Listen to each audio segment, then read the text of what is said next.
Sunday stuff. I need to come up with something. Oh, oh, oh, Bean 2099, Alex Edwards, Todd griping about being late. What? Us? Never. Never. I'm never late. I'm Never. always on time. So, everybody, we're here with Corey from Casting Cave. Have you done? If you have, I apologize. There's a lot of live streams going on, but have you been on a live stream before?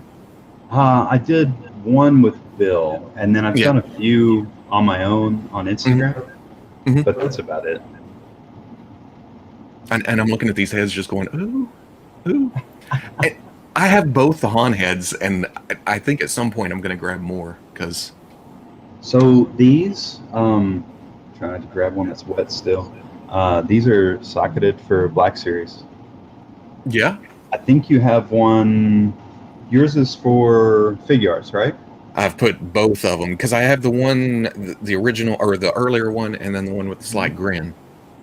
So like this is the earlier one, and honestly, I think this one has a better portrait of Harrison. The newer one, let me grab it. I got him up on the shelf. That one, I like this head a lot, but that's an actual Hot Toys head that I shrank, and it's it's not perfect. Right. I think he's like Mark Hamill, where they have a hard time getting him just right. But that grinning one has more personality. You know what I mean? Oh yeah, yeah. This one is disappointed dad Harrison, right? Yeah. And I think was it that? I think I ended up buying another Figuarts Han just to put the other head on.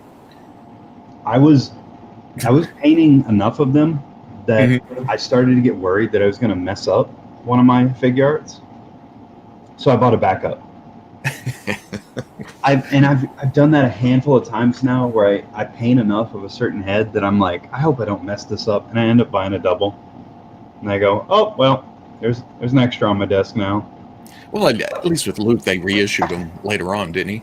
Or I think so. I think Han got a second release too. I think Han, I ended up. I think it was oh man, what's that comic shop in Albuquerque? Lobo Comics had a loose one as I was passing through it, so I grabbed that Han too. I don't know how many Hans I have. Well, as long as there's custom heads. With like Black Series, I mean, we get stuck buying stuff like the Heroes Indoor set, and then they put them out early. Mm-hmm. Think, oh well, I guess I'm going to buy them on single card. Or you already have those single cards pre-ordered or something, and then they come out with that set. You got to have Paploo. Oh, I know, and that's my favorite figure out of that set. I opened it and I was like, oh, these can go in a bin, and Paploo. I think what I ended up doing was I have Leia with poncho and without poncho, and I think I think I have one of your heads on that one. Nice. And I think I have a Luke without poncho, and then I did a Han without. They're going in the display somehow. You end up with so many. I was trying to do this the other day where I was putting Jedi and Sith out on display, and I started to go through and put certain ones out, and you get to that moment where you're like, I only have room for one Luke or one Darth Vader. Which one do I pick? With Marvel Legends, I'm kind of like one virgin on the display. That's it. Rest goes in a tub. With Star Wars, I find ways to. Here's my primary Star Wars shelf. Here's my secondary. Here's the extras. They all go on a shelf somewhere. So when you're putting up shelves on your wall, how low to the floor is too low with your shelves? What I have right now, because of carded stuff, are still in box, and most of the stuff in that room is old. That's been sitting against the wall for a while. So it comes up about waist level. Collecting dust? Just collecting dust. Just Transformers, old Total Justice figures. Total Justice? Early Hasbro stuff. I don't sell anything. Oh yeah, that's so. All right, at what point? I can ask you. I was talking to my roommate about this. I was like, at what point do we decide that too much extra stuff like that just has to go? when it starts getting in my way, and I'm almost to that point. Well, you're married, so I'm sure you Uh-huh. get a scowl when carded figures end up in the wrong room. Not so much wrong room because everything comes through, but I have taken over the main bedroom for this. And it's also started to pile up, as everybody in the live streams know. It's just Oh no! so it's almost time to build another building, or Are you going to end up with a spider shack? yeah, I'm going to end up with it's going to be the Robo Studio. Well, that's what this is. This is my spider. Well, okay, so when we started to turn this into our own little shop, me and the roommate were like, we're going to build a theater in there. We're going to do all this stuff. And since then, we've got everything insulated. We got air conditioning, everything going, and we just kind of slowed down. It's like, yeah, we'll get to it eventually. Mm-hmm. So hopefully, we get something awesome out here. I'm gonna have to figure out. Maybe I'll get like a banner or something that says Casting Cave. Need a sign, or yeah, something that lights up. Neon. I've always wanted a neon. Oh man, like you flip the lights on in your shop and all the neon comes on. Mm-hmm, mm-hmm. Somebody goes, "Is this your workshop or is this a strip club?" Maybe it's both. You don't know. Oh, yikes! I didn't know you were at OnlyFans as well. OnlyRobo.com. I don't know why I do that. I throw it to the FarmersOnly.com theme song for some reason. You're far enough. You're like me. I'm far enough outside of Houston that people go, "Where is that?" Mm-hmm. No, you got to find me through the trees. Yeah. Oh, everybody coming in. Lots of Father's Day. Happy Father's Day.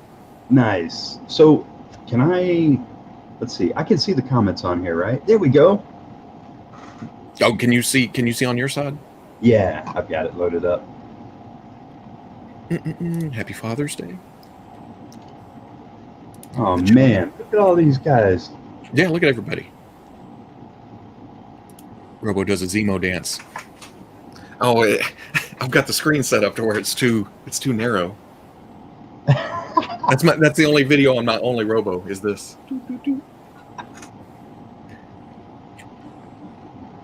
He's large.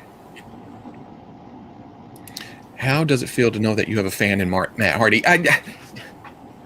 In my brain, I know that he just found his name and his action figure somewhere, and he linked it. But at the part of my brain also goes, Matt Hardy likes my stuff. Yeah. And I know, well, because his wife actually tweeted too and asked me where I got the stand for Vanguard, so I know they watched it, or at least she watched it. That's cool. So as far as like having famous people like your stuff like that, is that the first time that's happened? And it hasn't happened a lot. Not that I know of. I don't know. I was scrolling Instagram one time, and it's hard to keep track. I don't know why Instagram. I have a mental block somehow of messages and everything. I don't know. Every now and then I get on there, scroll pictures, look. But I noticed one time that somebody followed me. It was I know his name, Turk from Scrubs. Oh yeah. Because he does. Awesome. He did a voice in the Star Wars Resistance show, and he's a toy fan. Nice. So that was kind of a hey, because my wife watched and I watched Scrubs back in the day. Oh yeah. Hey, look, Turk likes my stuff. Donald Faison. Yeah, that's it. But again, I'm sure it's just the toy community at large. He likes toys. Everybody likes toys. I like toys. Well, didn't we? So on the Fwoosh, there was a customizer, Psylocke. Psylocke? You remember him? Seems like he just posted the other day with a Psylocke custom. So he used to do those like crazy takes on Star Wars characters. where it would be like, what if Star Wars was a Kurosawa film, or what if they were actually Flash Gordon characters, that kind of stuff. Was that Psylocke? No, Psylocke. Wait. Yeah, I think I said it different, so my brain's crossing. Yeah. I know who you're talking about though, and he'd eBay off whole sets, right? Oh yeah. He did. So he did a set of customs for Patton Oswalt. Really? Yeah, and they were amazing. He did Star Wars characters as though they were in the. It was a '70s movie called Faster Pussycat Kill Kill Kill, Mm-hmm. and they were in that like '70s style, and they were so cool. Seal off. Gotcha. Yeah, that's. Silov, I think I used to say, or something. Well, you know how it is early days. Yeah, well, I never know. I'm probably Yeah. pronouncing everything wrong. I didn't know how to pronounce Paladin. Paladin. See, I still say it wrong because for the first 35 years of my life, it was like Paladin. Yeah, isn't that how you say it? Yeah, Paladin with the Paladin. with the genie. Yeah, Paladin. Yeah. Well, I wasn't into. I guess it's is it a class in Dungeons and Dragons and stuff? But I always knew the Marvel character. Yeah. Oh yeah. Aladdin. Yeah, because it's Aladdin, right? It kind of. Paladin is one of those characters you accidentally end up with his first appearance. Mm-hmm. Yeah. And then you want to get excited. You're like, oh, I own that issue of Daredevil. And then you're like, how much is it worth? Oh, well, it's not worth anything. It's a first appearance. Yeah, in the 90s, that would have been, it's a first appearance. It's worth so much. But no. Right? Yeah. We've been trained to think that. And then unless it's like a really, really special character, it doesn't matter. No. It's only Wolverine and Captain America. And speaking of mispronunciations, did I say that right? I mispronunciations. I think we were live streaming one time or video chatting with Pabs, who started the Force and everything, and he popped off with Namor. Namor. Yeah, Namor. Oh man. You know, the submariner. which I also said submariner for years and years and years before the internet. So Paul is great, but he lives like across the ocean. Other side of the world. Yeah, well, where is he at? Not quite other side, but yeah, he's Denmark. In Denmark? Okay. Yeah, I know one time he asked if I would ship something to him,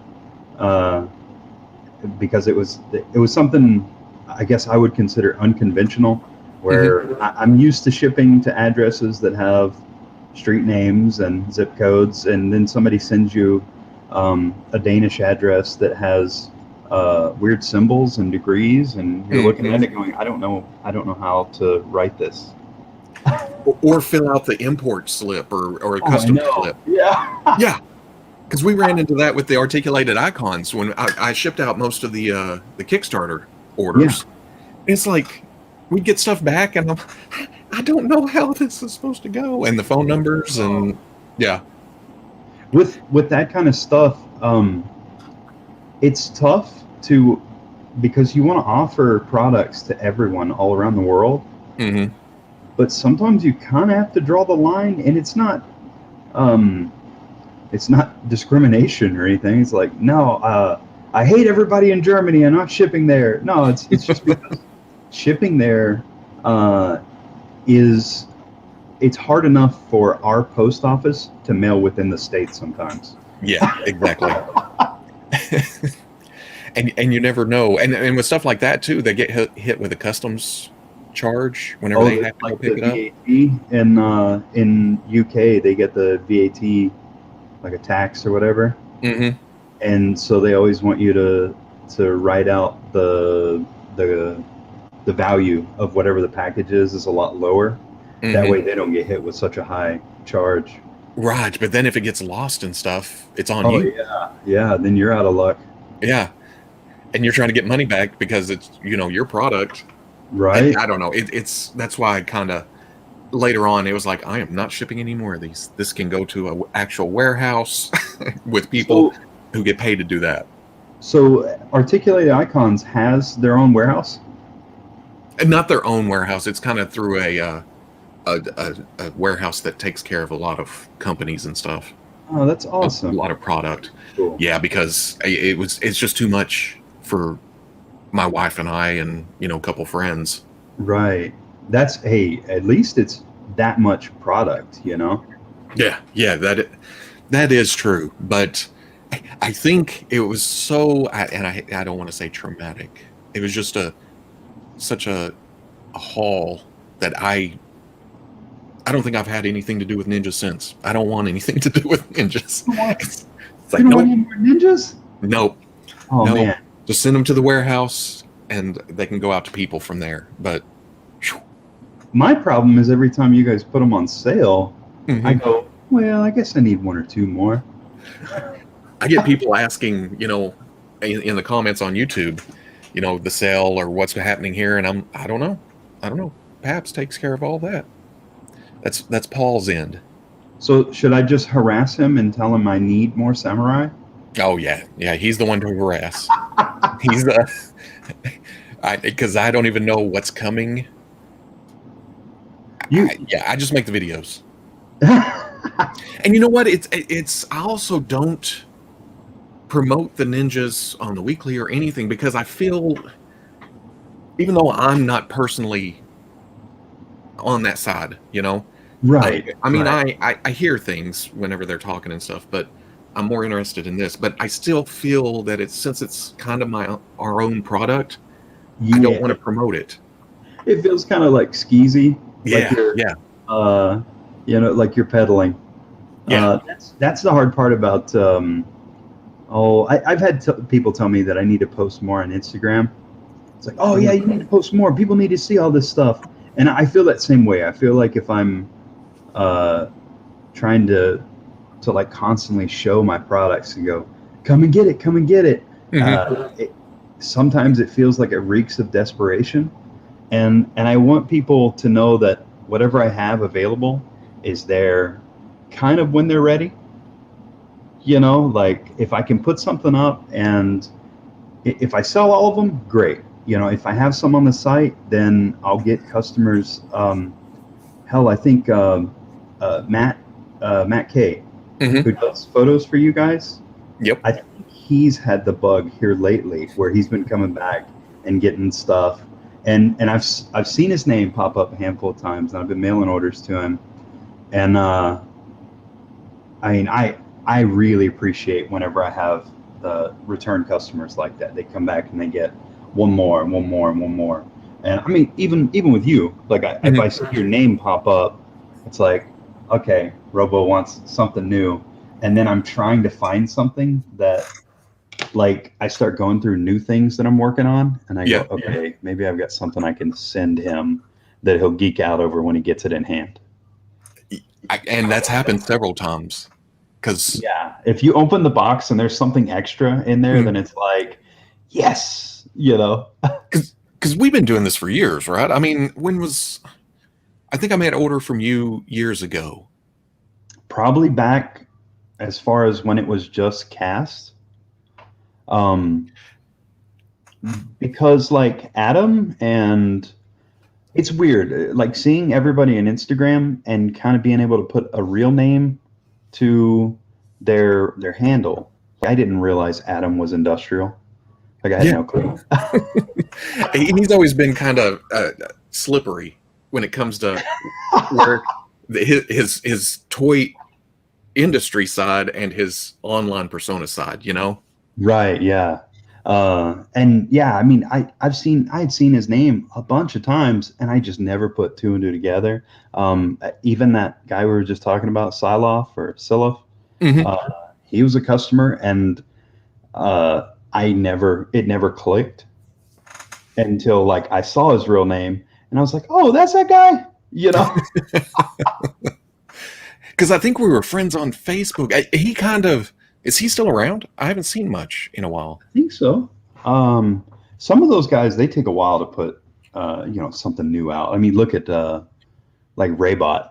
He took a little while off, and he Yeah. comes back with I think he showed off a She-Hulk that everybody's jaw just dropped. Hmm. See, And because he ground down the gray one, right? yeah, he cut off or he sanded off all of the outfit and resculpted it. Yeah. I mean, jeez, that's raw talent. That guy is so good. Because yeah, I don't think he wanted to take some time off, but I think it was some personal stuff. But yeah, these guys pop in and out, and plus with so much social media these days, I can't keep up with everybody. With everybody Right. unless I talk to them personally. Oh yeah, that's a hard part is keeping tabs whenever you have so many. I'm sure you have unread messages right now. Dude, ask some people in the chat right now. And they're like, yeah, we've been waiting for a response for weeks. Yeah. Do they get kind of so I'm pretty quick like with responses, especially if it's on Instagram, because it's an informal way of messaging somebody. And I don't have to like if I get an email from somebody, if it's from somebody named Steve, then you have to go through the hi Steve, how are you? And you go through the whole formality of writing out this, essay of an email. But with Instagram, somebody will say, hey, you got this? No, sorry, don't.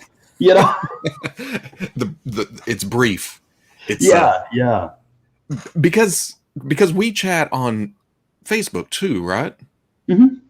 Yeah. Which is and okay, this is what I went through yesterday because Veebs wasn't going to be on today, and I was like, well, I know Corey asked me, and I was going through our Facebook messages, and I was thinking, am I crazy? Did he actually ask if I come that we should talk Star Wars and stuff sometime? And then I went to Instagram, and that was the one message on Instagram over there. I thought, yeah, see, I can't keep track from one platform to another. So, do you get people who will ask you questions on Instagram, and if you don't respond fast enough, they'll go to Facebook and ask you a question? I don't think, not so much. I also the damn thing on Instagram that I think I run into with some people is that it doesn't show you the message if you don't follow them or something. Oh, it'll say you have like a message request. Yeah. But that's over in another tab. Yeah. And like I said, I don't see. There's something about Instagram. Well, Facebook does it too. If you're not friends, it pops over into another request top section. Yeah, right. It's crazy.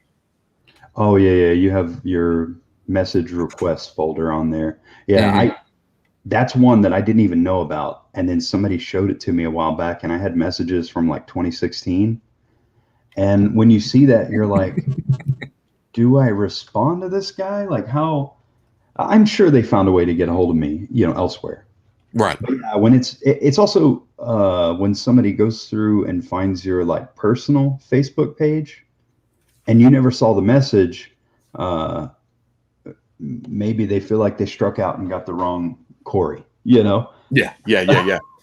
Because well, Facebook wise anyway, back when the ninjas were going on, I just had a Facebook that was my personal, my Facebook. Yeah.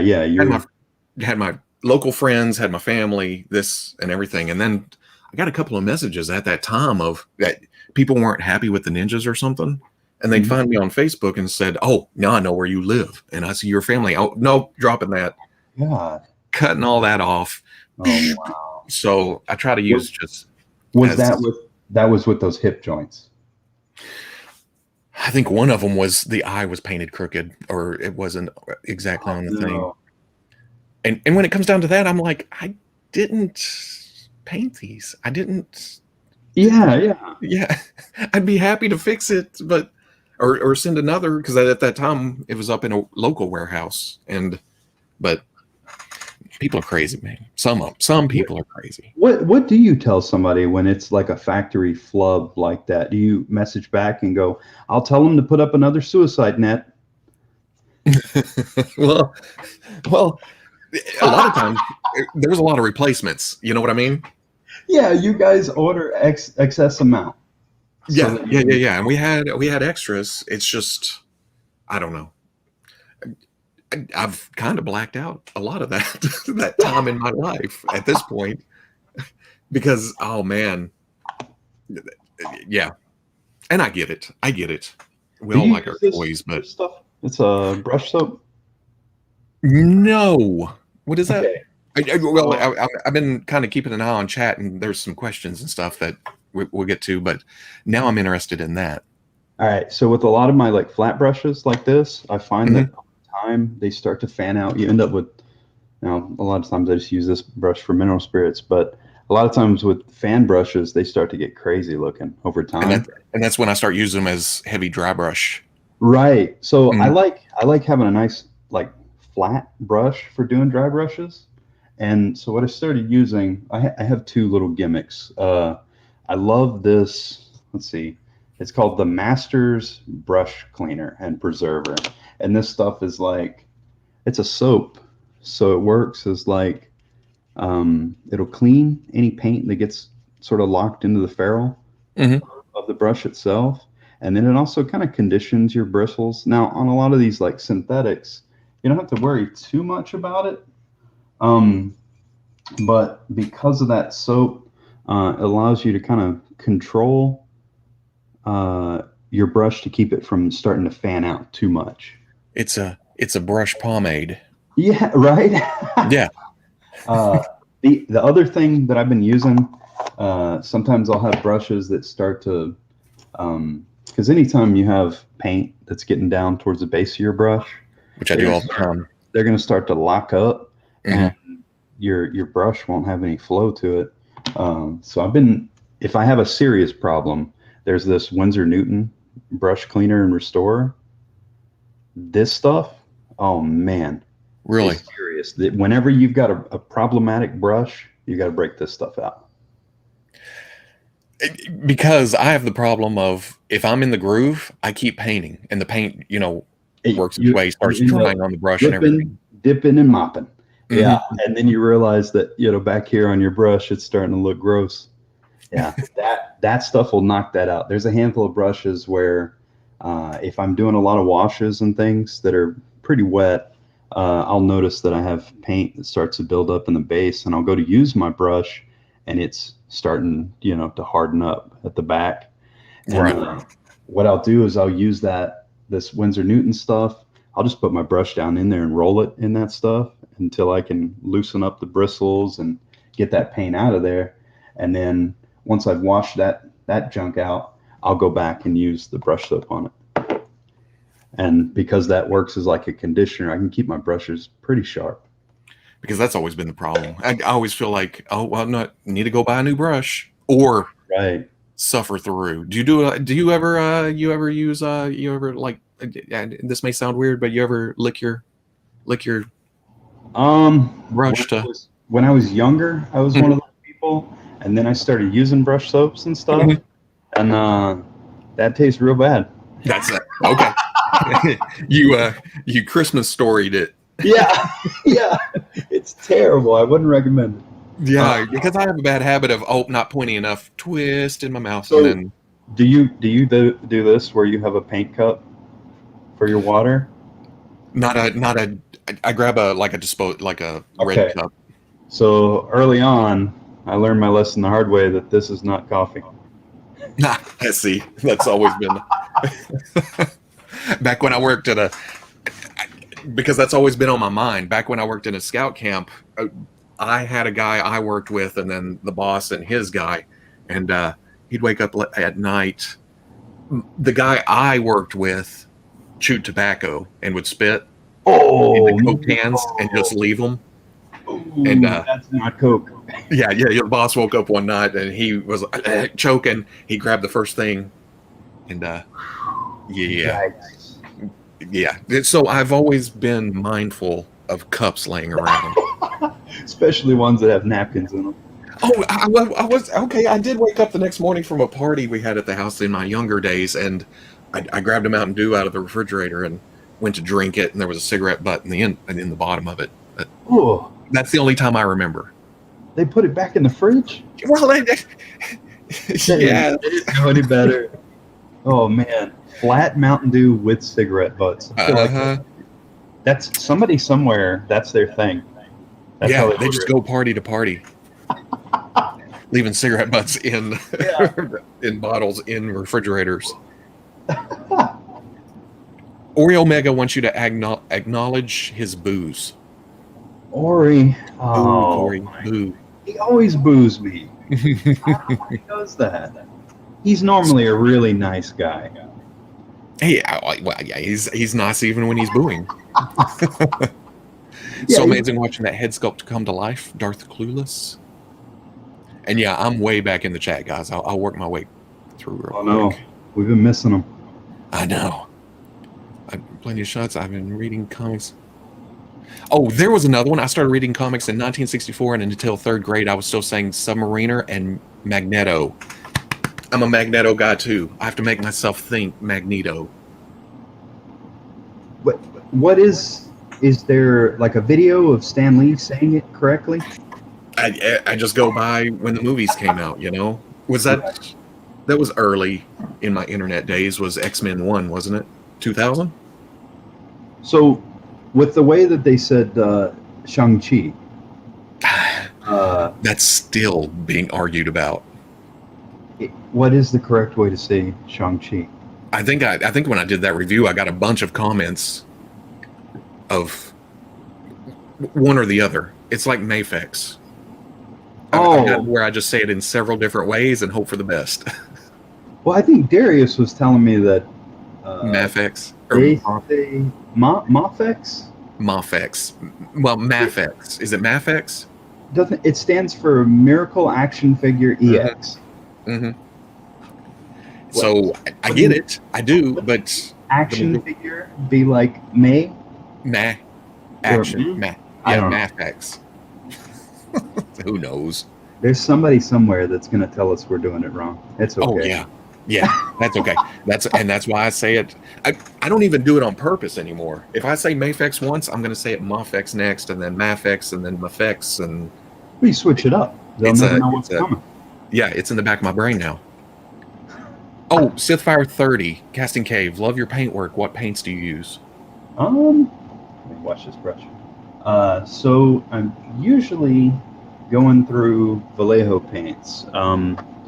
Normally just the model colors. I like those a lot, but here lately there's a company called AK Interactive that has been putting out these, they're called third generation acrylics, and these are awesome. These are some of the best acrylics I've ever used.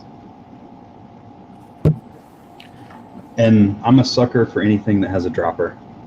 Anytime I see like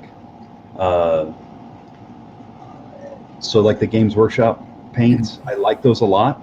But every time you pop a Games Workshop paint, you end up with paint on your thumb, on the bottle, probably on your desk, and those.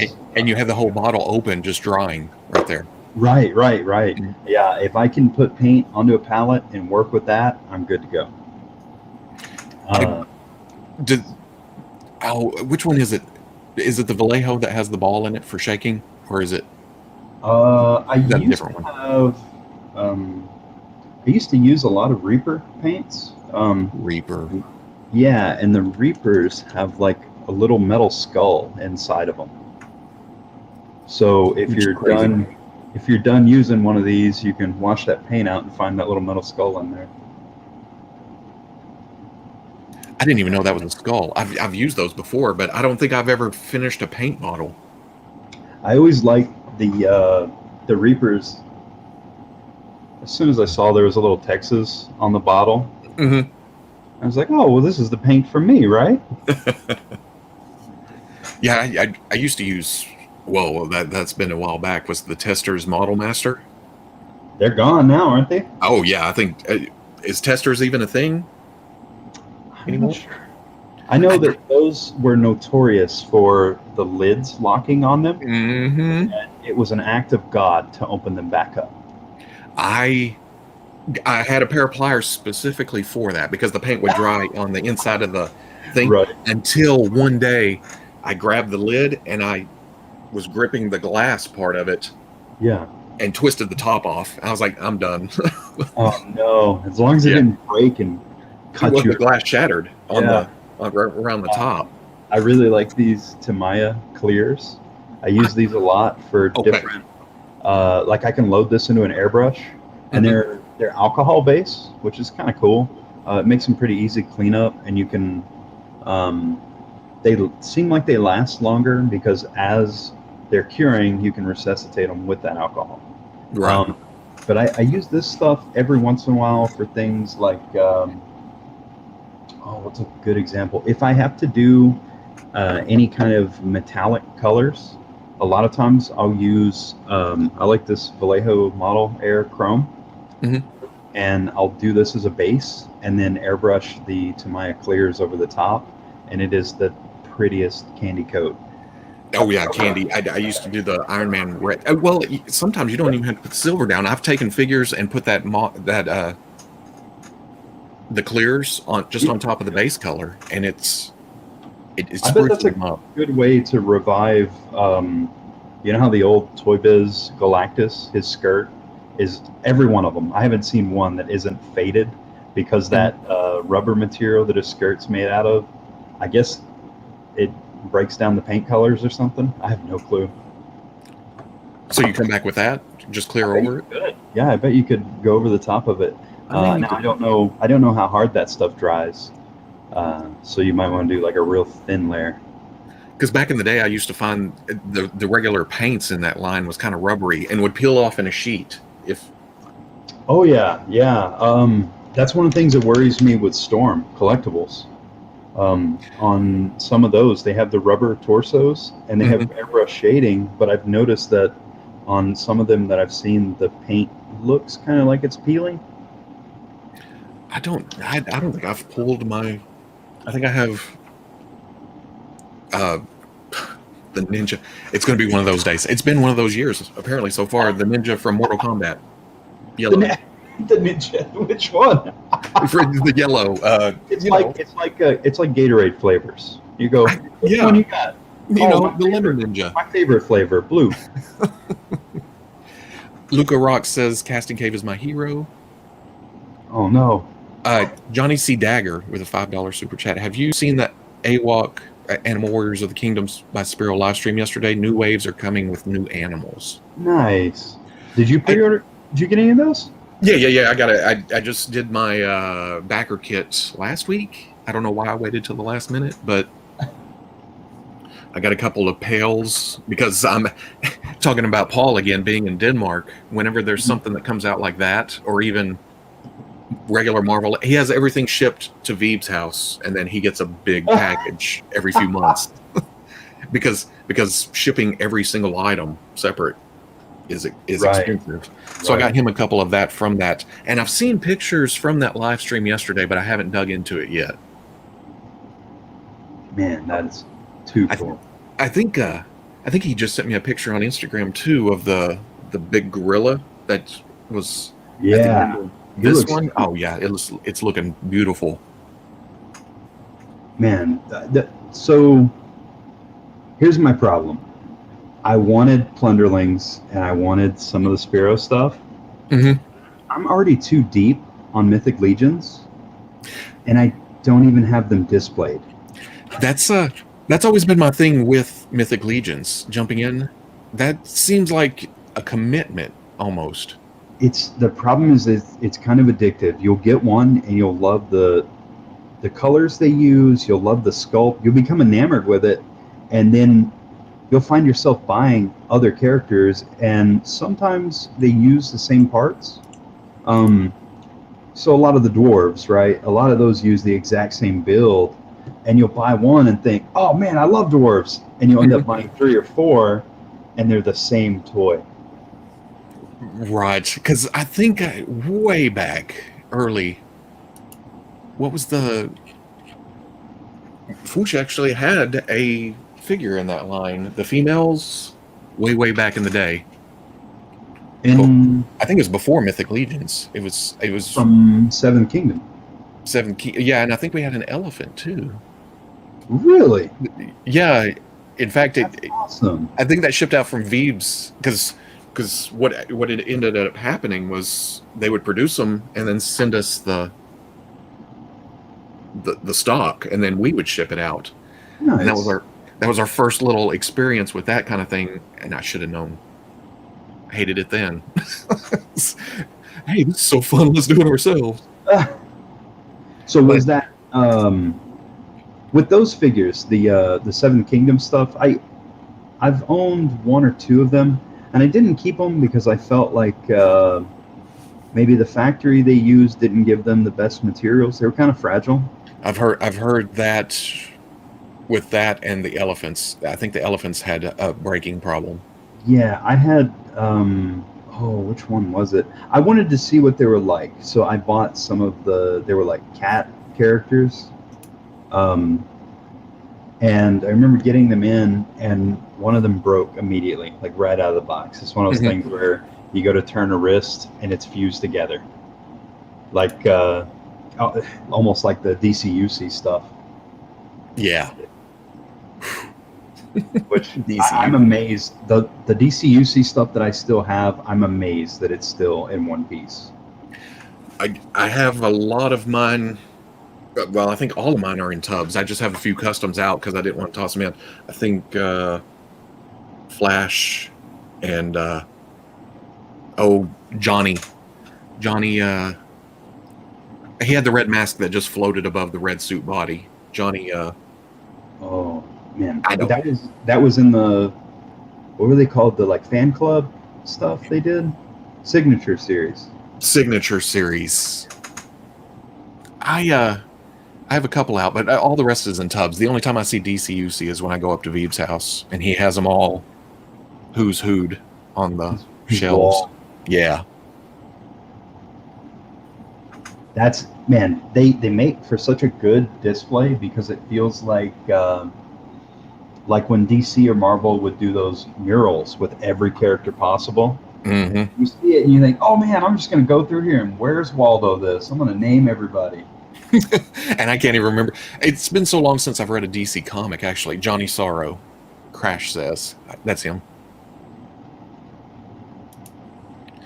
We're not watching Dave. Dave's tomorrow.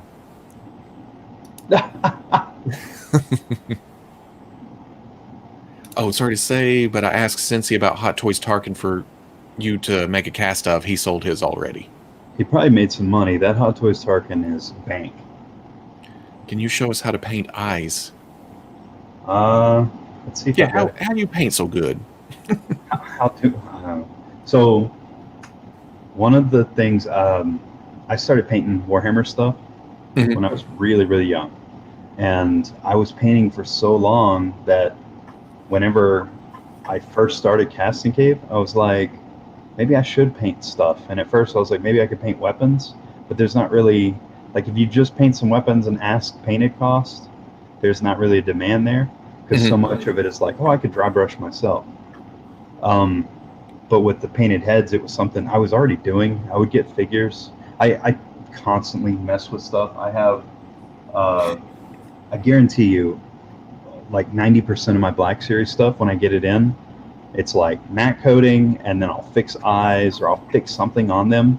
Mhm. And I can't help it. I have to mess. Like I see it and I go, oh, I really like this, but it's that like critical side of your brain that can't leave it alone. Exactly. So I had been doing that for so long that I was like, maybe I should paint stuff and try and sell it. And at first I didn't. Nobody really shows you the best way to do any of that. So everything is trial and error. You'll constantly be looking for stuff, and I'm constantly changing stuff now. One of the things I started doing, and it's one of the reasons I like this Vallejo metal so much.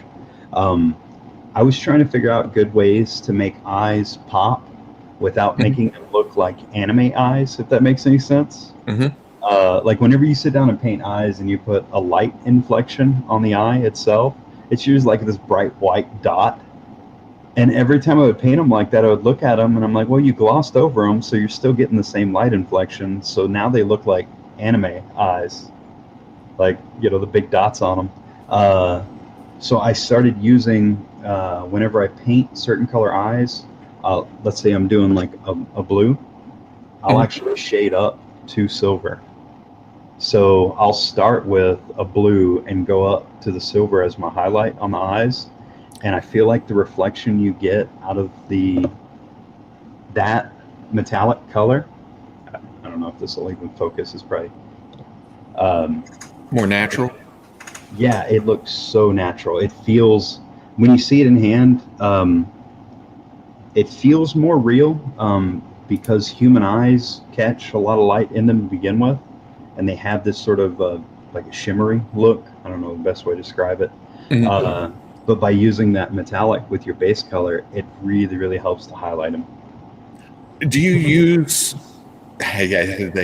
bright white for the base of the eye, or I think way back, one of the first things somebody told me was use a light gray instead of a. So a lot of times what I'll do is I'll start with a pretty bright white for the base. Mhm. Man, I'm using your word. I'll start with a bright white color like that, and I'll lay down that color on the eye itself. Yeah. But when I'm doing my finishes, a lot of times I'll go back and I'll grab a brush out of here. So when I'm finishing eyes, what I'll do is I'll build a red glaze that I can go around the bottom of the eye with. And when I'm doing that, I can go over the eye with that as well. And it adds this little bit of like, just sort of a clear red to muddle up that super white color. That way it doesn't stand out. Like whenever you're doing a piece like that, having a hard white color like that, it's too hard of a contrast. Sometimes you see it and it looks good because it pops so well. But I guess the difference would be like with a comic book character like Wolverine, you could get away with that white on the eyes because comic characters are those vibrant contrasts. On like those Hot Toys head shrinks, you kind of got to be a little more subtle with them. And even here lately, I found that a lot of my brush work has become more subtle. And when you see certain things, you'll look at it and the contrast, you'll see something that's like a real bright contrast where you have a lot more red in the cheeks or around the nose or even in the forehead. And you see it at first and you're like, that looks so good. And then after a while, you kind of feel like you went out of your way and overdid it. That was always my problem. Overdoing it, thinking it looks good at first, and then overdoing it. Yeah, you come back trying to go back later. Yeah. Or I'll show my wife, and she's like, "Why did you make it so blushy?" I'm like, what? "Oh man!" And having people who aren't. Whenever I have friends come by and they see stuff that I'm painting on, I feel like they are the most brutal because they'll say something out loud. You know, you'll paint a Mark Hamill head, and they'll go, "Why does it look like the kid from Home Alone?" And you're like, "What? What?" It just ruins you. You'll spend the rest of the day recovering, going, "It doesn't look like that." But in your brain, you may have even known that before they said it. You knew there was something off, but it's good to have somebody point something out at for you. I'm trying to think of a head where I saw someone else's likeness in it, and I couldn't unsee it. Like as soon as it was there, you're like, "Oh no!" It's like I guess the best example is that Infinity War cap that came out in Legends, and it looks like one of the guys that's in the Marvel Legends team, Dwight. It kills me. Like once I saw it, I was like, they made a toy of that guy. He snuck that in there. And it's crazy, and it's especially when you don't paint. You know, Yeah. A lot of people paint does so much. You can strip it down, and the sculpt is perfect. Mm-hmm. And then you put a paint job on top of it, like a factory paint job, it can just blow it all to hell. Especially with how heavy, whenever you see, all right, okay, so the sculpt on, I'm going to use the AI figures as an example. Fumetsu, the one that kind of looks like Mifune. I love that sculpt. I love it. It's so good, but the factory paint is a little too heavy. So when you get it in hand, you're kind of like, oh man, you're losing detail here. Like I want to see a raw. You know what I mean? Like that hard copy is probably so pretty that you're like, what have you guys done? I don't think I've actually seen a hard copy of that. I was looking around like There's I one. know It's in the pile of dust. I have an early prototype somewhere. So Adam sent me Solitaire kind of early on. I think he gave me his because I was shrinking some Snake Eyes heads. Right. And Adam was like, hey, can I get some of those? He's like, I got trade bait. Especially because I bet my man thing also did a couple of Snake Eyes heads that are compatible with that body. Nice. And what people do with them after is none of our copyright infringement. Yeah. If they want to buy decals that look like some famous snake symbol, I don't know. That's on them. Or you want to make Jubei or somebody. That's and all the parts just happen to be there in the wrong order. Then oh man, I should have put out hold on.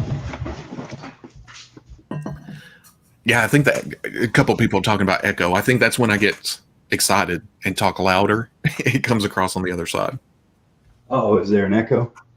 Yeah, but I'm just that may be me talking. I can turn it down a little bit.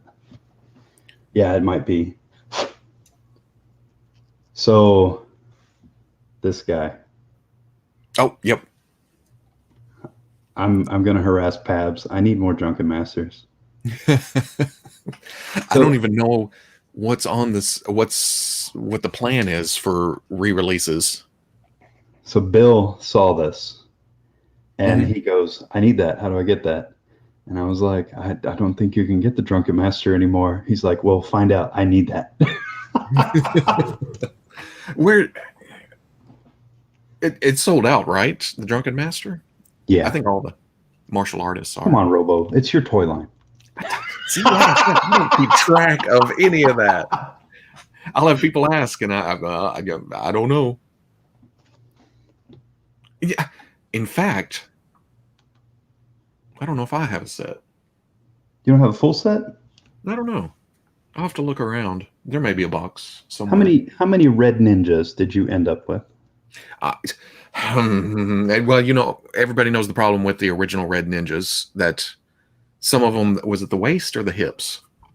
So I could tell you I have a lot of them.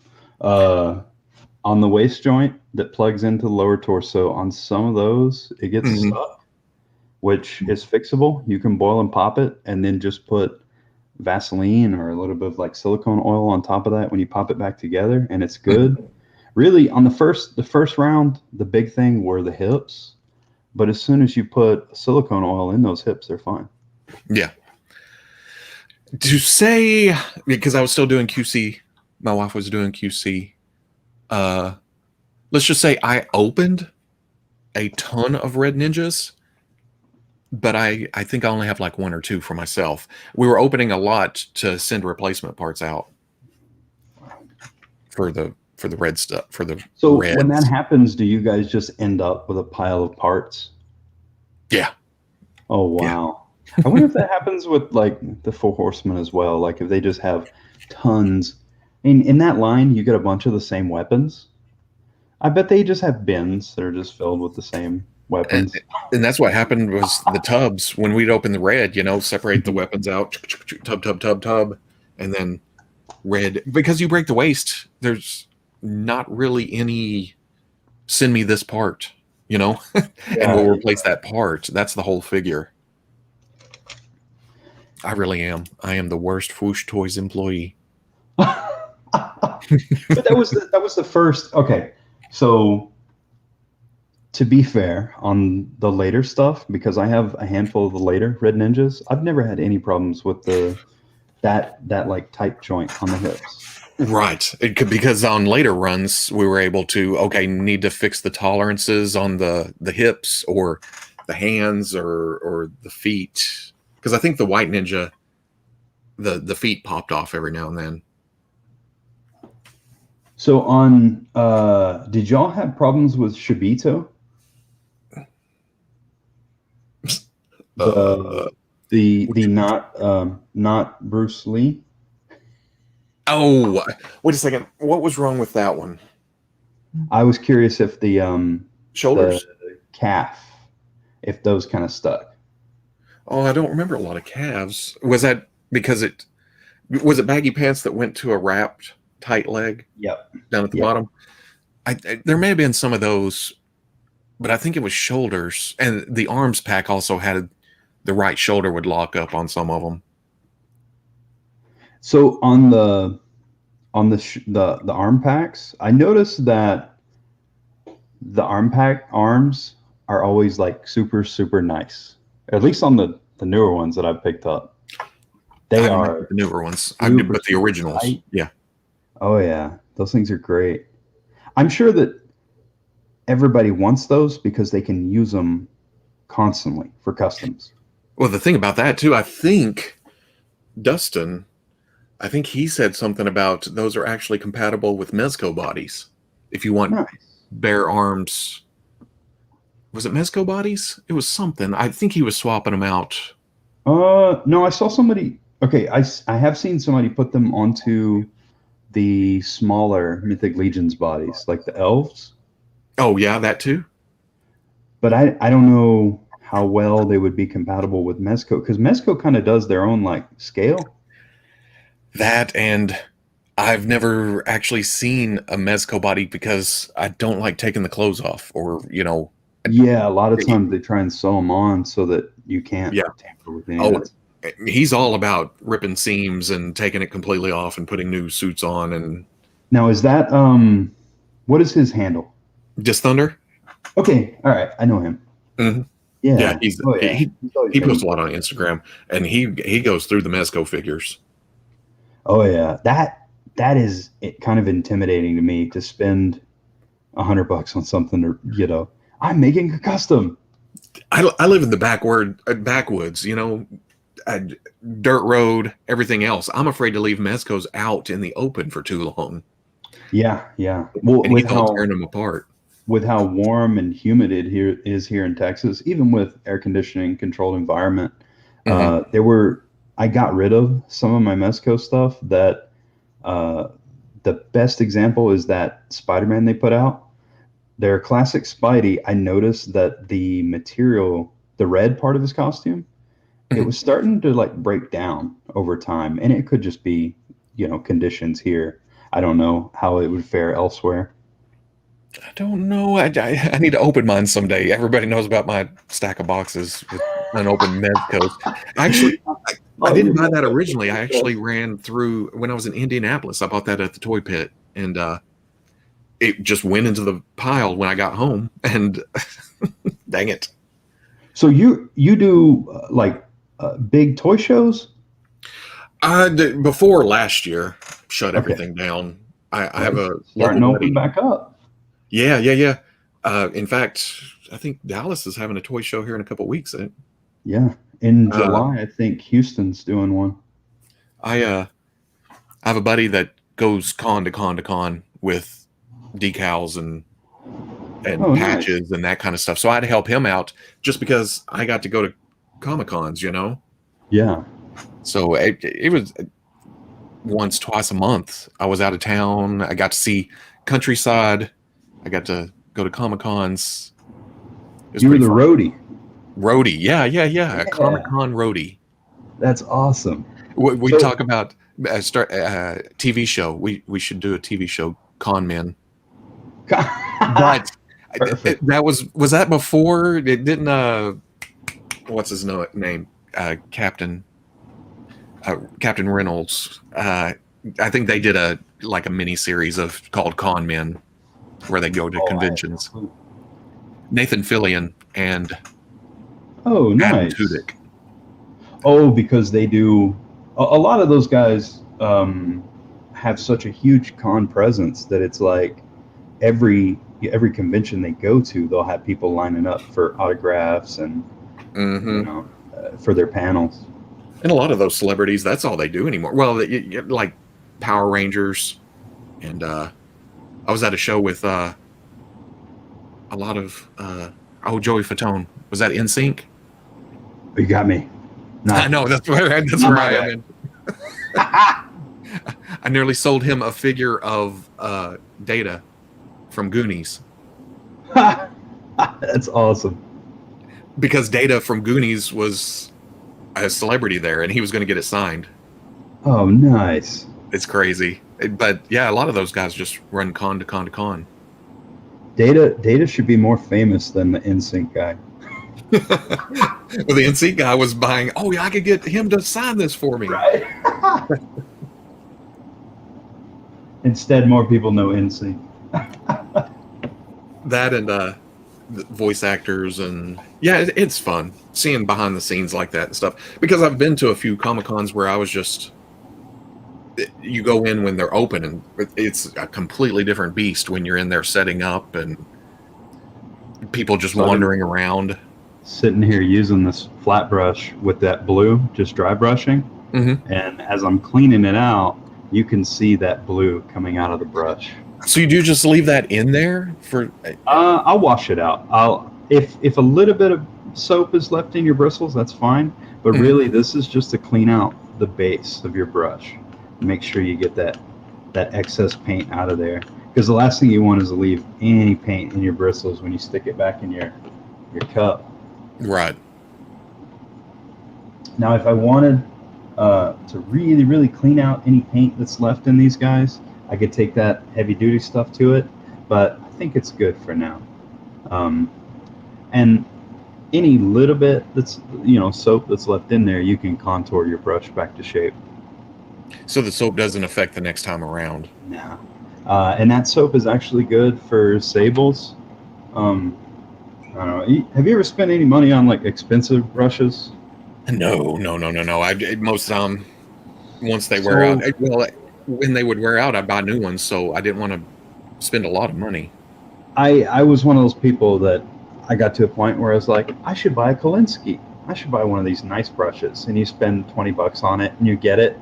Then you never use it. Yeah. I never use the damn thing. It's like having a really nice pocket knife, and somebody goes, that knife's worth $100, and you're like, okay, I'm carrying the $20 one around. Yeah. So do you? So that's not used. I thought you were about to use it. Oh no. No. So you never pull the expensive car out of the garage. Right. Yeah. With this guy, sable hairs condition really well with brush soap. So here I am taking care of the brush I don't use. Because you wax it every now and then. Yeah, you bring it out of the garage so let the neighbors see what you got. Put it back in the garage. Somebody was asking if I seal after I paint.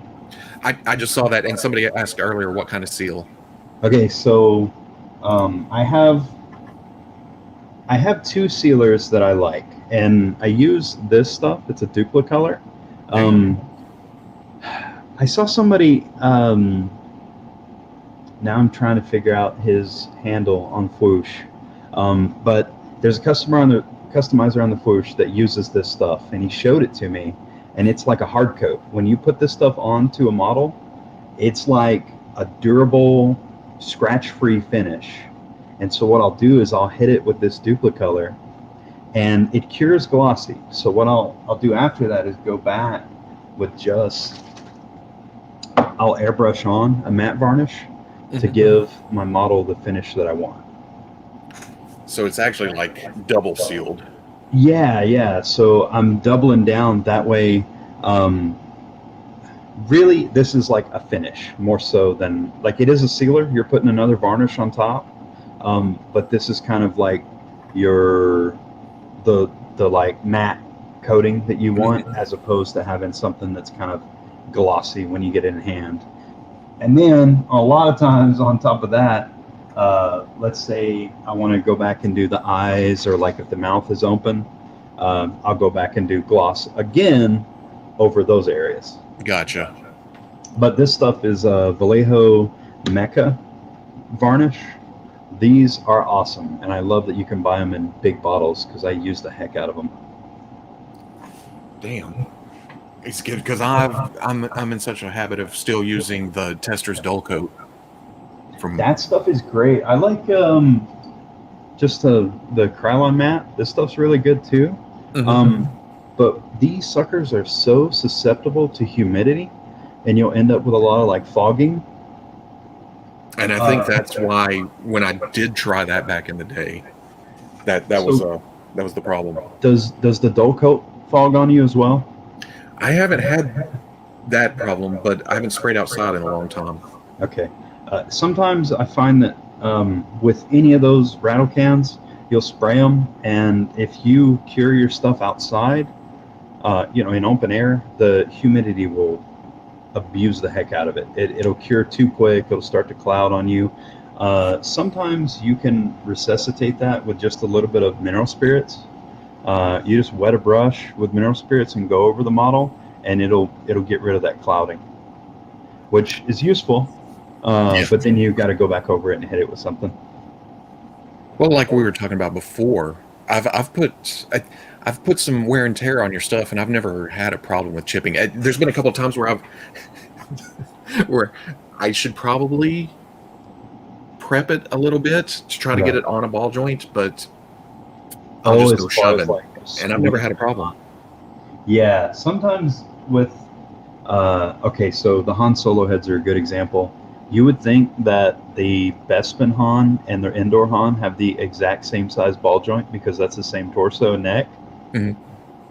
They don't even have the same ball joint between the indoor box set and the single carder release. I have one of each, and I was putting custom heads on them, and I noticed that the head was loose on one figure and super tight on the other. So the tolerances aren't the same on these. Here's a multi-million-dollar company putting out figures, and the tolerances are good. You get tight joints on all your figures, but sometimes you get wonky stuff like that. Between two of the same figure, and they own their own factories. Yeah. Man from Room V was asking a close-up of the Logan head. I don't know. That fan plastic Ford. Yeah, this thing is awesome. I love this head. Right now, I'm going over it with blue highlights, and then what I do, I'll take I'll take a medium, so like a varnish or just any kind of acrylic medium, and I'll mix that with probably with a black, and it'll create like a glaze, and I'll go back over that. Grab it.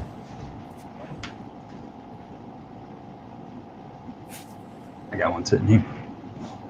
So I'll go back over it with a glaze, and what that'll do is mute out those blues on the model itself.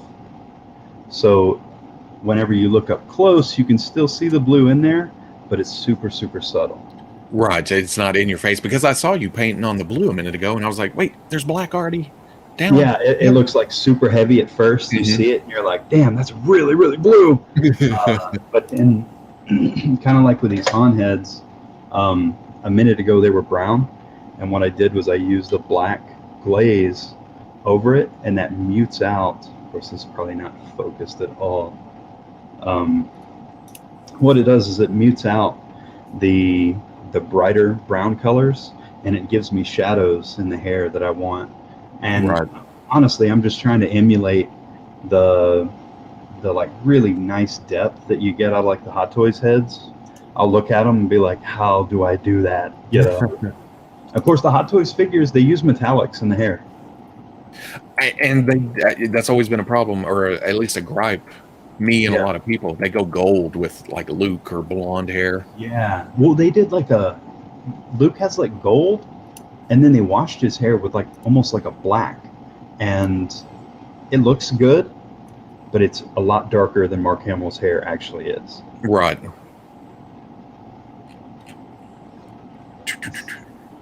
I was looking for a picture of that head sculpt. Oh, the I think I Han. got Yeah, sorry. right here. No, no, no. Why am I doing that? I'm so unprepared for a screen share. There we go. Well, that's a little closer. Here we have it. Can we Yeah. do this? Yeah, that's a closer look. Is that the same head? Yep. Yep. Okay, I thought it was. So I did a batch for Figure Arts, and I did a batch for Legends. Or I say Figure Arts, Mafex. Uh, Oddly enough, the Mafex ones did not sell well. Oh yeah, I don't know why. I love that Mafex figure. I think he's awesome, especially if you paint the stripes. exactly. Because I think that was the big problem. Weren't they blue? Yeah, they were like a metallic blue for some reason. They look crazy. I don't know what they were using as reference.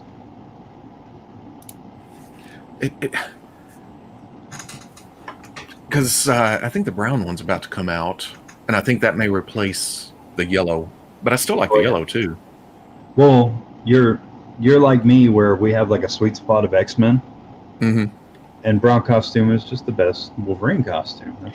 And I think even fitting it into a Jim Lee. See, I don't know, Jim.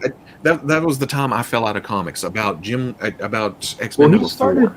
he started during the Reavers because it went Silvestri and then Jim Lee, right? Well, when he did when X-Men restarted with the big gatefold cover. With X-Men number 1. Yeah. I think I made it to number 4 or somewhere in there. Yeah. And so I don't know if he switched back to brown or yellow. Yeah, he went back to yellow around issue 4 because Gotcha. that's number 4's first Omega Red.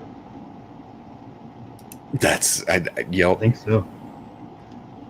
Which that's a terrible time to drop it because that Omega Red story is worth it. It's whenever you get past that you're kind of like, I've since, and it wasn't me dropping it because X-Men getting terrible or anything. That was just my graduating from high school. That everything was going on, at that point in life. Oh, I'm finally too old to read comics. That I think everybody goes through that phase where they hit a point where it's like, I don't need toys, I don't need comic books. Mm-hmm. And then you get old enough and you're like, those things made me happy. Yep. I was only did I come back to comics hard? Well, maybe it was only a few years later. That's why I missed the animated series, because that was right there in that. The animated series is so strange because have you watched any of the animated? Nope. I thought you and Wade were going to do that. I don't think. I think it runs into like copyright and stuff like that. Well, even if y'all just watch it, so like if you have Discord, you can use Discord and stream. Like if you have access, if you have Disney Plus, you can load up your browser and stream it on Discord, and you and Wade could watch the episode together. Mm-hmm. And then both of y'all afterwards, you could talk about it and talk about how things differentiate. I think that's interesting. If you grew up on the comics, then you watch the cartoon, and you get to see stories like Lady Deathstrike. They kind of merged her with Mariko in the cartoon, so like they almost made them like the same character. Oh, really?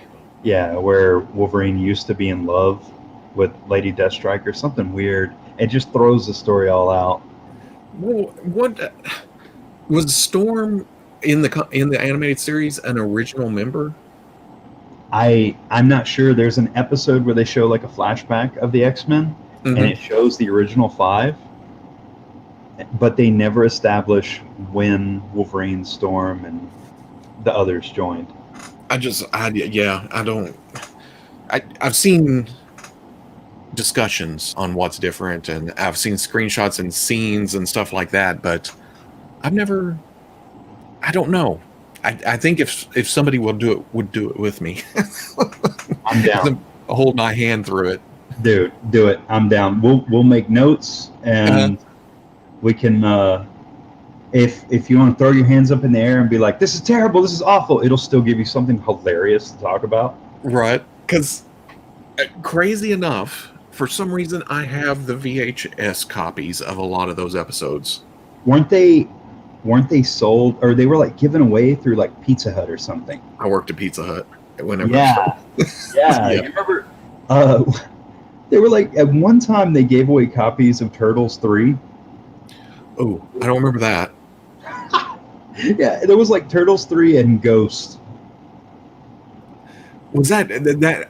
I started working at Pizza Hut in '94, I think. It had to have been around then. It was a long time ago. Because I remember the X-Men tie-in, and I was like, oh yeah, I used to read comics, huh? And and then I still ended up with the VHS tapes. I'd say that to other drivers and stuff, and then like, I'm going to take these tapes home. And the Star Wars, when Star Wars came back, that promotion. Oh wow. Yeah, when they had the little mini heads, you open it up and it was like Micro Machine stuff. So, all right, as a collector slash fan looking in, because I'm old enough to have remembered a time before the prequels, but the prequels, when I was young enough that it was just the biggest thing ever. When a new Phantom Menace came out, like even though people said, "Oh, it's terrible," when I was young, I thought that was the coolest shit ever. What was it? What was that, 2000? 99. So, when that came out, did you hate the prequels? No. Okay. They did the special editions, 95, 96, somewhere in there. That was a big deal, you know? Oh, yeah. That's what kicked me back into all this, was the figures coming out, the big muscle Power of the Force 2 figures, and oh yeah, and everything, and the promotion at Pizza Hut, and because and I remember liking all that. Oh yeah, it's updated and all this, and then it got to the prequels, and it was like my early internet days, and rolling up to it, every spoiler, I wanted to know everything. I gotta dig. No. Yeah, and then when I watched the movie, I was like, well, I already know all this. So I liked the movie at the time. Well, yeah, at the time, I liked it, but at the same time, I spoiled myself, and I think that at that point, it was never again. I don't mind little spoilers and stuff, but I'm not digging into every little plot point. Right. And that does. Mm-hmm. It's to me, it's like when you see a trailer for a Marvel movie and they just give too much away. Yeah, exactly. I don't even watch trailers a lot of the time anymore. Yeah. Because, what was it? I can't remember what happened between 1 and 2. It got to 2 and I was excited and went and watched it, but that was the end of my Star Wars toys days. Oh, you did that once Power of the Force was done? No, I collected everything, but at that same time, Spider-Man Classics came out. Oh yeah, and I think I had already been kind of was it then? Some of us had already been customizing some Marvel figures out of DC Direct or whatever else we could find. Right. And and at that time I was, if I'm going to do Marvel, I got to get rid of all my Star Wars stuff. So I actually got rid of all that 3 3/4 inch because I was changing scale. I was changing property, everything. Did you collect any of the Star Wars stuff when they were doing like the comic packs and things like that? Comic packs. So like they released Grand Admiral Thrawn and characters from like Tales of the Jedi, all that stuff. And those 2 packs are worth money now. I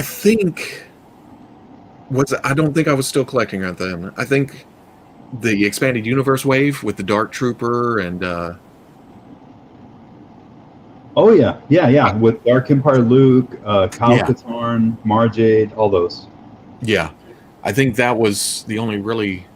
I think those came out after I quit, after I stopped, and I ended up selling it to the dude that does the Comic Cons. That does really. Yeah, 20 years before we started running, or 15 years before we started on the road.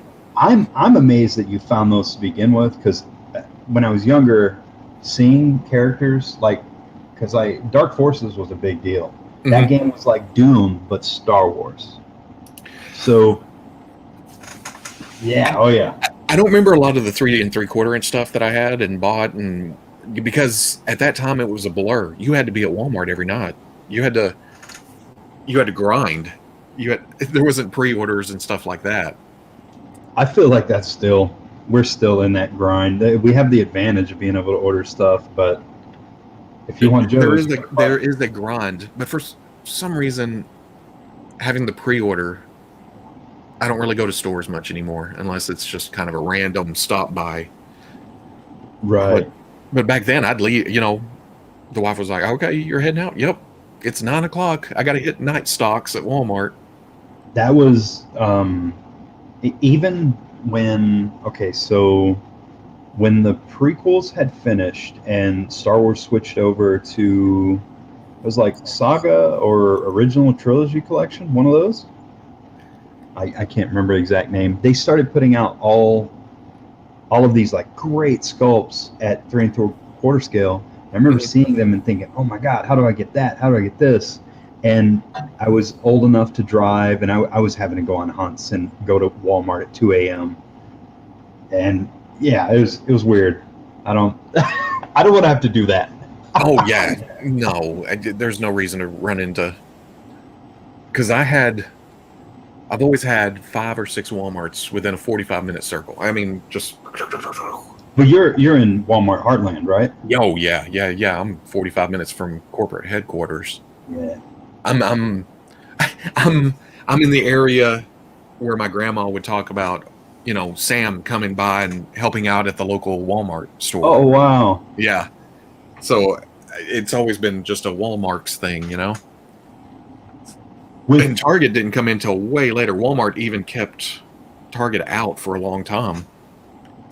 But I think at the time of that expanded universe wave, I had a friend that was a manager at one of the Walmarts. Nice. That he also collected, and I think he got that wave, and I could never find it, and he ended up selling his stuff, and I grabbed those. But that's the only, man. But speaking of that, I mean, there's still a grind, like Captain Rex and Imperial Crosshair going up. Did you get them? I got Crosshair, but I kept my word. I'm skipping that Rex. Really? Because he looks like a great cornholio? That, and there's no reason for that to be $30. Why is it $30? Does he come with something extra? It's Rex. That's the only thing. Oh. He has no more new parts than Crosshair does. So is that new Sandman also $30? No, I think that was usual. Was that I saw something where it was $30 and I thought, nah, I don't need him that bad. No, I think the Sandman is $22.99. Nice. Okay, cool. And well, speaking of that, I think Marvel Legends is kind of running in through there is a plainness to that after the hype died down, and I looked at the pictures more. I think they're having a adapting period with the whole digital renders only for prototypes. Some of them do look kind of, I guess, cheap, plainish. Early Hasbro days. Yeah. Why? I wonder why.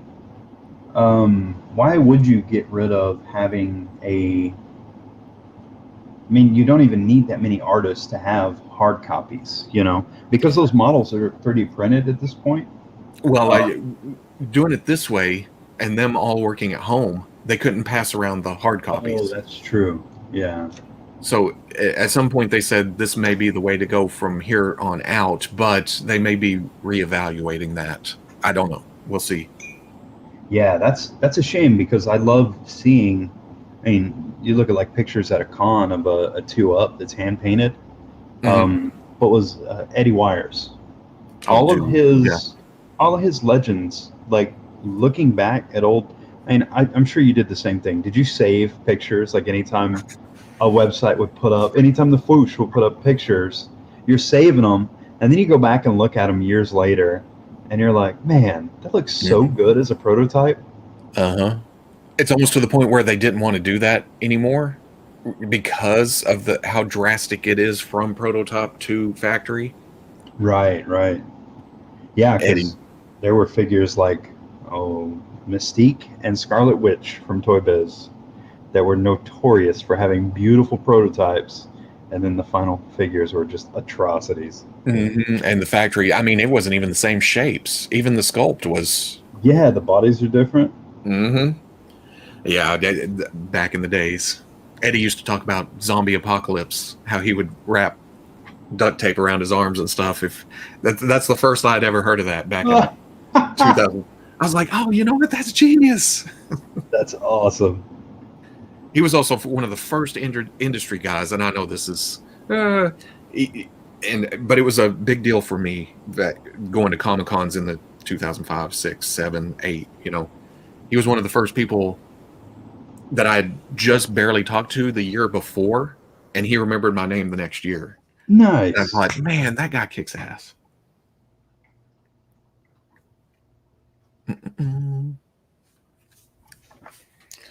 But remember Legendary Comic Book Heroes 3, Series 3? With Conan, the Frost Giant. Mm-hmm. Yeah, there were a bunch of good characters in that. That was a line where it felt like it had the best potential or the most potential. Mm-hmm. Could you imagine seeing like the Max or any other character in that wave? Because what was the big alien guy? Was that Invincible? No, that was No, that was way. I know that's when I said that, but I get it confused. It's the red with the antenna. Was he in that wave? I know who you're talking about. I can't remember what his name is. There were so many indie comics that I just had I still don't know a lot of indie books. In fact, I just read Grendel. Oh, really? Yeah. See, people talk about Preacher, and I read Preacher back in the day, but I'm at that point where I don't remember anything that happened in Preacher. I read Preacher and Watchmen when I was pretty young, and I just remember them being like this book that you felt like you shouldn't be reading. I was like, oh, this is explicit. And you read it, and you're kind of like, I think I'm going to go back to regular comics. Those are just fun. And how much comics have changed. I go back to try to read some older comics, and there's so many words. What is... Because you read more recent comics, and it's a lot more just quick comment. Anything compared to like Alan Moore feels like a comic book. Alan Moore's stuff always felt like you got a novel included, and you'd read it and you think, this guy, he needs a hobby. This is just too much. I read comic books to look at the pictures too. I'd like some of that. You flip a page and it just has the what was the other story that was going on? You'd flip a page and it would just be a novel on the page, nothing but text, and you're thinking, okay, where's the comic? I got ripped off here. Was Watchmen kind of like Yeah. I'm trying to remember what that was called. That the book with inside the comic book. It's been so long since I've read anything. I'm reading some Exiles right now, and even that, what was that, 2000s, somewhere in there, with Mimic and Sabretooth. Yeah, I really like that book. It was awesome. It throws me off how much dialogue's in it. I'm like, wait, what? I don't remember this much. That wasn't that the book they gave to Claremont because they didn't want him leaving Marvel? I think that was later, wasn't it? And he brought in Psylocke, and it became very Claremont. Oh yeah. Because I don't remember early who was the actual writer. Yeah, I'm not sure either. I've been actually looking for a Danhausen head, but I'm sure as soon as it's tracked down or we figure something out, that somebody will make a figure. Who was it? Danhausen wrestling figures. Oh, okay. Yeah. I don't know anything about wrestling. I watch wrestling, but I don't know a lot about the toys. Vanguard was the red guy in Series 3. Yeah, my extent of wrestling is I can name like the classics, Hogan and Macho Mhm. Man, and all those. But yeah, that's the extent. I know that I was at arm's length to Roddy Piper at a con one time, and my jaw dropped because of how much I love They Live, and I Yeah, couldn't bring myself to go talk to him. The next year, he passed away. that's It was terrible. I was like, oh no. I've always had toy guys, toy manufacturing, or toy guys at shows and comic book artists. I've always been kind of, I can't. I'm not going to talk to them. Right. Yeah. With because you've been to so many cons, are there actors or famous people that you get starstruck immediately? I I don't go out of my way really for You see the actors, line, and you see the yeah, line, you go, nah. I've never stood in the line. The only autograph or sketch I've gotten at a Comic Con is Alvin Lee, Udon Studios. He drew Nice. Agent X and the Taskmaster mini. Oh, that is too cool. I got to meet Mignola, Mike Mignola, Hmm. and that was one that I was kind of the opposite of starstruck. I had like a billion questions. I was like, so when you worked on this book, and did you? And I knew that I was like geeking out too hard, and I was trying my best to dial it back. And it was just he did tell. So I went to a panel that he did, and he told us a hilarious story about. He said that he sat on a panel with Jack Kirby, Hmm. and Jack Kirby didn't know who he was, and he leans over and goes, I like the Ninja Turtles. And that was the only thing Jack Kirby ever said to Mignola. Really? Yeah. I Well, when I asked Alvin Lee for a sketch, it was several years. And Agent X, it wasn't like Right. it wasn't a big deal. But by No, that time, no. Udon was doing a lot of Street Fighter stuff. So that's what most of So the is Agent X, is that Maverick or is it a different character? it's a different character. Okay.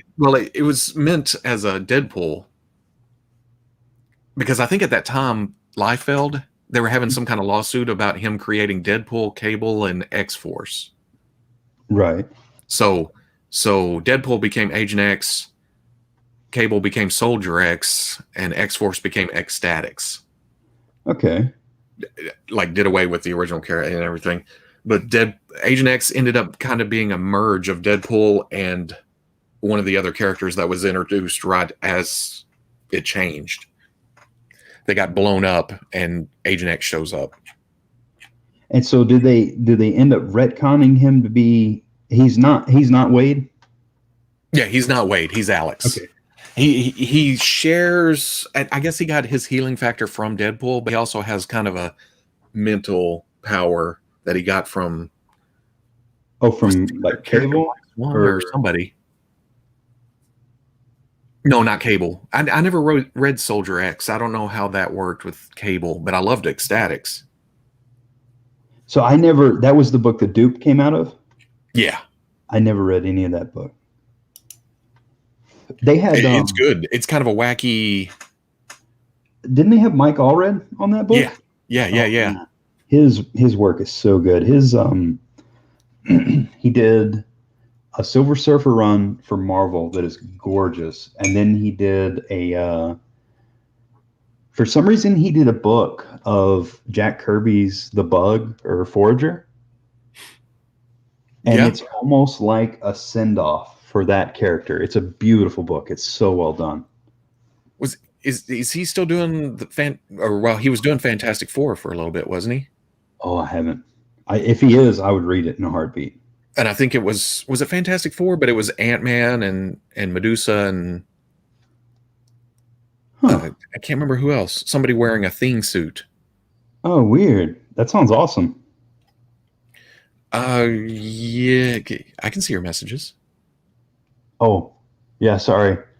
Oh no, you're good. This is what happens whenever we start nerding out. Then we miss all the. Uh-huh. I also met the artist of Secret Six.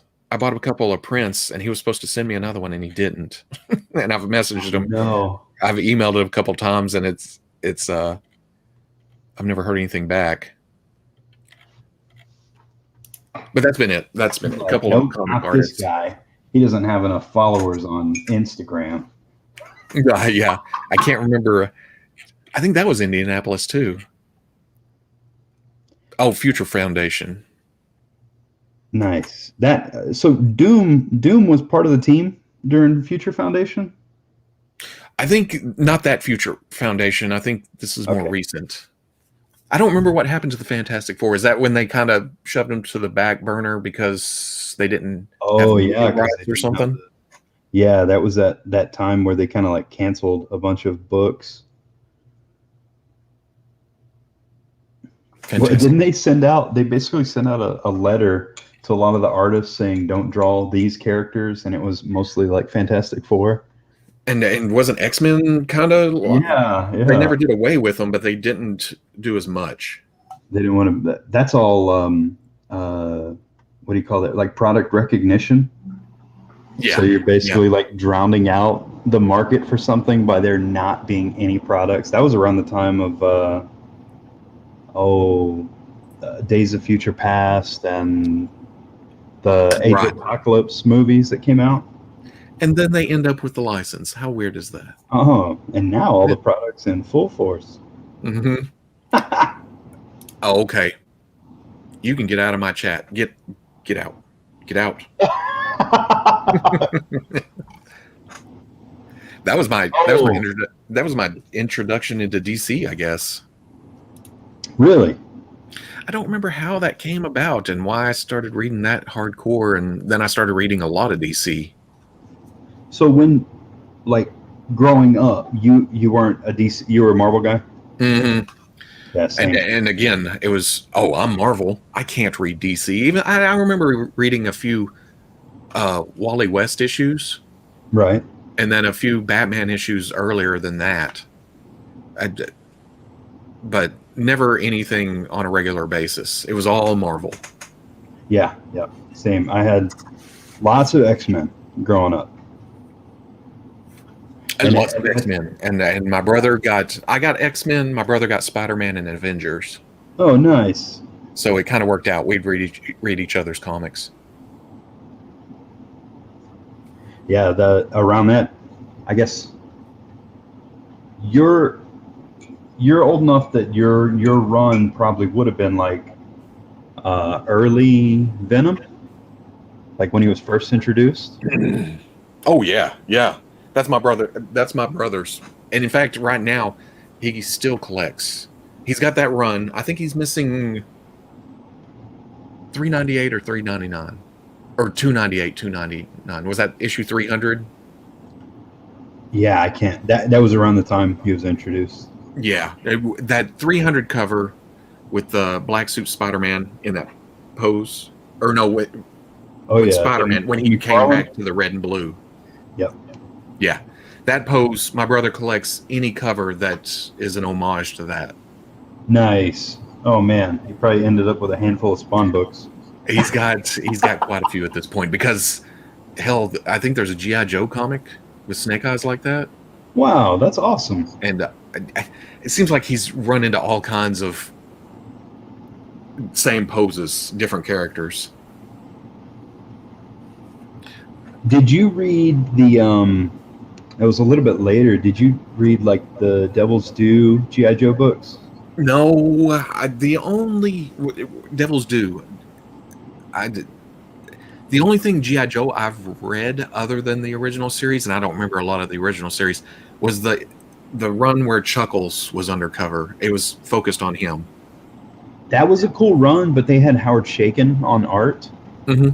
And I'm not a very big fan. God, I haven't. It seems like I remember that now, but everybody had square heads. Yeah, because I remember him.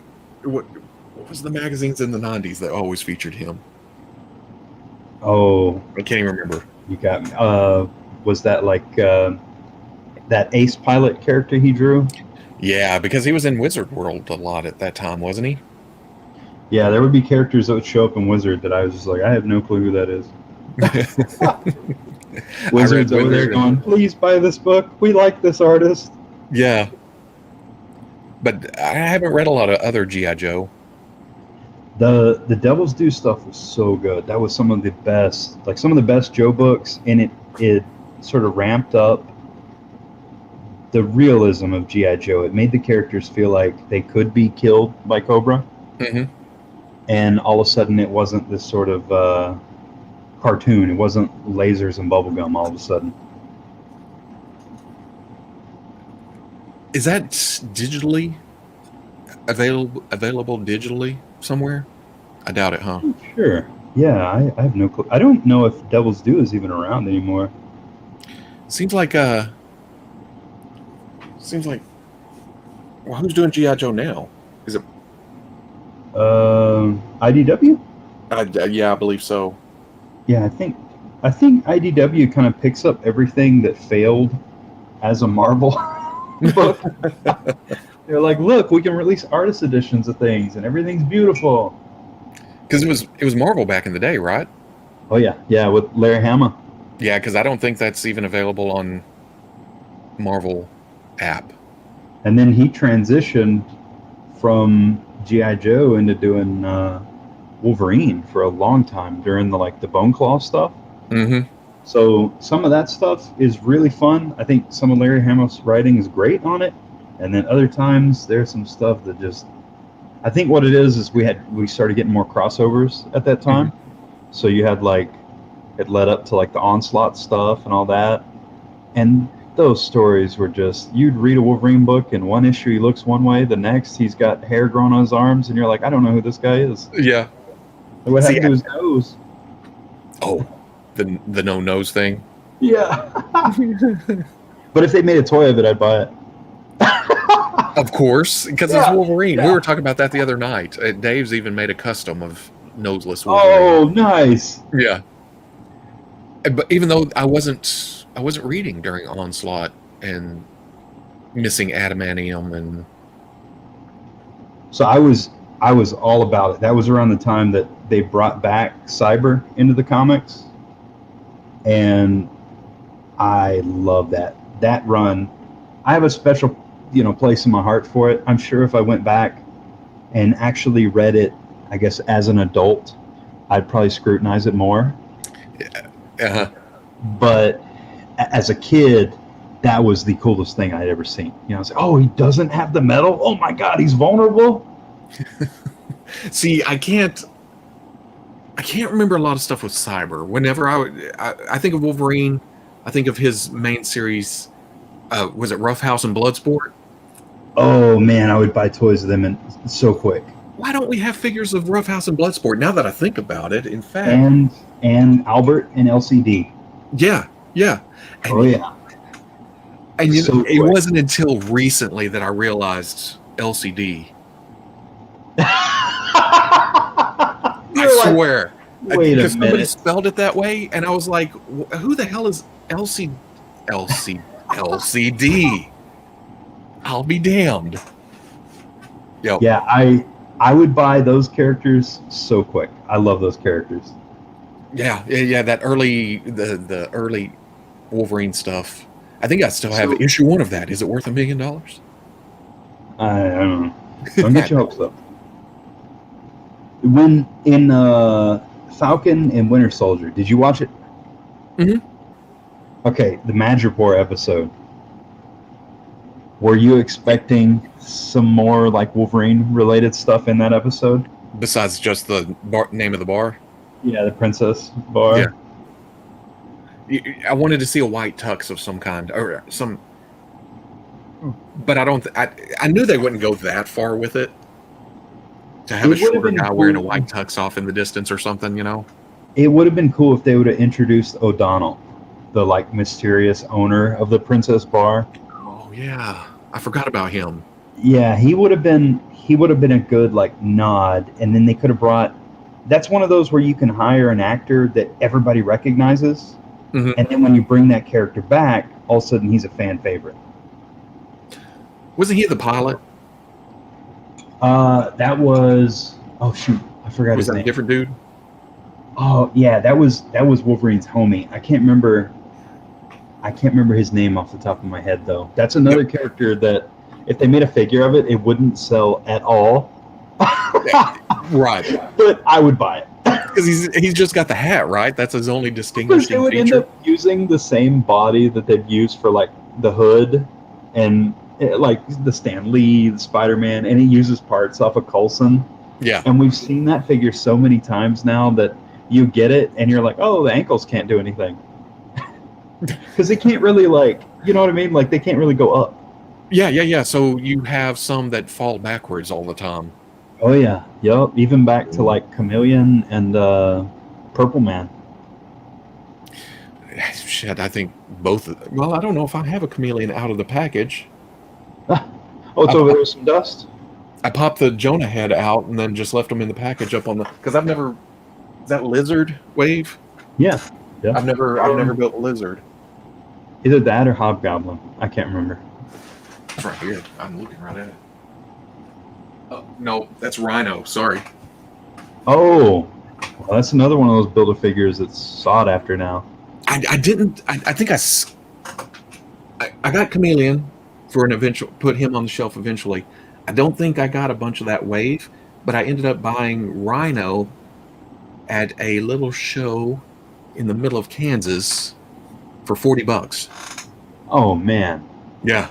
Was that like, were you like, I'm Robo, you should sell this to me? No. No. It had a price tag of $40, but that's another good thing about getting into the show at you're setting up and all that, and you have a couple minutes. You went. Yeah, first thing. Oh yeah. Before anybody else hit the floor, I was like, oh no, I'm grabbing that. So I've been to a handful of cons in the Houston area, and I've set up with some friends once, and it's so funny watching the guys that go. They have a booth and they go booth to booth to check other prices. Mm-hmm. And they have a list and they're writing it down, and you see them going back and putting the little sticker on top of their the price they had. Yep. It's almost like a swap meet before it even opens, right? Or competition. So have you noticed that in the last probably in the last 15 years, comic conventions are less like comic convention and more pop culture fest? I think yeah, with the movies and everything. Oh yeah. It feels like when you go, there's less vendors trying to sell, sort of oddities that we like, old comics and old toys and stuff, and everybody's just kind of like, they get a vendor's license, they put out a bunch of current product, a lot of new trades. And then as long as the show can set up some celeb, mm-hmm. you don't see as many comic artists or writers or whoever. Well, even San Diego Comic-Con. Right. That's more media than it's more movies and actors and people upstairs at Hall H than it is actually meeting artists and stuff. That it feels like the end of an age. Mm-hmm. Where it's like they know what people want and you just set this up. And I almost like going to little cons more. There is swap meets. Well, you're in Texas, so I mean, before last year, you could have went to anywhere in Texas. You could hit a Comic-Con every weekend. Well, they're starting around the state. I mean, you could if you have a lot of gas money. Yep, exactly. Yeah, because I'm 15 minutes from the coast. So if there's a show, south, huh? Oh yeah, if there's a show in Dallas or Austin or San Antonio, mm-hmm. It's kind of like, yeah, I'm not driving that far. Houston's an hour. I'm cool with that. But yeah, going to Dallas, no. Yeah, don't tell Bill I said that. Because I've done a show a couple times in oh my God, Buddy Holly's hometown. Oh, you got me. It's on the other side of the state, so you're a good 25 hours from it. Right. Yeah, I drove across Texas to go to Colorado, and you get to a point where you're like, what state are we in now? Because it doesn't look the same at all. You get to a point where you're like, no, this can't be Texas anymore. I've seen different types of people at this point. Mm-hmm. No, it's still Texas. Veebs used to live in San Antonio, and one time a couple of us made a trip down to there to go to drive to San Diego, Oh and wow. half that trip Lubbock, Texas, Oh yeah. and half that trip is Texas from San Antonio to San Wow. Diego. And Big. there's like, so you know how we have like people say, "Oh, I don't like Carolina barbecue or Kansas City barbecue. I prefer Texas barbecue because it's the best." Mm-hmm. And it's honest. I mean, I respect that opinion, but there are people in the north side of Texas where I'm like, I'm not eating that Oklahoma barbecue. The Same. closer you get to Oklahoma, Right. You know you're somewhere else. We're like, what is this? This isn't Texas. This is you get to like East Texas, there, Longview areas, and you're like, I think this is West Arkansas. easy. Not that West Arkansas is known for anything, but Well, you guys, doesn't the Boggy Creek go into Arkansas? Boggy Creek. What is that? You never heard the legend of Boggy Creek? Y'all have like a Sasquatch myth? Is Boggy Creek south? It might be. Closer to Texas, Texarkana. Yeah. It runs from, yeah, it runs through that area. Yeah, But because yeah, I'm up north. There's a whole like Sasquatch myth in that area, and it's a thing. They made 2 movies about it back in the 70s. Really? Yeah, the movies are terrible. In the middle of the first movie, there's like a montage with like 60s folk music just showing the Boggy Creek swamplands, and you're Mhm. kind of like, oh, this is nice, and you're waiting for Bigfoot to jump out, and nothing happens. Nothing. You're just like, ah, oh, it's terrible.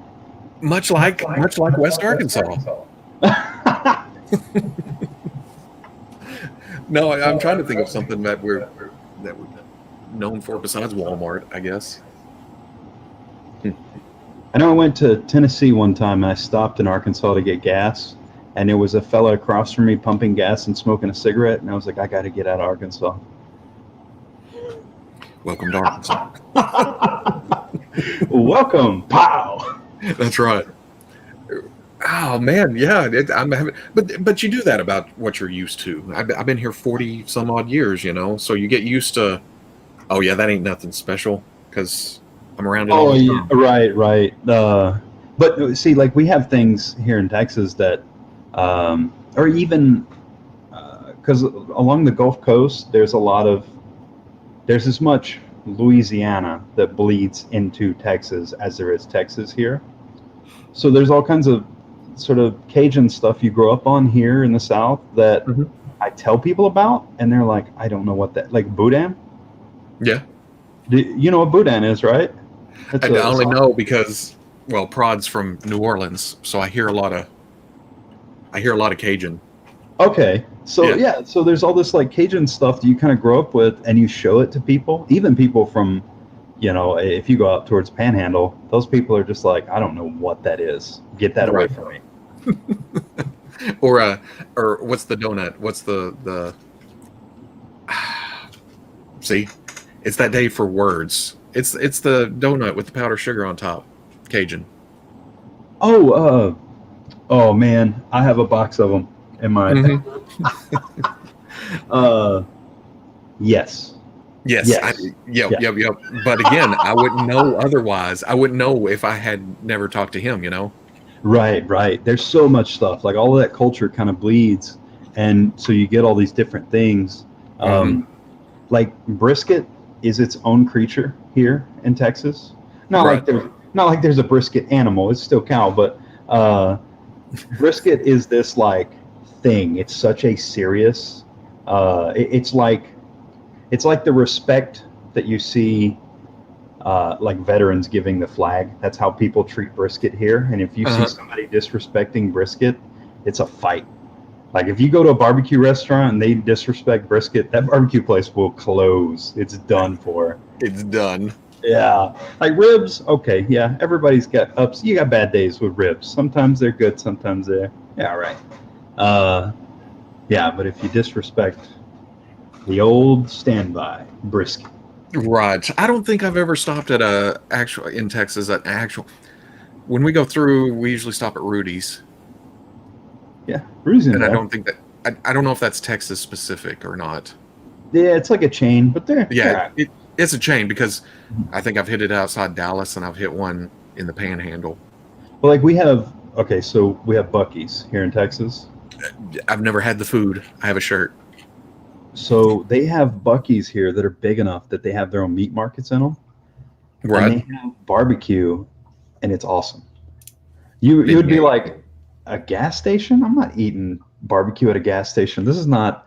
Hmm. Buc-ee's is like the Walmart of gas stations. It's this giant monster when you see it, and they have signs. They're like, Buc-ee's next 20 miles. I think they have a sign that's like Buc-ee's 200 miles. And you're like, Jesus, I'm desperate for a Buc-ee's. Because we stopped at a couple, and I'm like, good lord! And I started looking up, and it's an insane amount of bathrooms per store or something. And Oh yeah, yeah. yeah, And there's beignets. lines, lines. Beignets are the Oh donuts. yeah, Yeah. beignets. Yep. Those are so good. Let's see if memory serves the one. Wait, what? Do what? If memory serves, isn't that the one where the Bigfoot rips the guy's junk off? I've only seen it once. Uh, I don't think that was Boggy Creek. Boggy Creek is fairly mundane. There's a whole lot of him just kind of like wandering around and then nothing happens. Maybe it was in the second one. I tried watching that. That movie sucked. It was so bad. Yeah, I don't know what everybody else. I was again. I was still trying to think of food that everybody. Because I stopped at a Southern Comfort restaurant in Colorado, over New Mexico way, and it was just plain and nothing to it. Okra Oh, and chicken yeah. fried steak, but there was no flavor. And is that what Oh, everybody no. considers the South? Is No. Like, no. well, I think it's the further north you go, the things are less seasoned. Maybe all of us down here are just going to die of high blood pressure. I don't know. That's true too. That's probably true. We're done for. It's like, oh well, we really like to season our food. Yeah. We're getting a Buc-ee's here in Kentucky. Oh, well, I hope they put up a Texas flag to say we were there. Did you imagine starting that war? Oh, I heard special odious heads might be coming. Um, Are they from you? so Wade said, I was talking to him the other day. He said that he's reaching a sort of a tipping point where he has painted so many odious heads that Hmm. he needs a break from doing that for a while. And so we've been talking about it. I have this hilarious. Uh, I've posted pictures of this thing, and I'm waiting for somebody going, "What's wrong with you?" Um, I've been putting this odious head on this fat guy body, and it cracks me up. I laugh so hard. Nice. I'm sure Wade doesn't like it. Oh, it's too much skin for him. But Yeah. I've been having him ride one of those Mythic Legions horses. Oh, really? Damn. It's the stupidest thing ever, but every time I see it, it kills me. It makes me laugh. Okay, so this is the older, it's the retired Odious head, which is why I got on this out of shape body. He's retired. Is that the same as that's the same as this, right? That one is Captain Odious. Okay. Okay. Yeah. So like this one's screaming. This is actually the first Odious head that I sculpted, and Wade. I asked Wade a while back. I was like, "Hey, since we're not doing anything with this old one, can I do a batch?" He's like, "Sure." So I did a handful of these in this color that are like the classic, and he has a set of them. I don't know when he's going to post them. I just send them, and I'm like, whenever you're ready. But I kind of want to paint some crazy colors. I want to do some weird ones. So, is he going to allow that?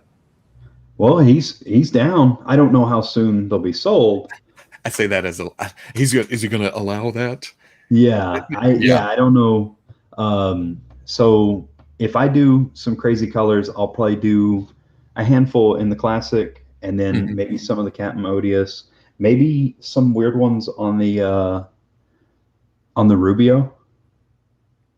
That would be kind of cool. Because there was a stone version at some point, wasn't there? I think he did like the gray ones. Wasn't that? I can't remember who he had sculpt that for him. There is an Odious head that I didn't sculpt that has like a really big mane on him. He's cool looking. He's bigger and he works with like the beast body. Oh, because I'd like to have some. Because I have Rubio somewhere. Nice. I lost. Oh, they're right here. But I had that on an Ewok body. I had to give the Ewok back his body. Yes. Maybe I'll do a Rubio that has like gold instead of silver. I'm sneak it onto a 3PO. Hey, that'd be cool. Yeah. It seems like somebody mentioned Cafe du Monde. Oh, they make beignets. And I can't remember where Prod sent me that one time. The only time I've had beignets. Wait a second. I like that. Oh, no, that was a grill. Okay. Yeah, I'd have to look it up. They were good the one time I had them. Nice. Well, That's so savage odious. one of the neat things about like Houston area, Houston has one of the largest Vietnamese populations in the U.S. Mm-hmm. So we have some of the like best Asian food in Houston. It is top notch. That's kind of my like if I'm driving an hour, I'm gonna go into the Sharpstown area. Right. That's my jam. I don't know if you said Austin. Austin? I don't No, know. Houston. Wait, Houston. Sorry. I think I've been through Austin. I don't think I've been through Houston. It's a monster. Like Houston's one of those where it takes like 2 hours to get across. Gee, whew. Yeah. That's a lot of distance. I crossed my town in about 15 minutes, or if not less. Yeah, that's how like the little like living outside of Houston is nice because I can, get from one place to another. Going into Houston is like a day thing. It's kind of like, well, I guess I'm going in. I'll be back tonight. Damn. Yeah. Even I think I live across the river from the second largest city in Arkansas, and even that is 20 minutes, just shooting across. Scruffy Nerd says Arctic odious, white fur, blue skin. Oh yeah, I did some that were so I think that Wade gave them away as like a I painted, I want to say it was like 8 of them, and I sent them to Wade and I was like, "Hey, these are like a special color. We should send them out to like our buddies." And he's like, "Okay." And he's like, "Hey, I'm doing a giveaway," and just started giving. Well, he's Damn like it. he's like a kid in a candy store. Yeah. Well, what was it? Somebody was telling me that he put up a stream yesterday where he was driving. I saw. Well, I don't know about the driving one. I saw he put up a stream at Frankensons where they were just walking around. Oh, there was like I saw a picture of it. He was driving. I was like, Really? Oh no! R.I.P. Unparalleled. Well, he talks about that all the time. Watching other people's live streams while he's driving. That's awesome. Nope. Oh yes, Wade did both. That is too funny. Oh, trying to figure out where this cafe was. I was in New Orleans now that everybody's talking about beignets. Oh, Winger Lou says, wait, video 1. Wade and fam driving to Frankensons. Oh, man. So this is what I was talking about with building. Of course, this is still wet, but I put this glaze over it, and it mutes out all of that It doesn't Bright mute blue. it out completely, but Hmm. I still got the blue in there, so you'll see it. And especially when it cures, it'll be toned down. But it gives me this nice contrast where the highlights are still there, and it anywhere that I want black to be, it's still pretty dark. So do you do anything after that, or is it just Once that healing? cures, that sets in perfect because you're doing. So I would do like a base layer in black, and then I do the dry brush, and then the glaze. Really, the glaze, it mutes that top color out, but it also mutes out any like brush strokes. Because a lot of times, whenever you do a dry brush, you kind of do that thing where it's just over the top of the Hmm. model, and you end up with all those little brush strokes that you're kind of like, oh, how do I get rid of that? I want it to look kind of smooth and blended in. Interesting.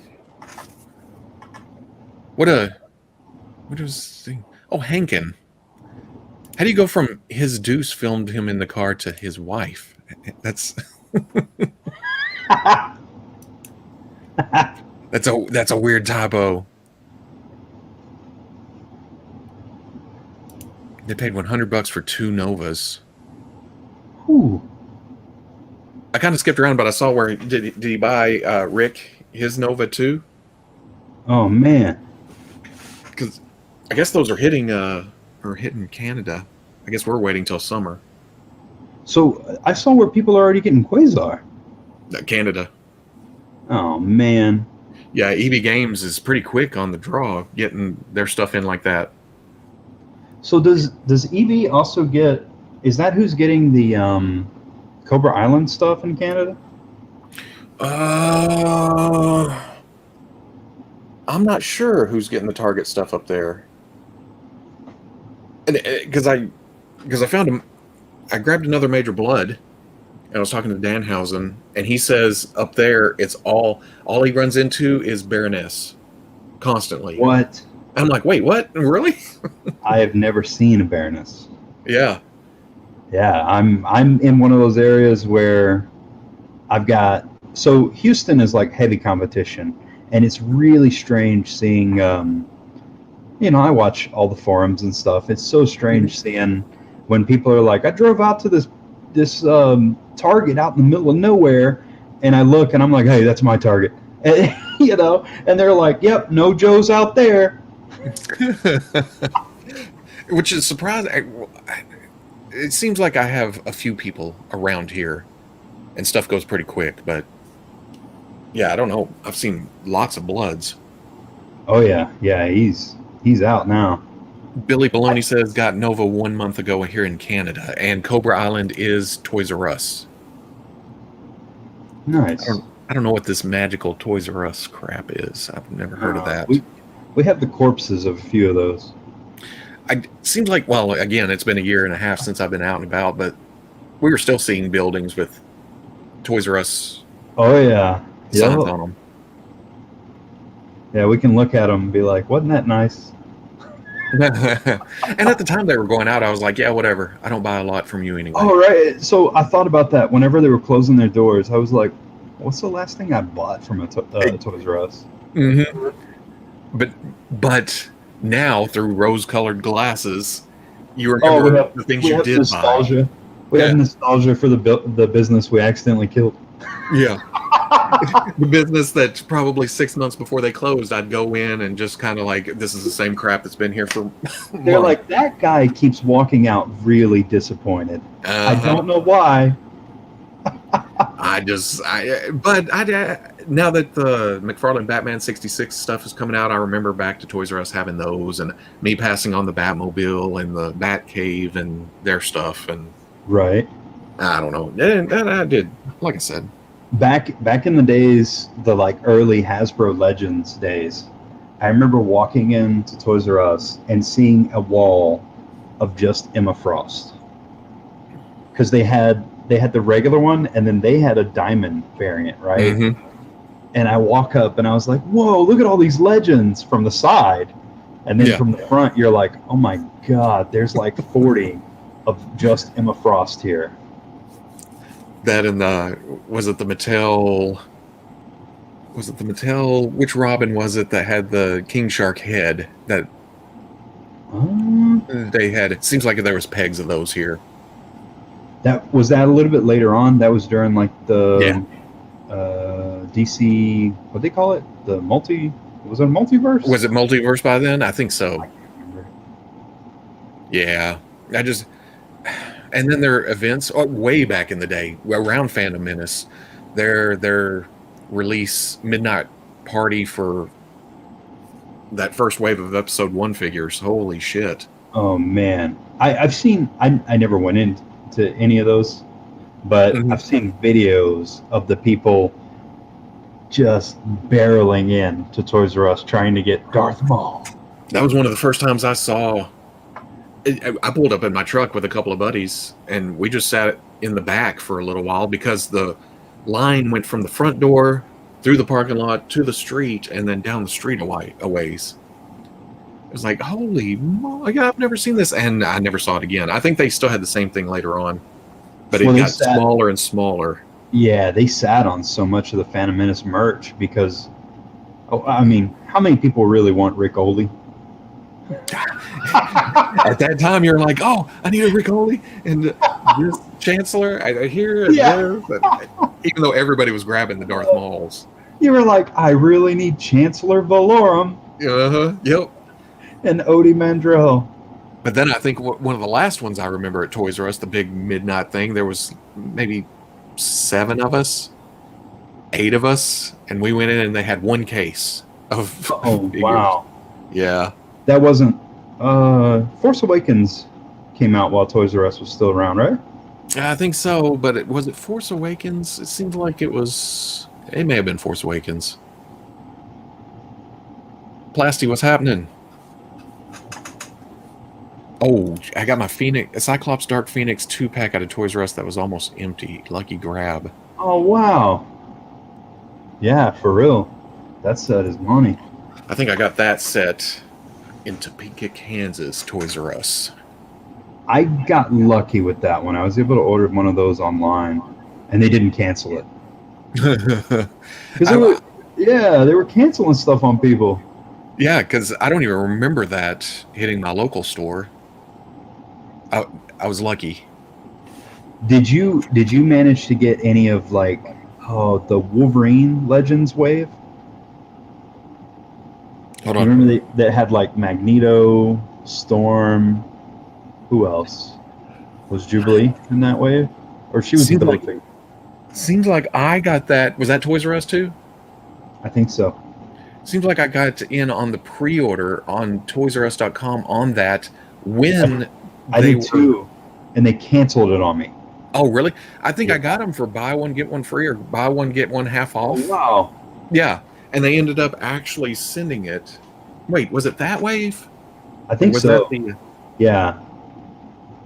Yeah. I think it was that wave from Toys R Us. What was the other hard to find? The Puck wave? Yeah, the Puck wave was a weird one because it was like comic shops got it. I got that online from toyzoo.com or something. Oh man, are they still around? I don't know. I haven't checked since. That was the site where they clearanced out all the SOTA stuff and everybody was buying them up for custom fodder. I think they realized what they had shortly after that. They marked them up. Yeah. Toyzoo. Let's see. Yeah, Toyzoo. Because wasn't that the educational toy store? Something. Did they change it to Puzzle Zoo? Maybe. Permanently closed. Wait. Crunchbase.com.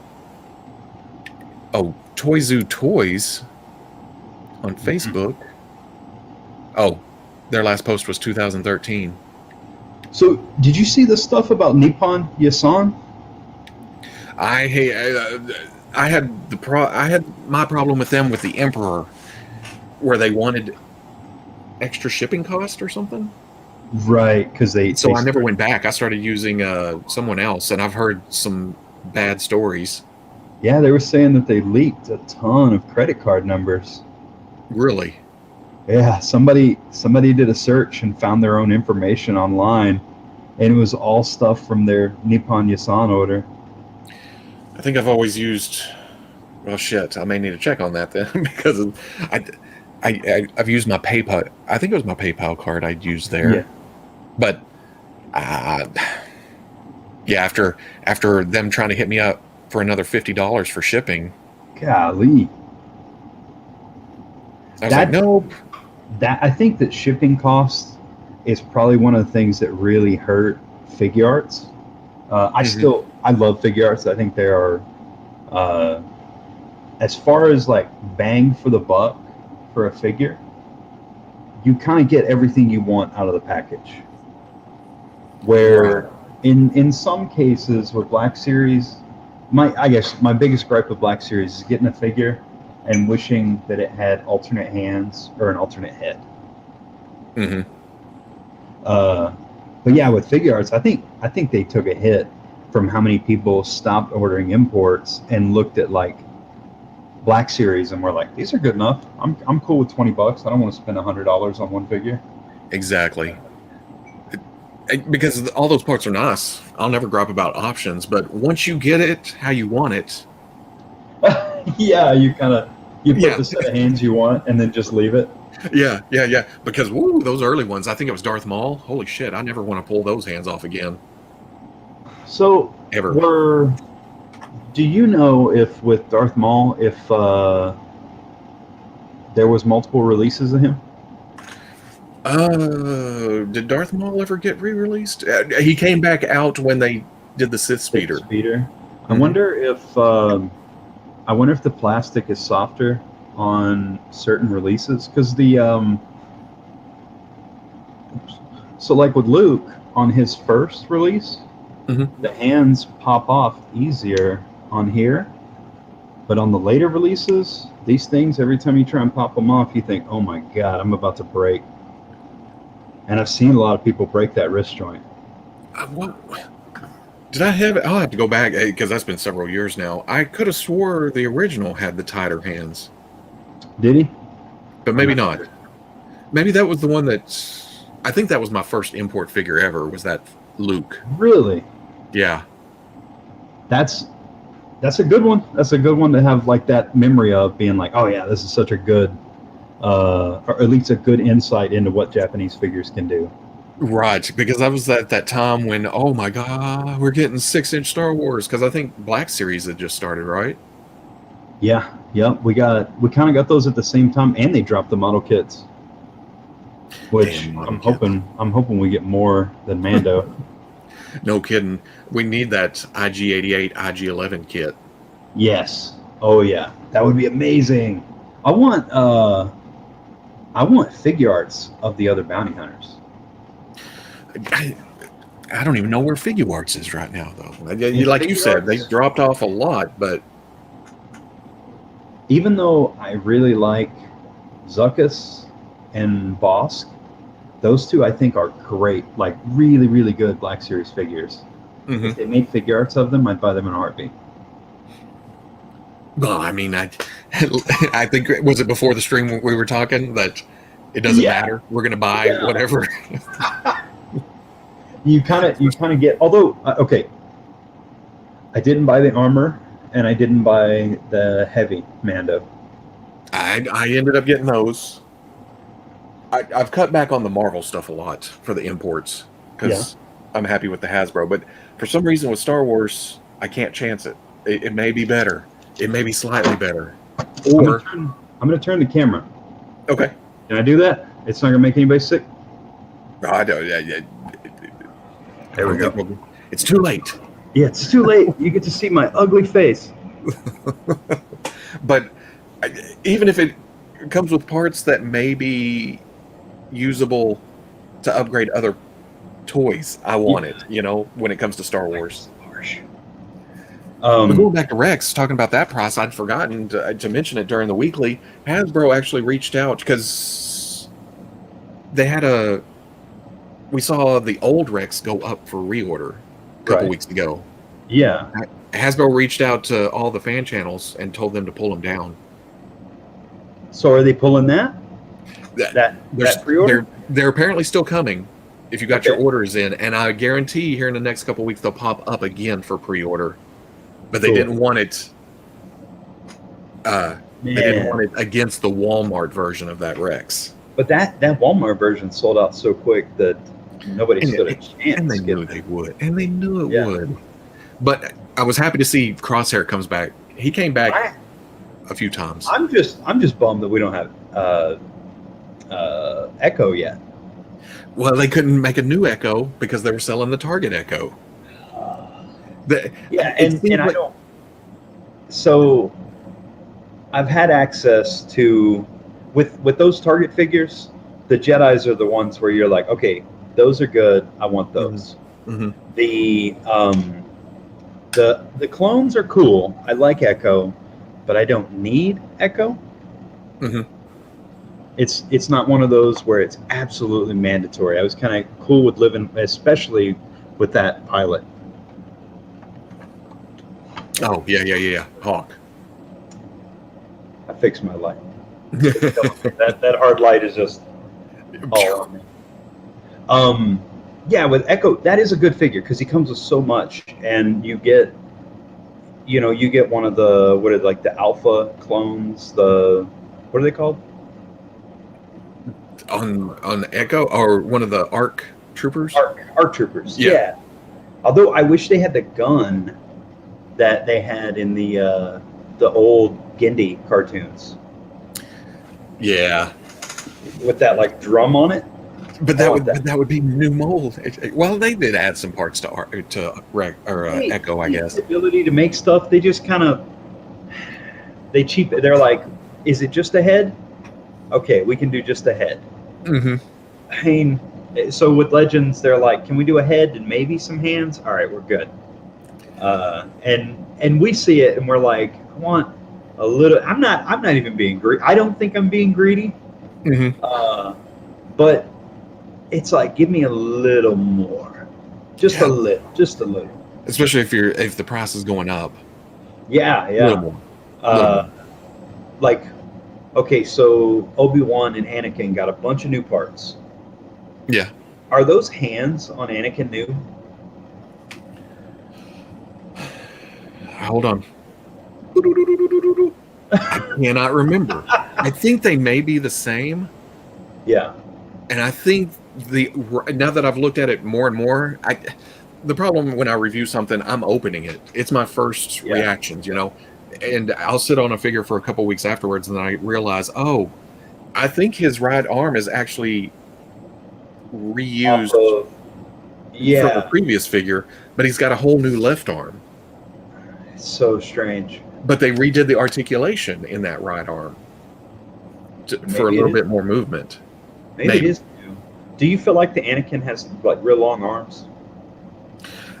All those Anakin figures have always had real arm. It seems like his shoulders sag down a little bit. Yeah. Yeah. A lot of the early Black Series, they felt more like normal people because they had posture issues. Mm-hmm. Yeah. And then they got slightly superhero.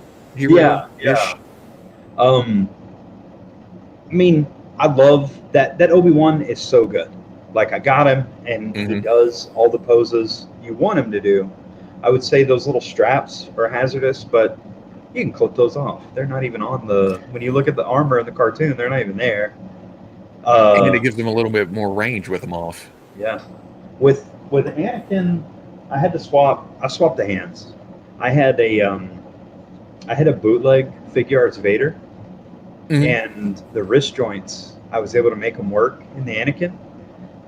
The hands aren't exact, but now he's got, force choke and you've got Anakin stuff now. And some saber wielding hands. Yeah, he can actually hold. Yep, Yeah, because Obi-Wan can. Because the clone trooper had up and down wrists. right. You can get Just up and down. realized I'm wearing paint. Great. That's inevitable. You're out here working, and then you get up and you're like, what the hell? Oh, I got paint or on pants or on something. Yeah. Oh, yeah. You'll go to airbrush something and slosh a bit of paint on yourself. You're like, oh no, my clean shirt. But I've always had the theory that now that we're seeing it with Rex, I've always had the theory that Hasbro had some kind of say over figure arts too. What they Yeah. because the timing always seemed weird, you know. Like It's weird because when you look at the stuff they were able to release, it did seem like there was a pretty tight grip because they only did certain characters and only certain versions, you know? hmm Um, although if they wanted to go back and do, they could go back and do Padme before she had a rip on her shirt. yeah, And that figure would sell like crazy just because the prior one is so hard to get. but Hasbro did that version. They could get away with it, you know? They could, but Yeah. can they? Yeah, that's true. Because they have so many prototypes, and it always seemed like they would show something, and then it wouldn't go up for pre-order until after Hasbro version. They have that. They have the Snowspeeder Luke, Mm-hmm. and every time I see it, I'm kind of like, I'd buy that, but I think that the Snowspeeder Luke that Hasbro put out is so good Mm-hmm. that I don't know if I would have to have it. Does mine have a replaced head? Did you get one of the? Did you do the? So I shrank an ESB Sideshow Luke head. Did you get one of those? Seems like mine has a better head on it now. I'm going to be honest. I think I have more of your heads on Star Wars figures in there than anything. Cool. Yeah. Well, I do the same thing because if I see something that I know that I can shrink down, once I see it, I'm kind of like, oh, I want that. Mhm. You know. So I get it in my head, and so like the Luke, the Jedi Luke, when I was shrinking that, I was being really, really picky about the ratio that it was shrinking at, trying to make sure I'm doing the same thing with Qui-Gon, where it's Mhm. like I need it to be as perfect as possible, because whenever you paint something, by the time you seal it, if you look at it and something's off, you won't want to sell that. You're gonna be like, oh my god, it's terrible. This is the worst thing ever. Throw them in the Yeah. garbage. No, are you doing a Qui-Gon right now? Yeah, I'm shrinking, and I've got Because I have a Qui-Gon from So that's I bought a Gentle Giant. I did a Tarkin too a long time ago that were shrank from a Gentle Giant bust, Mhm. and I like those heads. But last year, so when the Hot Toys Qui-Gon came out, I tried to resist it. I did my best because I'm not normally like a Hot Toys collector. I feel like I've got I have a Sideshow and a Hot Toy figure out here. And I feel like when you get them, you look at them once, you put them on a shelf, and you never touch them again. You Yep. know, Mhm. so like with Deadpool. Mhm. So you bought him, you posed him, and then you were like, "That's good enough." He's in a Right. glass case. Yep. Yeah, and I did the same. So I couldn't resist. I kept looking at it, and I was like, I bet there's enough people that would want a Hot Toys Qui-Gon head that I could shrink the Hot Toys head as well. Right. Like, even though I did the Gentle Giant bust, the bust is good, but on a lot of the Gentle Giant stuff, when you see it, like their Lukes, because Mhm. Mark Hamill is like, he's so hard for anybody to do. Even the Hot Toys, like if somebody said, I don't think the Hot Toys looks like Mark Hamill, I would be like, that's fair because he has imperfections about his face, and Hot Toys kind of glams up the actor. They make him look a little more like if somebody's going to do a sculpt of you, you're like, I want Hot Toys to do it because they're going to make me. Yeah, they're look gonna really Insta- good. They're going to Instagram filter it. Yeah. Yeah. As opposed to being like, oh man, whenever somebody does like an actual sculpt of someone and you see it and it has all the imperfections, you go, oh no, oh, what have they done? You know? Too realistic. Yeah, it's too realistic. Uh-huh. I did. Oh man, so there's a 3D modeler that goes by Lux Studios, Mhm. and they put out a Boba Fett headset that if you buy the model from them, you can print them and sell them. Hell yeah. So it's two heads. It's like a neutral, and then like he's about to pound a stormtrooper, like a gritting teeth head. So I've got a set of those, and I Yeah. got them printed. I'm gonna Dremel them, socket them, and then mold and cast them. Probably for the Black Series, um, the classic Boba Fett. I mean, we don't have the Nomad yet, but I'm sure that when the Nomad comes out, I'm sure it's gonna have a great head too, because the newer head sculpts are really really clean. Yeah. After a dull coat. Yeah, that's true. Yeah. Yeah. I man, I'm trying to think of one where. Oh, Bo Katan is one where I saw some people that were like, I don't really like it. And then I put a dull coat on it, and then I darkened her lips just a little, the tiniest amount. Just by doing those two things, I was like, oh, and her hair. I used a little bit darker red in the hair. And by Yeah. those two things, you see it, and you're kind of like, there it is. It clicked. It fell into place. Because I think it's the brightness of the hair and the leather on the body. Oh yeah, And yeah. then if perfect world, the hair would have a little bit more body. Yeah. Because when she takes that helmet off, Yeah. it's so funny when you watch the show. They take the helmet off, and you have to, like watching enough films, that that's a take where the helmet's coming off the head, but that hair underneath is perfect when the helmet comes off. Hmm. I think Din Djarin is the only one where he takes his helmet off, and you're like, that dude's got hat hair, big time. Yeah, he's got helmet hair going on. Yeah. Because it's that and the plastic hair. They couldn't do that and then still have the helmet, which I think at this point, Do you keep that helmet on the figure? yes. Really? Yeah. Just because of the hair, it throws me off. Okay. I keep the helmet off. I think the helmet is a little too big, but that's That's what we run into, because even though they flatten the hair that much, it still Mhm. doesn't flatten as much as real hair. yeah. So Yeah. so they have to make the helmet a bit bigger. Man, I bet trying to paint, like let's say somebody had a 3D model of that helmet, Mhm. painting that decal, the owl, it's Mhm. like an owl, right? Yeah, owl. Yeah. Night owl. Something, whatever she has on. So trying to paint that onto that model would be a pain. That'd be so hard. Hmm. But it seems like at looking at that and some of the new Bad Batch guys, I start to think I wish there was alternate heads. Oh, Have the their cartoon. head and then pop it and then have the helmet. Oh yeah. That way you're not trying to fit over that head. But it seems like when they used to do that, they'd make the helmets too small, Maybe. almost like it's the size of the head Mando, itself. Mando needs a helmet head, because that I sent you one of those, but Helmets.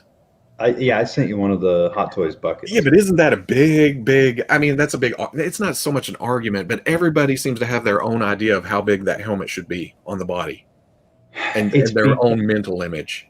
I think, okay, here's what I think. They have 3 guys that play Mandalorian. Yeah. Those 3 guys don't have the same size head. So when we're looking at shots, I guarantee you that whether it's John Wayne's grandson or the other guy's like a capoeira fighter or something, I guarantee you that those guys have different size buckets, and we're seeing the different size helmets, and we're going, no, it's too big. No, wait, that looks right. No, now it's too small. Mhm. I guarantee that's it. It has to be. Or well, the episode with the Believer, is that the one with Mayfeld comes back and they're in? Oh he yeah. shoots at the end of that episode. Mando's helmet is squished at the bottom. It actually goes to a V. Oh And then- wow.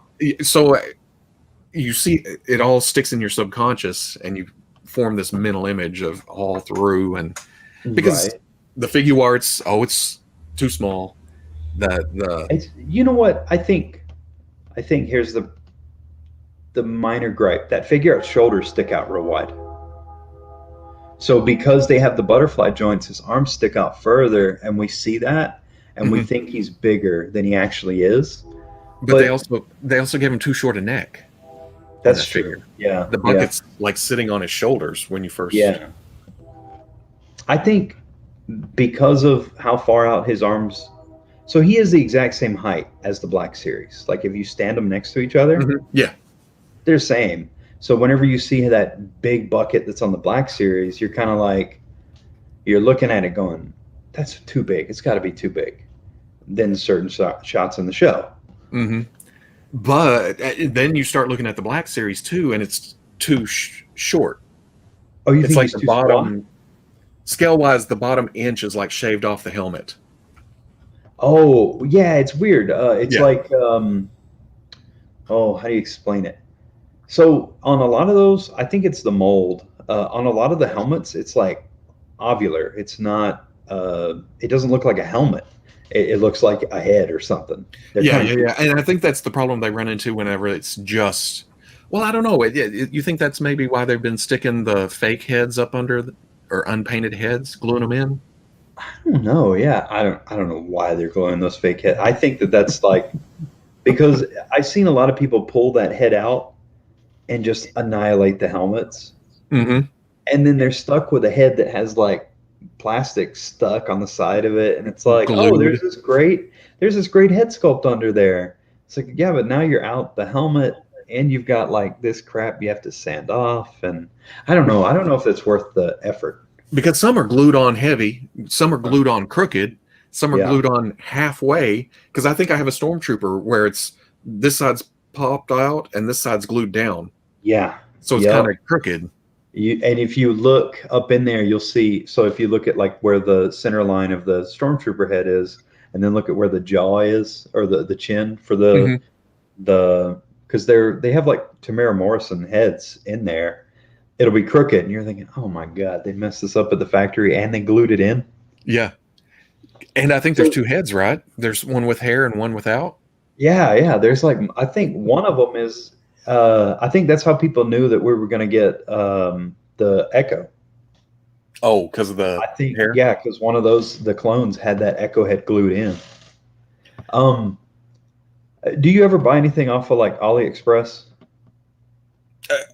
Well, oddly enough, the last thing I not very often, but somebody linked me on a live stream to unmasked Din Djarin head Oh, nice, that actually looks pretty good. cool. But it ended up being a ripoff of somebody else's work on Instagram. So when I put it in the play day, that they're Oh, like, "Oh, that's my sculpt," and damn. Oh no. But at the same time, it's a copywritten.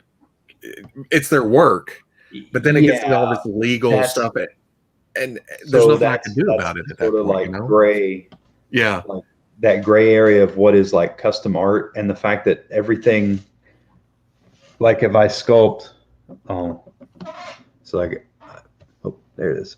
So like I started sculpting a Hulk head, right? And I hmm was telling myself, I was like, I want a Hulk head that I can put onto the Select that looks a little different. It doesn't look quite like that classic. hmm And I started working on this, and okay. So like, if I sold cast of it, and somebody bought that, and they started recasting it, I can't do anything about it. All I can do is tell other collectors, like, hey, that's my work, and hmm have people they have to make that decision where it's like, okay, I won't buy that. But if I sell an original piece of work like that and I charge $10, $15 for a cast of it, and then somebody else buys it, copies it, and they sell it for $5, well, of course you're going to go with the cheaper. You're going to yeah. look at it and be like, hey, that's a deal. I'm going to buy that, regardless of how many air bubbles it has in it. You're right. There's a reason it's Yeah, cheaper. that's another like. Um, so have you ever bought any cast off of like eBay? Not, and I don't mean like China. You buy like cast from China and you get it in hand and you're like, I don't know what this resin is they're using. You get like something brittle and you're thinking like, this is terrible. I feel like I got ripped off. Uh-huh. But it was so cheap that you're kind of like, oh, you get what you pay for. Exactly, because it's been a long time since I've Scoundrels Bounty. Is that they sell cast on eBay or Watto Scrapyard is one Watto that Scrapyard? Okay. like He has a ton of original stuff that's super cool. I love Yeah, seeing all that. And yeah. then Scoundrel Stock, Maybe Scoundrel Stock. I think so. I've never bought it. I think I said Scoundrel Bounty because I saw somebody do a Bad Batch. It's them in the console and two chairs and their robot. They're offering The it on Gonk? Instagram. Yeah, the Gonk. Oh, I need that. I need a And I Gonk. can't. Oh well, here it is. Yeah. What's it? 2797studios.com. Okay. They've done the FET throne that's been going around. So you saw that we're going to be getting a bib. Oh, it is a Gonk. Oh man, I need that. Yeah, that. Oh well, and then the whole console. Yes. I had it still on my phone because I saw it right before we got on here, and I was like, because "Oh, you want it. yeah, damn it! You're like, okay, I guess I'm buying Star Wars stuff. Hasbro isn't quick enough. I can't help it." So, would you buy, like, if Hasbro made more Dio type stuff? You remember they tried to do those Dio things that was like, they had Luke and Hoth, and he was like standing on the wreckage of like a snowspeeder or something, and it was 6-inch scale, but it wasn't an articulated figure. It was the AT-AT foot, wasn't it? That Oh, something. Yeah. And then Darth Vader was burning through a door. Right. So they tried to put those out in Black Series size, Mm-hmm. and they just crashed and burned. They did not sell at all. If they would have done the terrain like that, but then sold a 6-inch figure with it, I feel like I would have bought those.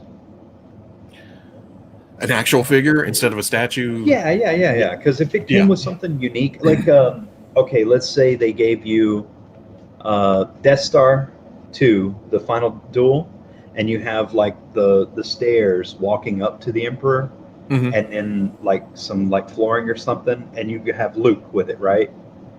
And then you find a way to put out Vader with another piece of it that you can connect together. I would buy those so quick. Did Figure Arts come with a? So Figure Arts did have the backdrop. Yeah. It's a little smaller than it needs to be because it's just like Luke and Vader on there. It's not really a whole lot of room to put the Emperor. I had a. Well, they did try to do that with. Did they have a Rey? Or a Kylo with a base? Oh, that's true. Yeah, those were what, like Kmart exclusive or something? I think Rey was Kmart. Kylo was Walmart. Okay. Luke was Target with the Octu. He had a brass base. I've never seen those in person. I don't remember. I think Rey had a piece of machinery or something. They really missed the mark. They could have released Luke with the blue milk creature. Yeah. I don't know if I would go with little diorama pieces because at this point I'm having enough trouble putting all the figures up. Finding. Yeah. Oh, okay. Let's say they put out the back to tank. With a floating diaper Luke? Yeah. Probably. Yeah. Because how would you display him otherwise? I mean, don't even make Luke articulated, but make the 2-1B articulated. That's good. That I would buy that. Yep, so quick. I think Space Walls. Their Tantive 4 diorama that they have about, well, hopefully it'll hit soon, but something like that where I can stand all kinds of figures in front of it. That'd be cool. I regret not buying one of those. I don't know if they still have it up right now or not for pre-order. I've heard they've had troubles within the company. So. Oh, really? I think they're going to. Are they? I noticed that it's licensed now, right? That's because they did the Space Walls. Yeah. And I've talked to I've run into those guys at shows several times. Awesome guys. But as soon as they went licensed, I think that's when all the complication set in. Because you're dealing with Disney, you're dealing with Lucasfilm, Star Wars. Yeah. Trying to get all this. Everything they do, they have to send to Disney to approve. Mm-hmm. That's. And I think it got too much. In that interview with Jerry Macaluso, he was talking about how towards the end of like SOTA that they were having problems with Capcom, where everything they did Capcom would nitpick it and say, no, do this different or do that different. I've heard that a lot with Capcom. Which sucks because they have some licenses that, but isn't Resident Evil is Capcom, right? I couldn't tell you. And that's a license where they have so many characters in that game that people love.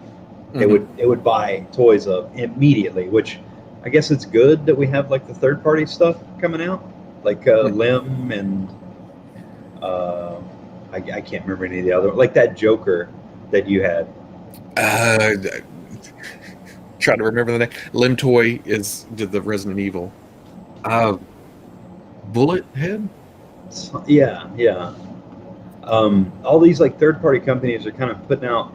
I bought the Lim Toys Phantom Snake, or not Phantom Snake.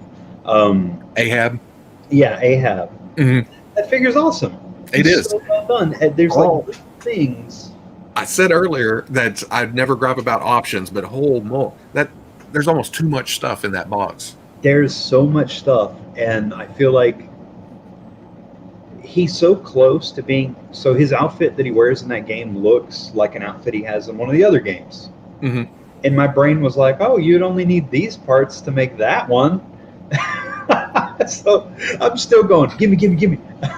And I think they were into production when people started talking about how it was short, so they gave those extensions to the yeah. Those are taller. great. And he has he has ankle articulation with them.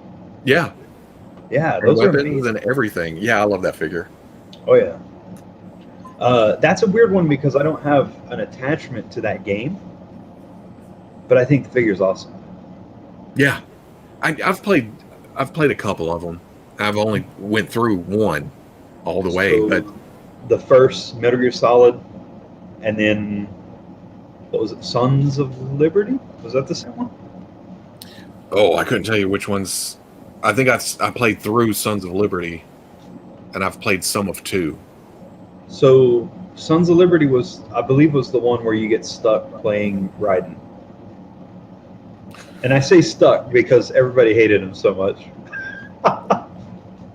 Was it Sons of Liberty? Oh God, I couldn't tell you. It was the one with the big mech thing. Those are in the first one too. Was it? Because you had Metal Gear Rex in the first game, and then Metal Gear Ray in the second one. Was it second one? Yeah. Shit. Isn't there like 5 or 6 or something? Oh, there's a ton. There's some on Game Boy that I've never seen before.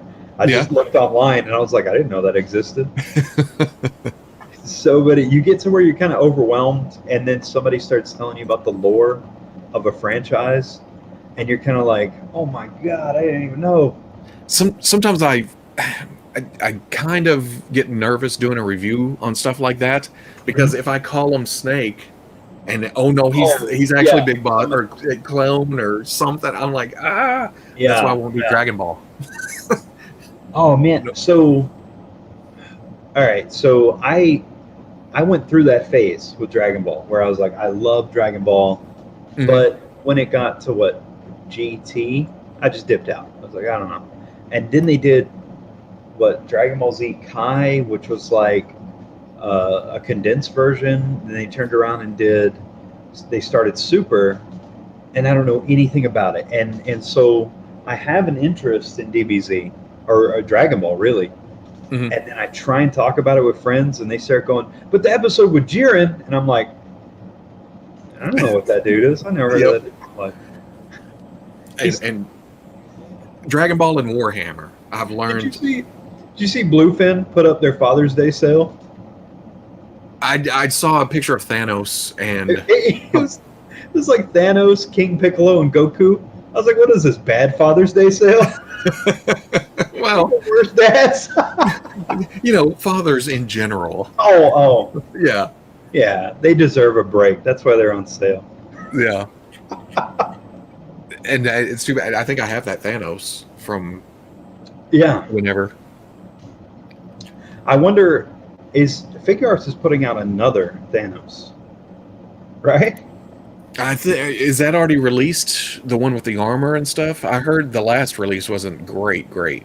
I wouldn't doubt it if they release another. no one, because they've been kind of milking the Marvel Infinity Saga stuff, and it's weird because once that stuff runs its course, like they're a bigger company, they sell stuff, you know, by the thousands, millions.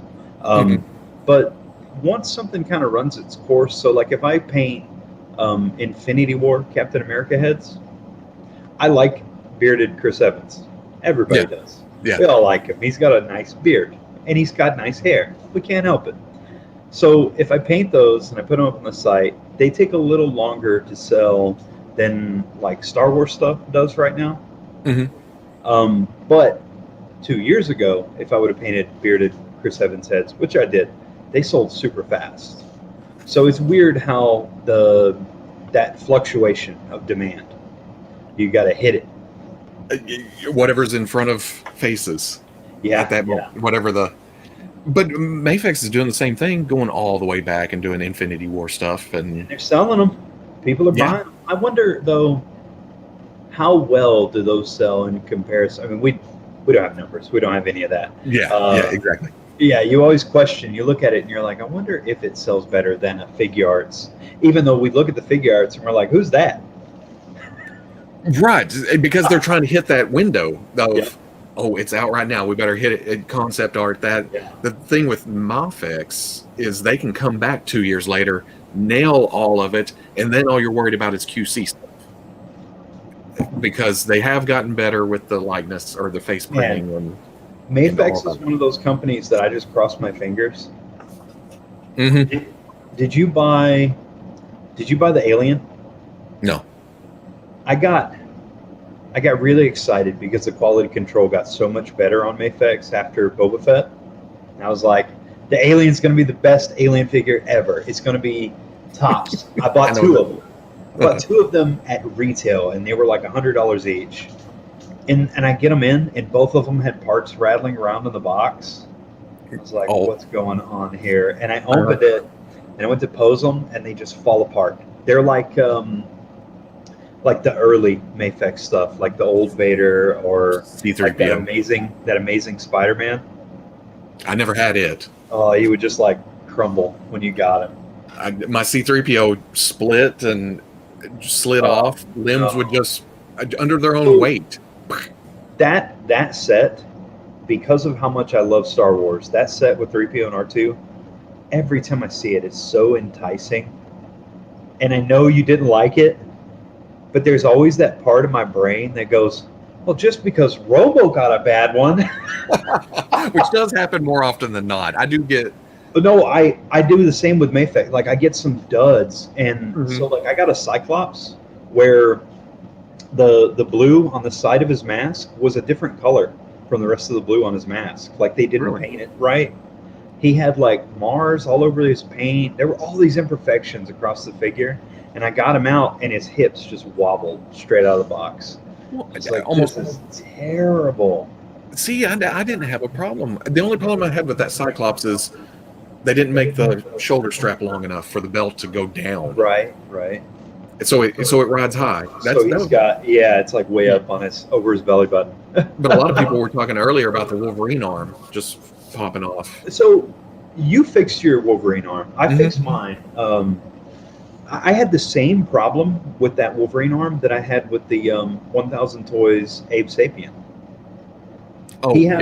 So there's the shoulder disc has a peg that connects into the elbow. The bicep is essentially a floating piece. So there's no reason to have all that excess plastic inside the bicep. So you can take the bicep, it slides off whenever you pop it slides off. Just take like a bell on a Dremel bit with a bell on it and zip, and it's done. It'll pop on tight. You'll hear both the clicks and it'll never fall off again. I think I ended up shaving off the bottom of the teardrop on the shoulder to give it even more clearance to pop up in there. Yeah, because whenever you hear it, because it does click twice for some reason, and when you hear the second click, because after I did that, I've never had those arms fall off again.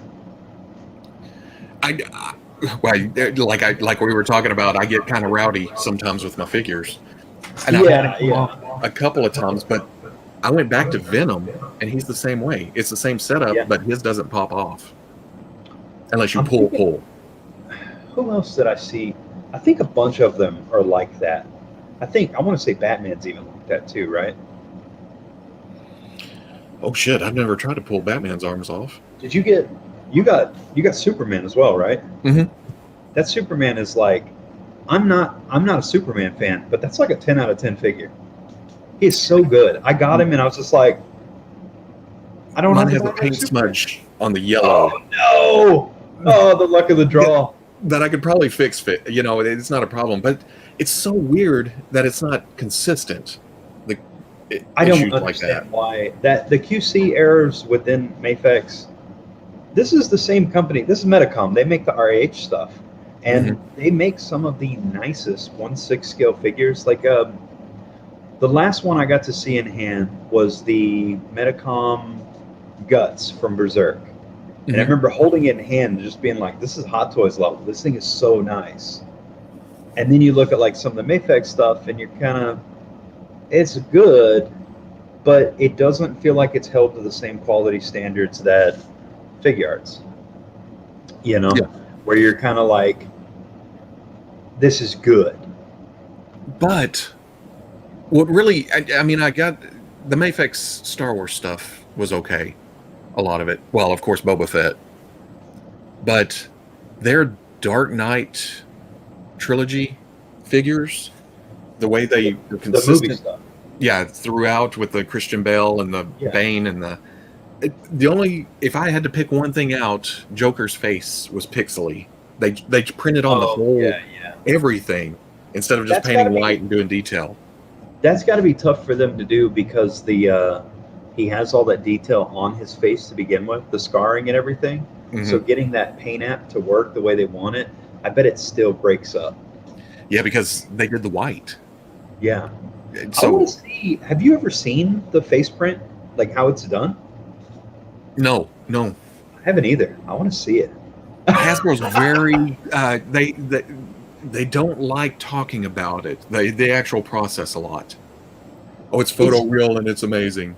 So back in the day, you would have, it's like a, what do they call it, like a tampo, Mhm. where they have like a stamp basically that comes down and then it Yeah, every time, and yeah, and then they just do a ton. That's why sometimes you get the eyes that are a little up, a little down. But some of the face print stuff is that way too. So it makes me think it's still the same. It's still a it had to tampo. be some kind of I don't know, digital. It's like a tampo that's like printed onto a rubber surface and then pressed down. I don't. Well, with it being pixely like it is, though, I got to think it's some kind of. Yeah. I don't know. Even thinking that would be interesting to tour a factory. The thing that I feel like it, because I love how the face printing will get complexion in the face. Mhm. So all of a sudden you have reds on the nose and the cheeks and everything, and even areas. But then you'll jump over to the ears and they're a solid color plastic, and our ears are super red. Or you'll look at like the inside of the nostrils, which are normally pretty dark. All of a sudden you're looking at it and the inside of their nose is just a white color. Mhm. You're kind of like, oh, somebody doesn't have boogers. The only thing that they went in depth with they were talking about, and I can't remember if this was on. I think this was still. In fact, I think I asked about it. They can't photoreal anything that has depth. Like who are they? I think it was the Gamorrean Guard. How deep Oh. those eyes are set, they can't Yeah. photoreal inside there. I Or think that updated Gamorrean has photo eyes. does it? Because this was way back when they first started. Yeah, I think that new Gamorrean though, because I have two of them. I bought one. The first one was the only one I ever found in a Target, and it was clearance. I got them for like $15, and I was just like, jackpot, and I was digging, looking Yeah. for more. So then I waited, and I got another one towards the beginning of this year, and I want to say that new one has print on the eyes. Maybe they figured out a way, or because remember Star Wars was behind Marvel about a year or so. Yeah, Because they're the and I Netflix think it's- way, right? Netflix, Punisher and Did they start with Elektra. Guardians of the Galaxy or Oh, the did they? Punisher? I can't even remember I now. don't remember. I do. I just remember that whole wave. Punisher, Daredevil. Even though he didn't need it, he had face print on his beard. And then Elektra and Jessica Jones all had Yeah, it. and then Star Wars came in a year or two later with Rey and Rex was their first. Oh yeah, because they were SDCC or something like that. Wait, no. That year, they showed a Rey, the Island Adventures Rey or whatever. Wasn't that the year they gave us old Luke and Rey, but they were painted at San Diego very Oh badly? yeah. Yeah, Yeah, but even the final release of that Luke figure has he looks more like the dude than Mark Hamill. yeah. In fact, I think mine's been replaced. Yeah, yeah, because Yeah. that was probably one of the first painted heads you bought. Yeah, way back because that had to If be you done. don't have one, I'll see if I've got one. I'm pretty sure I have one because it wouldn't be the originals. I think I've pulled it out of the box before. Right. So do you end up with a bin that's just heads and somebody sees it and goes, "Are you a psycho?" Doing, I do have a bin of heads and Right. that I've replaced. But if I'm replacing the head because I do reviews and stuff, Yeah. I buy another body for the painted Oh, nice. head. So I still have the original in Cool. just to I have to have- compare. I have a bin because there's so many figures where, I'll pull the head off and replace it or whatever, and I just end up with a bin of just like heads and stuff where I'm kind of like, I didn't like that, I didn't like this, and I'll look at it and be like, why do I have so many of this or whatever? Right. And I'm sure the people see it and they're like, you got a lot of headless toys around here, or do you Sid from Toy Story? You ever look at the headless heads, or well, they're heads, so they're not headless, but the bodiless heads that you have, and want to repaint those, or It's or weird they're- because okay, so there's a lot of sculpts where sometimes you see potential in a sculpt, and Mhm. sometimes you start painting it and you get frustrated. You're like, oh no, this isn't as good as I thought it was going to be. yeah, Especially like we were talking about earlier, where factory paint is so heavy, and cleaning that factory paint off, a lot of times you're basically melting that stuff off of there, and you'll damage the surface of the plastic underneath. So it's really, really hard to get a clean copy. I remember when I bought those Game of Thrones figures that Funko did. Some of them have really good sculpts, but the paint apps on those figures are terrible. Now, I will say the Jon Snow they did, that doesn't look anything like that dude. No. I tried cleaning that thing and painting it, and it does not look like him. But Kingslayer was on point. That one's great. Was that series 2? Yeah. I think that line really hurt itself by the first line being made out of that brittle. Clear. And then the second wave was great. All of them had great joints. Everything was super nice. I think if people would have known how good Wave 2 was, we might, well, I don't know. I think the show hurt itself. But, the wave was so good that I remember thinking, man, I want the mountain, or a lot of the other characters. Yeah. I think at that point, I think right then was Funko deciding not to do any more action figures whatsoever. That's a killer because those are good figures. Even the Rocketeer they did. That's a really good figure. And I kind of like the Firefly figure. Yeah. They have the same. They suffer from the same thing that the Game of Thrones stuff. They have that clear plastic. Mm-hmm. That should know by now because DC Direct Direct. always had that problem. They were still doing it at the end. There were essentials coming out that had clear plastic, and somebody was telling me. Actually, I think Ori was telling me about how when one of the Spider-Man movies had come out, that the guy who was in charge of DC Collectibles got a call, and they were like, "Hey, why aren't you making any Spider-Man figures?" And that guy was like, "We don't own Spider-Man." They were like, "What? We don't? How do we not own Spider-Man? We do comic stuff." The CEOs of Warner Brothers are so like disconnected from these properties that they're just like, make the thing. hmm And now apparently it's a WB mandate about no guns with What? DC action So, figures. who was Batman supposed to stop?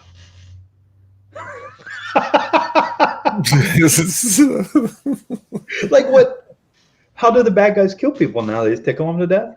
They die. I mean, it goes as far as they pulled. Well, Medicom pulled the acid gun from their armored Batman, and it looks like a big barreled. Like a super soaker or something. Yeah, Eh. and they pulled Joker pistol that has a bang flag sticking out of it. This is ridiculous. Yeah, but all I know, I mean, I think it was Prom One Studios with a statue with the Grim Knight. They posted about the mandate, but we haven't heard anything other behind the scenes. Yeah, I wonder if it'll still have them.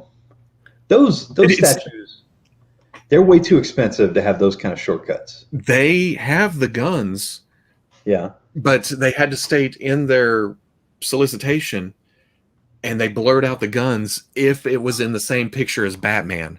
The guns by themselves was okay, but if it was in a picture with Batman, So did they they couldn't not- show the guns. did they not watch the Zack Snyder Batman movies? And isn't the whatever the new Batman movie coming out, isn't his symbol made of gun pieces or something like that? But it's okay to read it in the comics, and it's okay to watch the movies. They just can't promote in pictures Yeah. toy or something. We're just going to get to a point where Warner Brothers or DC in general is just memes. Yeah. The whole thing is just us dogging on poor DC because of weird choices. Yeah. So I don't know. We'll see. But we've been seeing that with Hasbro too. I mean, G.I. Joe came out with kind of fake Nerf guns, but it kills me that they all have Nerf guns. they're getting better. Well, again, that new Snake Eyes coming out is a exclusive. Yeah, so it's not on shelves. Yeah, And I do the like movie. the guns that come with him. Mhm. It's weird. Okay, so when the new Joe stuff started coming out, I had that like G.I. Joe fever. I was like, I want my favorite characters. I was like, I want Flint. Like right now. Not whenever SDCC Snake Eyes was coming out. I was like, I want it right now. And I got this bug, so I looked online and I found a really good deal on the Sideshow Flint. Yeah. And I bought him. And I love that figure, but he's kind of older, Sideshow, because he's a little wobbly. There's some things that could be better. I might replace that body at some point, but it's tough when you spend, you drop $200 on a figure like that. It's like, oh, I need to replace the body. I shouldn't have to do that. But I got it, and the attention to detail is just immaculate. Like there's so many little things. His bandoliers on his chest, you have to put every one of the shotgun shells into them. Really? And at that size, you're using tweezers to do it. So by the time you get them all in there, you're like, oh my God, this is because he's got like, at least 20 shotgun shells on his chest rig. And then there's all these little details like his pistol, the slide cocks back, the mags come out, his shotgun cocks, all this stuff. Grenades, canteens, so much tiny G.I. Joe stuff. And I feel like the new Joes are kind of missing that. Do you remember how, Tunnel Rat is the best example. The original Tunnel Rat, what were his accessories? I didn't do G.I. Joe. Flashlights. He had little flashlights. And they were like, if you were a kid, all of a sudden that flashlight was more entertaining than the fact that he had an M60. Mhm. It was his stupid accessory where you're like, I love it. He's got the little military flashlight. There's like a right angle on it. Mhm. You loved it. Can't explain why. I think that may be why I'm into the new Joes, is because I wasn't heavy into the old Joes. Oh, man. So I don't have that. I remember the cartoon a lot, but we didn't do Joes when I was a kid much. Man. For whatever reason. So you're He-Man generation. Well, Are you before He-Man? He-Man was. Did When was He-Man? I remember watching He-Man, and I bought a lot of He-Man. Like 82, 83. 82, 83. Yeah, Empire Strikes Back. I had Star Wars toys before, but Okay. and See, then I Empire had Strikes Back, Transformers. For me, I was born in that era where Star Wars wasn't a thing, Mhm. and it wasn't like, oh man, being 5 years old, not knowing what Star Wars is, and then have an uncle give you like Empire and Jedi recorded on a VHS, Mhm. and you're just like, I don't know what this is, but I'm fast forwarding through the commercials. It's so good. Uh, you get that, and then your uncle says, "Oh yeah, we used to have toys of this." You're like, "Wait a minute, are you Mhm. serious?" So when I was little, I remember being like 6 and 7, and we would go to flea markets, and you'd be looking. I could find He-Man toys, but Star Wars was like the gold mine. You stumble across a Stormtrooper, Darth Vader, anything but Bespin Cloud pilots and Right, right. some random skiff guard. Because Any of those, it's like jackpot. there Um, was tons of that stuff. dude, they Like, did in that original line. They did so many characters that were, what do you call it, like auxiliary, mhm. right? Like the characters you kind of add in, and kids get excited. Right. Definitely not Rick Oley. Uh, But they also just made up ships to make for the toy line, you know? oh yeah, because Yeah. they had a little. Do you remember how they had a little shuttle Tidarium that was like a one-seater? Yeah. Yeah. And it, I had and that and thing. it looked kind of like a probot or the Imperial probe droid, except Yeah. it was kind of like a trouble bubble, and it had a bubble on top, and you Oh, shoved that's the figure, cool. and it had arms sticking Oh out the front, man, or the power thing, yeah. the little Man, skip. so there's a bunch of that stuff Hmm. that I remember, like I would see randomly, but I had no clue what it was. You'd Hmm. see something, be like, I don't know, and then occasionally you'd stumble across something, and seeing when I was little, seeing like a Millennium Falcon, and not knowing that existed, and you stumble across a toy of it, in regardless of whatever shape it is, you're like, this is amazing that a toy of this exists to begin with. Like, so did you buy? You reviewed the Black Series Snowspeeder. Yeah. Did you find a place to put it? It's Oh, the it's got skip. dust on it? Oh yeah. Well, okay. My TIE fighter is sitting over there on top of a shelf, or Okay. one of those storage things that I have full of comic books. It's sitting on top of that, and the snow speeder is kind of balanced on top of it, against it and the wall. It's spaceship mating season over there. I don't have a Star Wars display over there. I just have it out of the way. That's the only place I have for it. You know. So that thing, when I got it in, Mhm. like, talk about feeling like a kid again. You get that snow speeder, and because of the size of it, all the little details, because it's painted super well, you get it. And I know there were people that are like, I got one for $20. Mhm. The hundred and something I spent on it was worth every cent. It's so good. And I honestly hope that they sell a ton of them, because I would love to see them revisit like the land speeder, but I want an X-wing so bad. I feel like an X-wing is going to be too big. You think they'll try and do like a HasLab with one? I don't. Well, they're talking about a HasLab right now. That's not a vehicle, right? What do you think, Right. Rancor? I think it. Yeah, that's what I'm hoping for, or a Bantha. Ooh. But I think if they were going to do another vehicle, they'd go like A-wing. Ooh, It that's feels a kind of cool that pick. same size. That's such a good pick too. A1 Yeah. would be amazing to have. Or if they want to give us something that isn't the tie, because that Force Awakens tie didn't sell as well as they wanted it to, If they could always do the Interceptor, and it would take up less room. that's true, or a regular tie would be smaller. Really? I didn't know. I wasn't sure how big the Force Awakens tie would be compared to a regular one. I think it's just scaled down some because it's a one-seater. This is a two-seater. You got the extra gear-looking things in between. I don't know. We can debate all day if they had released the original trilogy TIE Fighter first. Right. We'd be swimming in vehicles now because it sold so well. But But even like the Dewback didn't sell very well. yeah, true. I remember those just sitting there, and then that Ray's speeder, that thing didn't sell very well. Now, I don't remember seeing Luke's speeder. It was out at the same time, wasn't it? I think so, but I don't remember ever seeing it. I would always see Rays, like the leftovers. I got my Luke land speeder at San Diego, so I didn't. Oh, you hunt- got the one with all the, you got the hat and all the extras. yeah, and the engine. That. Yeah. Wait, did the regular come with that, with the hood and the engine inside and everything? I have the one sitting over there, but I'm not 100% sure. Yeah, I don't. I think I just know it they came with said that extra it stuff. had better paint, right? That's what I they guess said. They came out and they were like, "Oh, but this one's painted better than yours." Yeah, this one's exclusive deco. yeah, yeah.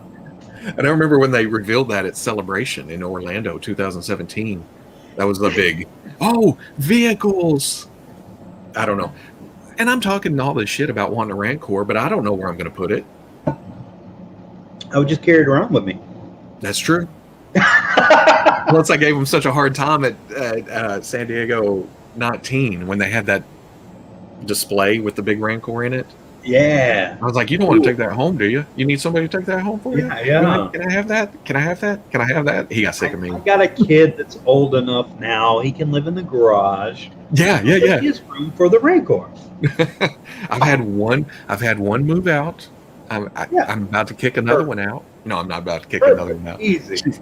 But she's looking for a place. So I have some space coming up.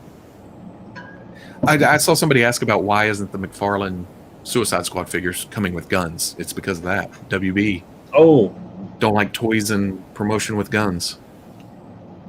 Oh, B-Wing. oh yes. Oh, That would be so- big though, right? It's a You know what? I'd want the Y-wing, but I'd want the Y-wing with nods to the holiday special. I'd want that one that Luke has in the holiday special. oh man, you think they probably wouldn't do that though, right? But then they could easily do that and give us a holiday special Boba. Yeah. You know what I mean? Like with the gun and any of that. I'd take it. With the A-Wing, well, okay, I could see that because they're reusing Luke again. Yeah. But with an A-Wing, we could get an A-Wing pilot. With a B-Wing, we could get a B-Wing pilot.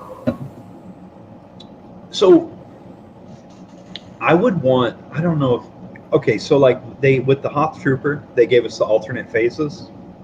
Mhm. I would love it if they could give us the pilots with alternate heads. But going there, though, they'd have to give us alternate helmets, too, though, because they each has individual Oh man. markings. Yeah, I don't know how they could do that. I want indoor Rebel troopers with the swappable faces. Yes. So, Yep. So bad. All right. So the Fleet Trooper, when I got him, I was like, this is a cool figure. I love it. Then I got the Hoth Trooper, and he's awesome. That is such, like, if you were going to tell somebody what Black Series figure to kind of get just to test the line out, Mhm. a Hoth Trooper and the new, maybe not the Mando one, but like the V2 Stormtroopers. Right. That figure, he is such a good example of how well Hasbro can do a Black Series figure. A Hoth Trooper and a regular V2 Stormtrooper are two perfect figures for somebody to jump into Black Series and go like, this is amazing. And then kind of jump into the mains. Yeah. So some of the mains that we have, like they've released that Jedi Luke figure at least 3 times. And he has nothing about him that feels like a current Black Series figure. He doesn't feel that same quality. And I'm afraid they're going to do it again with the Mando with an overlay. Oh no! Yeah, they have a different overlay where he has kind of that Jedi tunic thing. Yeah, that would suck. So there was a debate in what he's actually wearing, and there are people that think, "Oh, what'd I do?" I think I saw a picture the other day of somebody where they brightened it and everything, and it looks like Obi-Wan's robes from Does it? It has that same kind of feel with the Do you front think? flaps, Right. Like they're the tunic pieces. Yeah. And it goes through the belt and then hangs down lower. Yeah, that guy. Yeah, kind of like that, except in black. I think the sleeves are tighter too, Uh, because whenever like they show when they show his arm, mhm. it looks like they're a little bit tighter than the baggy sleeves. So it would be kind of. So say it'd be his Return of the Jedi costume, right? But Yeah. he's wearing the shoulder pieces and it's hanging through the belt. Oh, see, I think Maybe. it might be a whole tunic set. You know what I You mean? think? I feel like it might be. With the V. Yeah, yeah, Yeah. But he's still wearing the jacket underneath Right. Obi-Wan instead of having the. Because even on Obi-Wan, he has something over the baggy shirt, right? Yeah, so there's like a brown. He has like a brown tunic on the inside that you can kind of see the sleeves here. Yeah. Yeah, So because it's kind of the same belt buckle, right, from Jedi. I think so. Yeah, So we just explained using I this think- body with an overlay. oh, we can't be giving them ideas. This is I terrible. know, damn it. I don't want. I want a what? whole new It's an all new figure. sculpt. It seems like an all new body. Yeah, I want butterfly joints. I want Uh, the new neck system where they can actually look better. mhm. All of that. Whenever you get it in hand, they're starting to feel more prestige, like imports, I guess. It's Mhm. still a mass-produced figure. They still have to run them through rigorous tests to make sure that somebody's 5-year-old doesn't die by touching it. Right. Oh no! Luke Skywalker killed another 5-year-old. We Because thought it was his father. damn it, that Skywalker family. They're up to it again. Keep them away from the younglings. Is that the Obi-Wan with the V hips? No, that's figure arts. Oh, okay. Yeah, I should have saw the red boots. So those V hips on the Black Series, they don't give me as much of a problem as the ones on the like Ezra. That's all the same wave, isn't it? Maybe, I don't remember. Obi-Wan, because I remember the guys at Comic-Con, they were like, oh shit, yeah, we know. For some Hey. reason, the Hasbro has to follow very strict, where it's not going to come apart, pieces don't come off. Right. And I can't remember what they were talking about at that point, but they knew it was a screw up. But to get them produced at that exact moment, Yeah. they had to angle the hips down They're wide. for Wide tolerances. hips, like, There wasn't enough plastic thickness for the Really. new standards or They something. remind me of old Legends. Yeah. Where they had to have more plastic so it wouldn't break as easy. And then directly after that wave, they came up with a new way to do it, where it was straight again. But Cool. but it was Padme, Obi-Wan, and Ezra all in that wave. Somebody else was. Did that wave have Dr. Afra? Did Afra have those hips? I don't know. I'm not Or is she using some of Jaina? That's a really good figure. Yo, man. Jaina figure. Uh-huh. It bugs me to have a EU character. So, all right. So you have to pick one EU character that Hasbro can make. Who are you going to pick? Oh God. We already got Thrawn, so that was kind of Right. like the perfect one. But it's because of Rebels. Do you pick Just RJ, any EU which is like character? the obvious one? I don't have an obvious one because I was so Yeah. into the comics back then. I was going to say Sherrod Het. That's a good That's one. not the Yeah. obvious one. Oh man, Yeah. that would be pretty easy for them to make. Mm-hmm. So, Because I made one. so did you read the Tales of the Jedi books? Is that kind of a what if? Exar, with like Exar Kun and Mhm. Yiluk Keldroma. It takes place like thousands of years before. It's like the early Jedi. Right, Um, and the Sith and everything. In that book, there's a Twi'lek Jedi, and one of his like abilities is that he can communicate with animals. Mhm. I remember reading that book when I was younger and being like, "This is the coolest Jedi I've ever seen." He's like talking this like lizard language to this like dragon thing. This is amazing. Like I Yeah. want this in the movie. I love that age of comics right there. Whenever Yeah, the Dark they Horse were- stuff. they were So going- good. because he's in the movie, so he wouldn't be EU, but they fleshed him out way more in the comics. Was the he was in episode 1, Sebulba knocks down Jar Jar. He's sitting in the background. Uh, what is his name? Hold on. Darth Krayt is A'Sharad Het in the future, right? He eventually becomes Darth Krayt. Okay, we were talking about the. That's him. I see the hair. I already see the hair. So we were talking about Watto Scrapyard earlier. Mm-hmm. I bought an animated head off of him, and then when I got the new Clone Wars Obi-Wan, I saw his armor, and I was like, "Oh, I got this." I was like, "That's perfect," and those are y'all's arms. Oh, really? Yeah, the AI arms work perfect. What's his name? Oh, Quinlan Voss. Quinlan Voss. That's it. Because back originally, it was. I thought there was a dash in it. I always called him Quinlan, and I think they shortened it eventually or something. But yeah, I always wanted a Quinlan. I love that there's still a mystery behind who that actor was. Oh, They really? don't know. They have no clue who played him. And was there ever an ending to his story in the comics? They did a book called like Dark Fury, where him and Asajj fall in love. And Oh, really? I've never read the book, but it sounds pretty good. It sounds like something that would be. Maybe I'm getting old and I see a romance and I'm like, well, that sounds. I'm a tough guy, but that sounds interesting. Yeah, I'm a fan of happy endings. Yeah, Knight of Ren says he said Quinlan Voss first. Just saying. Oh, That's okay. I knew as soon as. You knew who I was talking about whenever I was Yeah. You know, the guy with the dreads. Oh, Dark Disciple is the book name. I'm sorry. So sorry. Please forgive me. Yeah, I like Well, yeah, A'Sharad Het is Darth Krayt in the. and I like A'Sharad's look whenever he first came to the temple. I'd be good with his Tusken look. I need to read that book. Yeah, I just read it the other day. I'll find it and I'll read it. But you have to read Tales of the Jedi. Okay. Yeah. Because those are all on the Marvel app. That's where I read the. Really? I think they've brought the Dark Horse stuff over.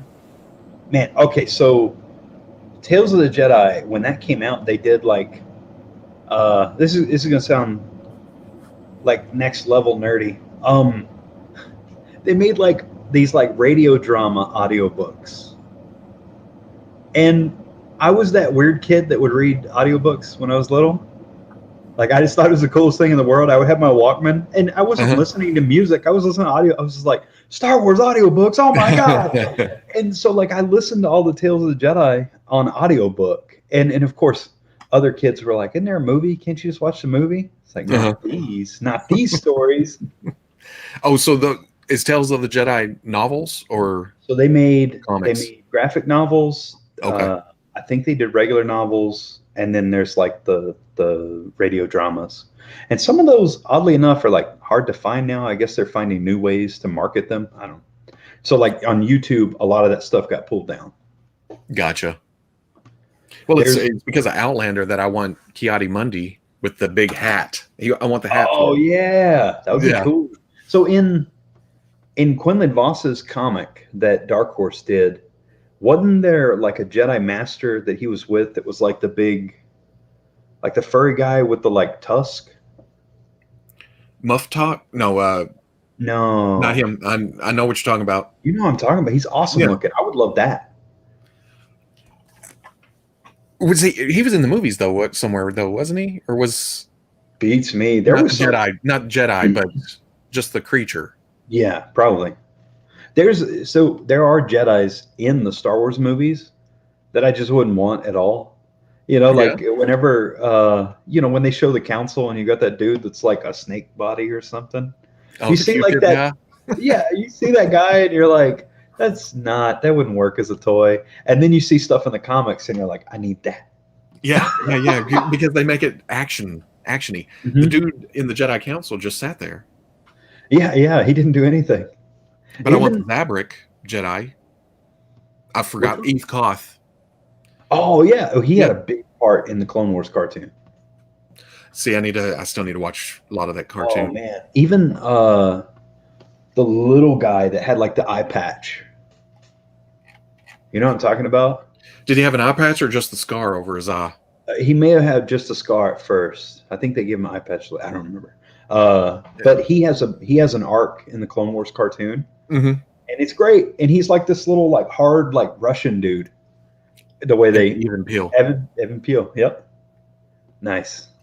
Yeah, his episodes are so good. And I think I actually, because I just random, I run across videos sometimes. I think I saw. I saw him die in the Clone Wars. Oh no! Spoiler. Yeah, Close your ears, kids. I don't know. Well, they all die eventually, you know. Oh yeah. But I saw how and why, or the information they were getting, or whatever. Wait, did they kill Darth Krayt? I don't know about Darth Krayt.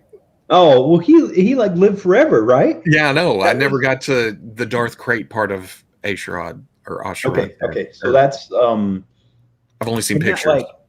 That's like 100 years after Luke or something, right? Mm-hmm. So that story seemed really cool, but the new Jedi Order books kind of killed Star Wars for me at that time. Oh yeah. Yeah, as soon as somebody kills Chewbacca, we're fighting them. Oh yeah, that did happen with the moon, didn't it? And they let R.A. Salvatore do it. They were like, "Oh, you're good at writing Drizzy word, and you can kill Chewbacca if you want."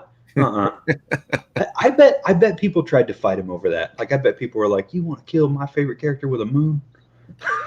But it's the same backlash we got with. Well, I don't know. You kill anybody. Oh, any of the main characters. Yeah. How do you make a story with characters that have become myth versus like you almost have to make a new. I think that's why the prequels kind of work. Is you have that little bit of like new, like we didn't know that much about Obi-Wan. So we got to experience that with, even though I'm not defending the prequels as being good films. Anytime you have to listen to somebody go, not like the sand here, you go, oh my God. But at the same time, and this is 20 years on, you know, there were some years that I was like, I don't care about the prequels. But then I got to where I like the characters and I like some of the storylines. I'm easing up with age, you know. And even now, after meeting as many people, there's people like that. There's people who act like that. But for some reason, we don't want them in our fiction, you know. It's just. Yeah, that's true. You do have. I mean, you'll run across people at Target or something that are just kind of like just talking about sand or something. Well, looking at like Luke. In the first, when people go, I didn't like the first Star Wars. That Luke guy is a whiner, you know. But that's an evolution. So we go from like Luke being a kid to him being an adult in Jedi. In Attack of the Clones, because we didn't experience Anakin. Like in the first movie, he says weird things out loud, you know, and because he's very sheltered. Well, he just says stuff, and he says it so bad. And when he goes, "I saw your laser sword," it's like, all right, you can go stand in the corner, dude. You got to go. No, that's not wizard. Stop it. Yeah. Are you an angel? All right, you got to leave, kid. That's a good trick. That or it just him going, now this is pod racing. Jesus, you're about to blow up. But there's people that act like they're in bad plays, you know, or you know, grade school productions or I think that's the hard, like okay, I was telling a buddy that I've watched the making of the prequels more than I've watched the prequels because there's so much good stuff in those behind the scenes, and you watch it, and of course it's a lot of people tooting George's horn, but there's some really good stuff, like seeing Hayden Christensen talking about wanting to do more of the stunts himself and just being all in. You kind of wish they would have said, like, let's make Anakin a little more macho. Like, just enough to kind of push the character over. That way we like him more. You know, when it comes to writing, so I'm one of those nerds. I read a lot. And there are a lot of people that are like, did you watch this show?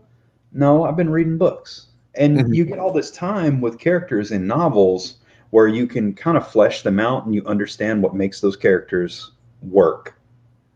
In movies, you don't have that much time. You got to figure out what clicks. but they've with Clone Wars they've gone back and made Anakin a much better character. Yeah. That, Oh yeah, that- man. yeah.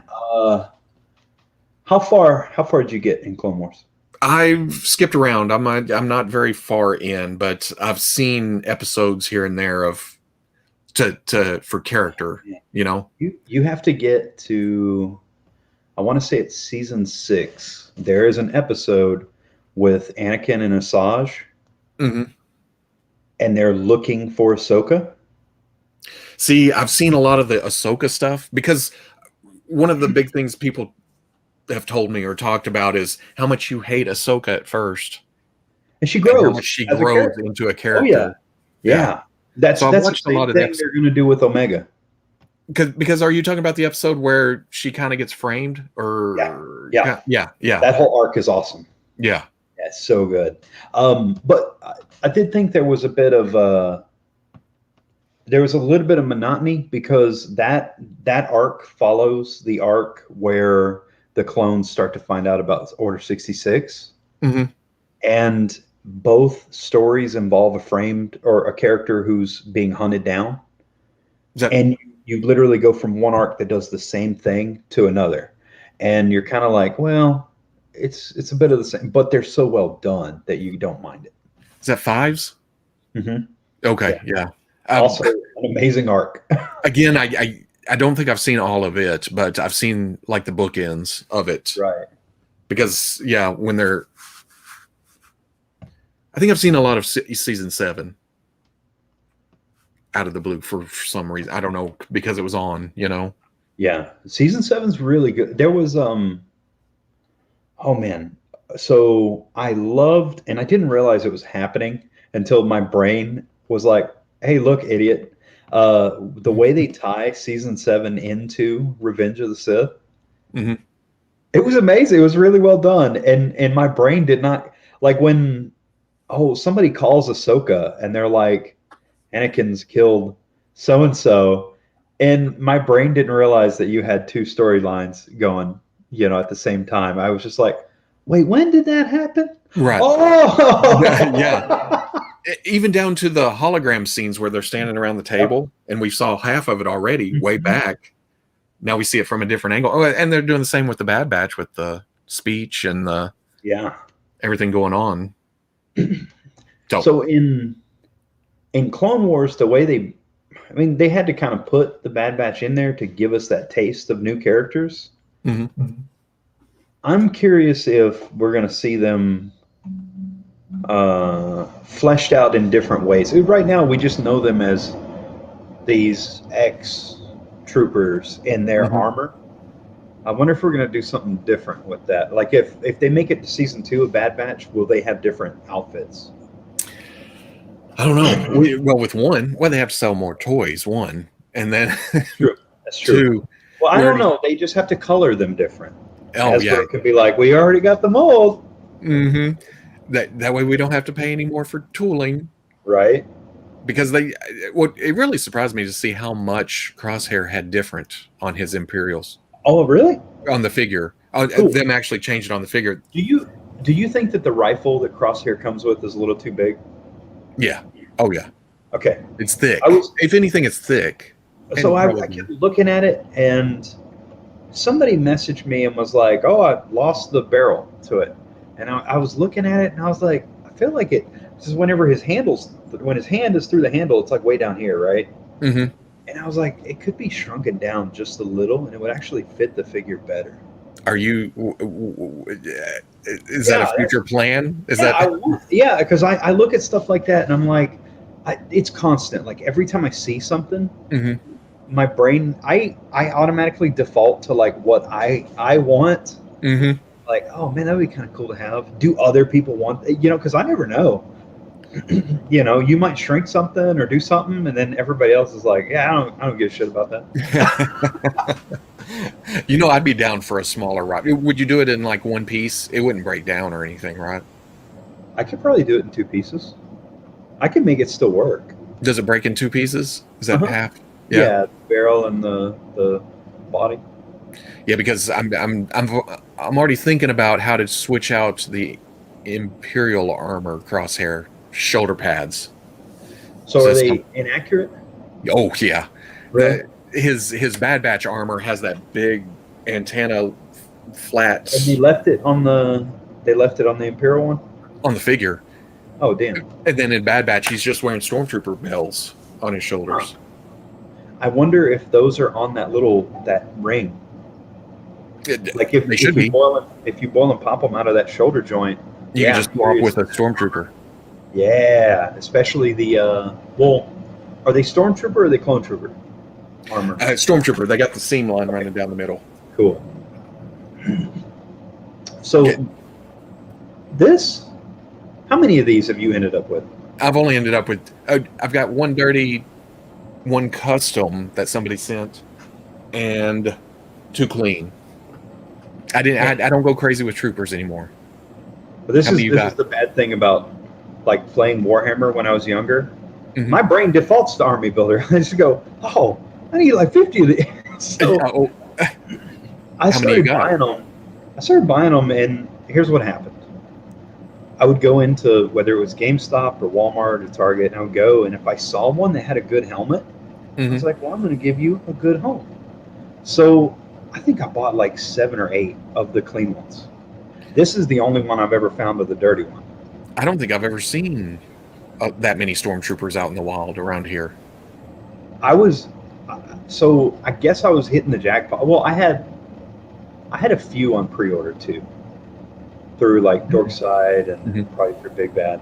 It was also one of those things. Do you do this? Do you pre-order the same product through multiple places with the hopes to get one early? What I've started doing, I don't pre-order. If You it just pops wait? up somewhere in stock or whoever starts shipping first, Yeah. I order then. Even though I'm probably at the end of the thing, I've had fairly good luck with getting stuff on time So because I can't keep track. If I did that, I'd Yeah. end up with, I'd forget to go cancel pre-orders. I ended up with multiple Bo-Katans Oh yeah, because she came out and I forgot where I pre-ordered her from. So I looked on eBay and there was one shipped for 30. Mhm. And I was like, well, that's about what I'd pay somewhere else. So I bought it. And then she showed up. And then a week later, I got one. I was like, oh, yeah. hmm Yeah. and I've also I don't do, every now and then I'll get itchy and Mercari or eBay something. So But then it pops up in the store a week later, so I'm just like, Yeah. that wasn't worth it. Why did I do that? Is it, so with the Mercari stuff, because you review stuff, is Yeah. it worth it? I used to be Wait, that's not too, that used to be the mindset was I got to get it out there first. I got to get it out there. But as I've kind of developed my style and how I do reviews and stuff, yeah. I'm not so much worried about being first. I just kind that's of, when I fine. get it, I'll get it out there. You know. That's not, I've seen somebody else with that Hot Toys Qui-Gon head. Mhm. And I saw it, and at first it's kind of discouraging. You're kind of like, man, well, that's money out of my pocket because I want to do these as well. But Mhm. at the same time, I know, like, you have a pretty good idea of your fan base, and I have a pretty good idea of my customer base. Like, I kind of know the stuff that people would be like, man, this would be awesome to have, and you kind of roll with it. Like, I know Luca. Luca is not the only person who's come to me and been like, hey, we need that Hot Toys Tarkin. Like, I'm Mhm. in that same boat. As soon as I saw the Hot Toys Tarkin, so I love Hammer horror films. So Mhm. everything with Christopher Lee and Peter Cushing, that's my jam. I don't know if you've ever seen it. There's a movie called The Skull with Christopher Lee and Peter Cushing. Mm-mm. I haven't It's watched. one of my favorite. I was all sci-fi. I didn't watch a lot of horror movies back. Okay, so and those are like British horror movies. So a lot of that stuff we just never even got. Yeah, And especially some of it's amazing. Like, some of those films are so good, but they fall into this weird category where it's not a universal and it's not a slasher. gotcha. but they still retain that like classic feel. They feel like a Universal. They're so good from start to finish. So anything with Peter Cushing and Christopher Lee, like those. I'm looking over the case because I did the Hot Toys of Dooku. Yeah, and I actually I like all the Dooku heads. I think they all kind of look like him at varying stages. The Hot Toys does, like I was talking about earlier, where it's like the best. Like he's the best. Well, I think I got a Dooku hit, and it went on the Figuarts, right? Oh, did you? I think I put mine on the Figuarts. Oh, did you? Yeah. So just recently, I did a batch for Figuarts, and the one thing that I don't like is that Figuart skin tone is really, really light, and it makes it hard to have a lot of color, like complexion into the skin. Gotcha. Because when you want to put the reds in there, the white is, the lighter skin tones is going to mute it out too much. Yeah, I had to do it, and that Figuarts figure, I think I've replaced the cape, I've replaced the head, I painted the body black to be more animated style because I didn't like the all light brown. Right. He's like a burgundy or something. It's a weird color. I don't know why. That is one where I got. So I didn't own the Figuarts because I ended up with the Black Series, and I was like, I don't think I'll have to go back and buy it. Now I have the Figuarts. I got it from a buddy that was like, I don't want this thing, and I was like, I'll take it. So I got it, and I put both of them together, and I don't think it deserves the hate that it gets. I think the Black Series should have more praise because it's just, that thing is gold. That's why when I got that head, I thought, oh no, I've already done all this customizing to this. I might as well spruce up the Figuarts and have it good. I love how tall the Black Series is. They got his height. That fool was giant. That was a big man. And even that cape is way better than what we got with. Well, the Figuarts is like quilty looking. It's too puffed out, thick, and it would just stay straight out like a hang glider. I'm kind of glad that. You know what? So with Black Series, I'm kind of glad that Lando had a plastic cape. Because I feel like the double layer on that, they would have given us like a pillowy looking cape. We haven't seen another Lando, have we, with soft goods? No. No, I don't think so.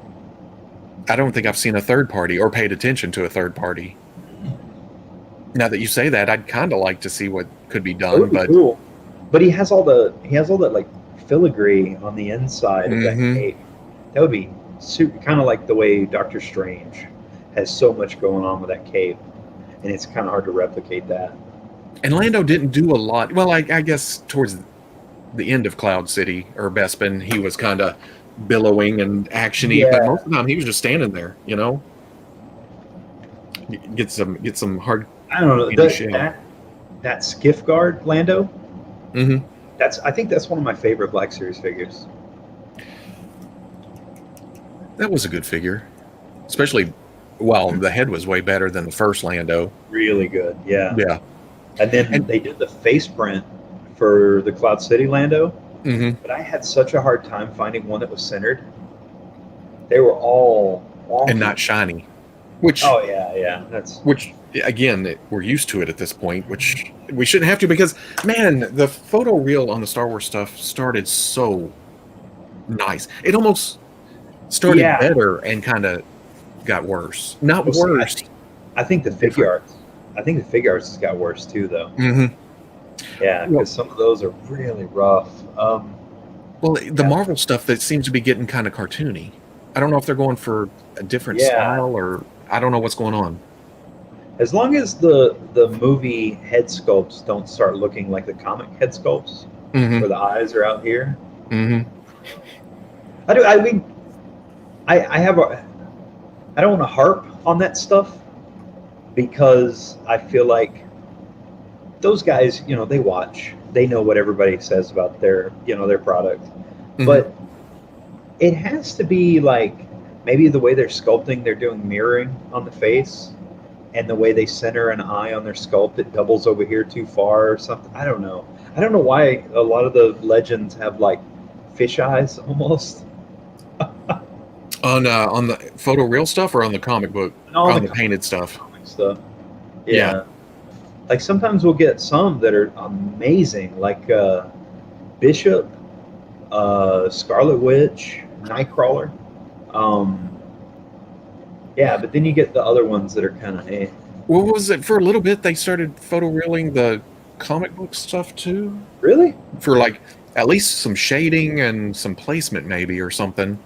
Maybe that's cool. But man, Misty Knight is the one I always go back to for oh, the eyes. yeah, that one.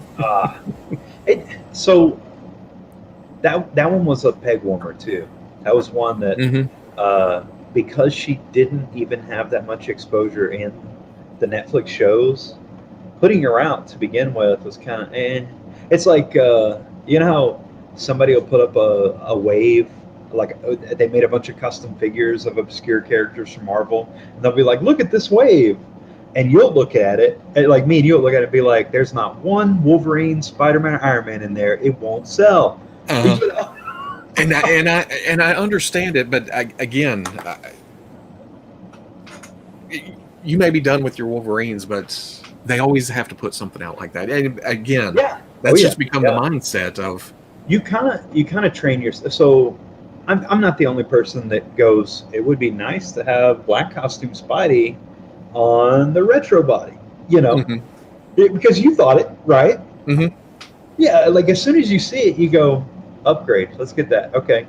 I mean, if they could give us, like, if let's say they gave us a Wolverine with new articulation, you know, like a ball joint at the waist, maybe drop down hips, just the double neck, that kind of stuff. They put that out, then all of a sudden we're going to go, oh, let's get a new brown costume, let's get a new yellow costume, you know, even though we already own those. That's a good figure. There's nothing wrong with the Legends Wolverine. He is kind of like, if you were looking at Legends, that's kind of a gold standard figure where you're like, other figures need to be this good at least. You know, because they nailed the scale, the bulk, everything. That's Wolverine. Yeah, really, it's just the heads. The heads for Wolverine are always. And something about unmasked Logan heads, they can't get that balance of. They look like a really ugly version of Andy Serkis. And I get that Logan's not supposed to be a good-looking guy, I guess, a lot, but at the same time, he has a ruggedness, I think, that should come through. Yeah, like you can look at old. So if you go and look at like the John Byrne stuff, like there's moments where you see like Jack Nicholson and like actors of that era, you see that in him. But then you jump ahead to like the Jim Lee era, and if you were looking at those and trying to like size up who he kind of looks like, he almost looks kind of like a Kurt Russell. Yeah, you know, like the face shape, the you know, his brow, everything, all that stuff. So you kind of look at it and you're like, well, he's not in the Jim Lee area. He's not ugly. They forgot he was ugly. Yeah. because he had to be I don't remember. Well, I guess it was always there, huh? The kind of Jean Grey obsession. They played that out so much because in the Wolverine comics, it'd be up and down and up and down. Yeah. You would jump over to Wolverine's book and he would be worried about whoever his relation there. And then they would bring it back into X-Men and it always felt like beating the dead horse. Yeah. It's like, oh, she's dead, leave it alone. If she's not around, then it didn't really matter. Yeah. And now I want Bloodsport and Roughhouse again. Exactly. Yeah. Yeah. But with X-Men, God, we have so many. That's the one good thing with. I thought about this the other day. I was talking about it with Bill. How with X-Men, not only do we have this like ton of villains, X-Men has more female characters than any of the other Marvel series. Yeah. So you know how Hasbro's been kind of doing this formula where they're trying to sneak in at least 2 girl characters in every wave, which is awesome because that means we get more Rogue, more Storm, Mm. more. You know, we get our characters that we love, but then they drop. And they made Mystique a Walgreens exclusive, which is weird. They could have stuck her in a wave. And Medusa, huh? Yeah, yeah, Mystique's a little bit more well known though, thanks to the movies and yeah, yeah. Yeah, they could have put her in a wave though. She would help sell a wave. But I also think I don't know. Avengers have quite a few females that could be. That's true. We still don't have Cersei. She was on the Avengers for a while, wasn't she? Mm-hmm. Didn't they bring Crystal over to the Avengers? Crystal was well. I mean, even Reed and Sue were Avengers for a little bit, right? Or well, Thing too. Probably everybody. Everybody's been an Avenger. We have Spider Woman. Yeah. Modern classic. Yeah, I know there's quite a few females, but don't make me name them. Right. I didn't read as much Avengers. With Avengers, they could just cycle through Janet's costumes. Yeah. Have the Janet collection. Because we still don't have the first appearance Janet with that ugly bug costume and the thorax hat on it. Yeah. Yeah.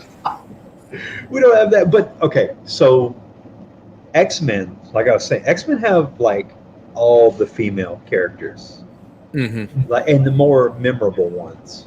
Like there are, if they made 80s Psylocke, 80s Rogue,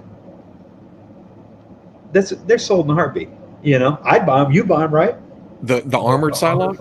Armored Psylocke and the green and black Rogue. That's my Psylocke. Yeah. Because I like Rogue. Damn it. You wouldn't want the one where she had the like. It was a black suit, but she had the like green top over it. Green torn up top kind of look, and then the And hair then, that went and straight then up, that crazy hair. Yes. almost mega Wolverine hair. Yeah. Well, at first they made her like, in those books, she's kind of made out to be like the tough character. She was like the next Wolverine. That was after she stole Danvers' powers, right? Yeah. They wanted her to be like extreme whenever they brought her onto the team. Instead, she's one of like the most fleshed out Claremont went through all those characters. He made all of them special. I was going to say Dazzler, but I think I'm happy with the Dazzler we have. We need Longshot though. Yes. Yeah. Wolf Yeah, there's a Scream. great issue in the 80s where I think it's set in the Outback, but that team has like Dazzler, Rogue, Storm, Psylocke, Longshot, Havoc, maybe Wolverine is still on the team. But it's Colossus. a weird team. Yeah. Mhm. It's a weird team, and in the issue, it has Juggernaut shows up. And Longshot gets knocked the hell out, right? Mhm. So then it's up to Psylocke, Rogue, and Dazzler to take on Juggernaut by themselves. And they whip his ass so bad that you're just like, damn, don't mess with any of them. I don't. When you said Juggernaut, it made me picture the Wolverine cover where he's. Oh, he's little. Yeah. Yeah, he's little and he's tall. But wasn't that was it Outback where it had Boys Not Out, and then the next issue was Girls? It might have been. Yeah. But I can't remember if Juggernaut. I think that was a Sentinel, or Maybe. I can't remember what they ran into because Jubilee tagged along. Or, Okay, or followed them or something. this is actually right before Jubilee shows up. Before. Yeah. Because I want to say that by the time Jubilee showed up, Longshot went back to Mojoverse. Because around the time of Jubilee, a lot of the characters started to change the team up a little bit. Because was Longshot? Yeah, Longshot was part of the team before they died. Right. Oh, and didn't they go through the Siege Perilous, and then Longshot went back to Mojoverse and Dazzler? Did she stay with him? Shit, I can't remember. It's been a long time. Yeah. I remember that Excalibur at that time too was. So in those X-Men books, you had, I want to say that was Romita Jr. And that was early Romita Jr. before Silvestri. Okay. because you had when Paul Davis went to do Excalibur. That was his name, right? Paul Davis. No, Alan. Oh, Alan Davis. Yeah. Yeah. So when Alan Davis went over to Excalibur, Ramita Jr. picked up on X-Men, and I think that was when Ramita Sr. was still around Marvel. So his art, Ramita Jr.'s art was just on point. He was like having to make sure his art was great. And then you jump 10 years ahead of that and everybody looks the same. Oh, really? Because I think his Spidey art is good, but if you look at like Wolverine, Enemy of the State, a bunch of those characters have the same face. Enemy of the State. That was where Elektra shows up and they end up fighting oh shit, I can't remember his name. They brought him back for X of Swords. He's that dude in the red jacket with the katana. No, I don't. Yeah. I don't remember any of the Enemy of the State either. That was, I want to say, that was the introduction of the new yellow costume that ended up going over to Astonishing. Oh, really? Yeah, where they put the blue and then made the stripes yellow. That had to be. Wait a second. Wait. Because I read New X-Men. Gorgon. That would have been between New X-Men and I think Gorgon. it was after New X-Men, because that would have Yeah, taken. it would have been between New and Astonishing, right? Yeah. Yep. That dude was called Gorgon. Gorgon. He was a neat We do character. need more Shadowcat, though. Hopefully, Excalibur set works out. Yes. So when they released the New Mutants at Walgreens, why did they put the New Mutants on the adult female bodies? I don't. Is that a more modern version? or Maybe something? that is, yeah.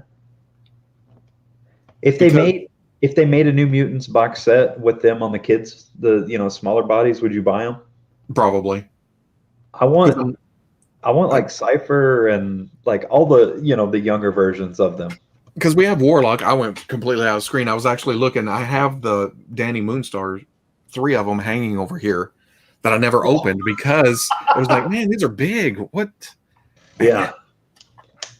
And Wolfsbane, I want her arms to be bare and legs and We still don't have Wolfsbane for the X Factor team. no. Yeah, we're missing Wolfsbane and Random. Was Random part of that team, or did he come in later? He was. I didn't. I read X Factor up until He Havoc. was still took over. in. Oh, okay. So you read like the Apocalypse and Archangel era. Mhm. So Random Exterminators. showed up before Fatal Attractions, so he was part of the team around then. Yeah. I like that run because they make Quicksilver so like he's fleshed out so well. For years, they really didn't do a lot with him. That's where he became kind of that asshole hero type. Yeah, and they start to explain why he's like that.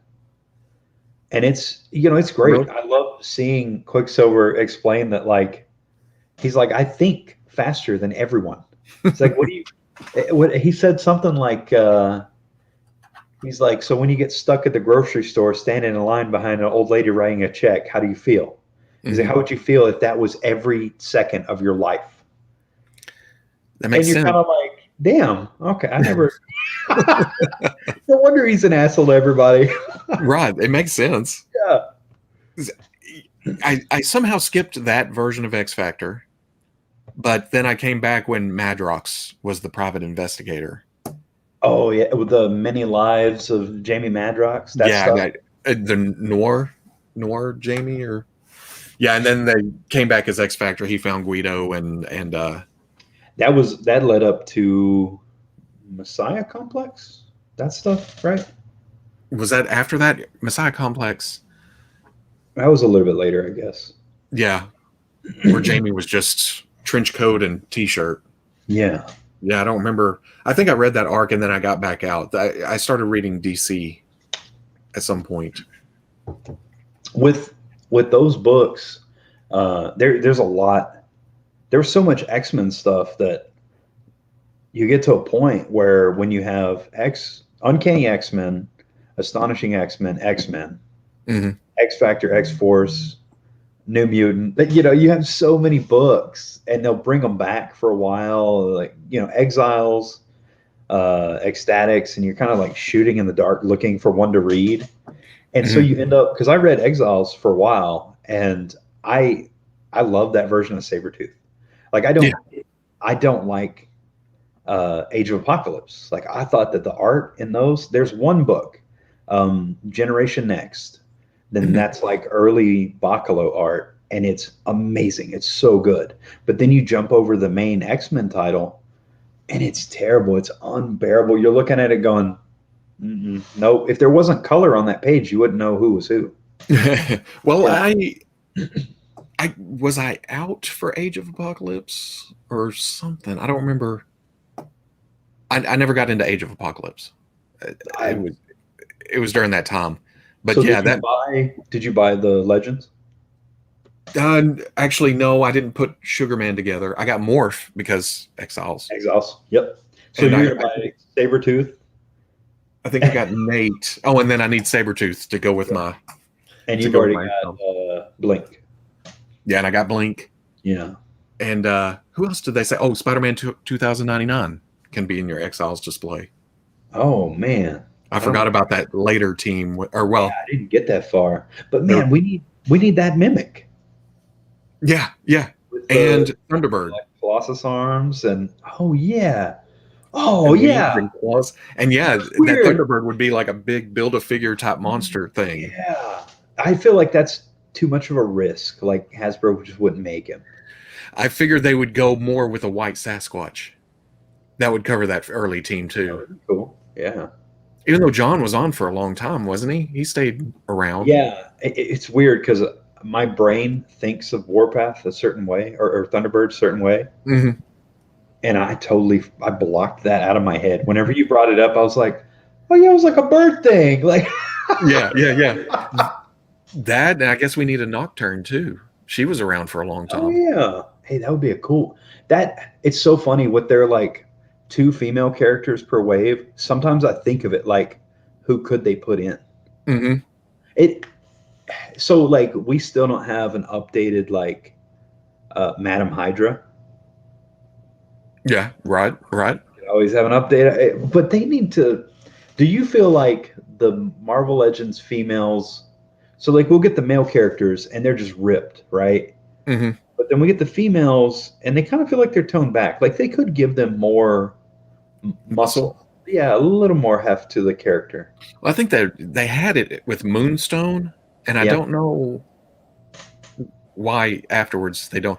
And I can understand not wanting to make them all the same size, but Sometimes it feels like you don't want to make the characters a certain way because people will sexualize them, yeah.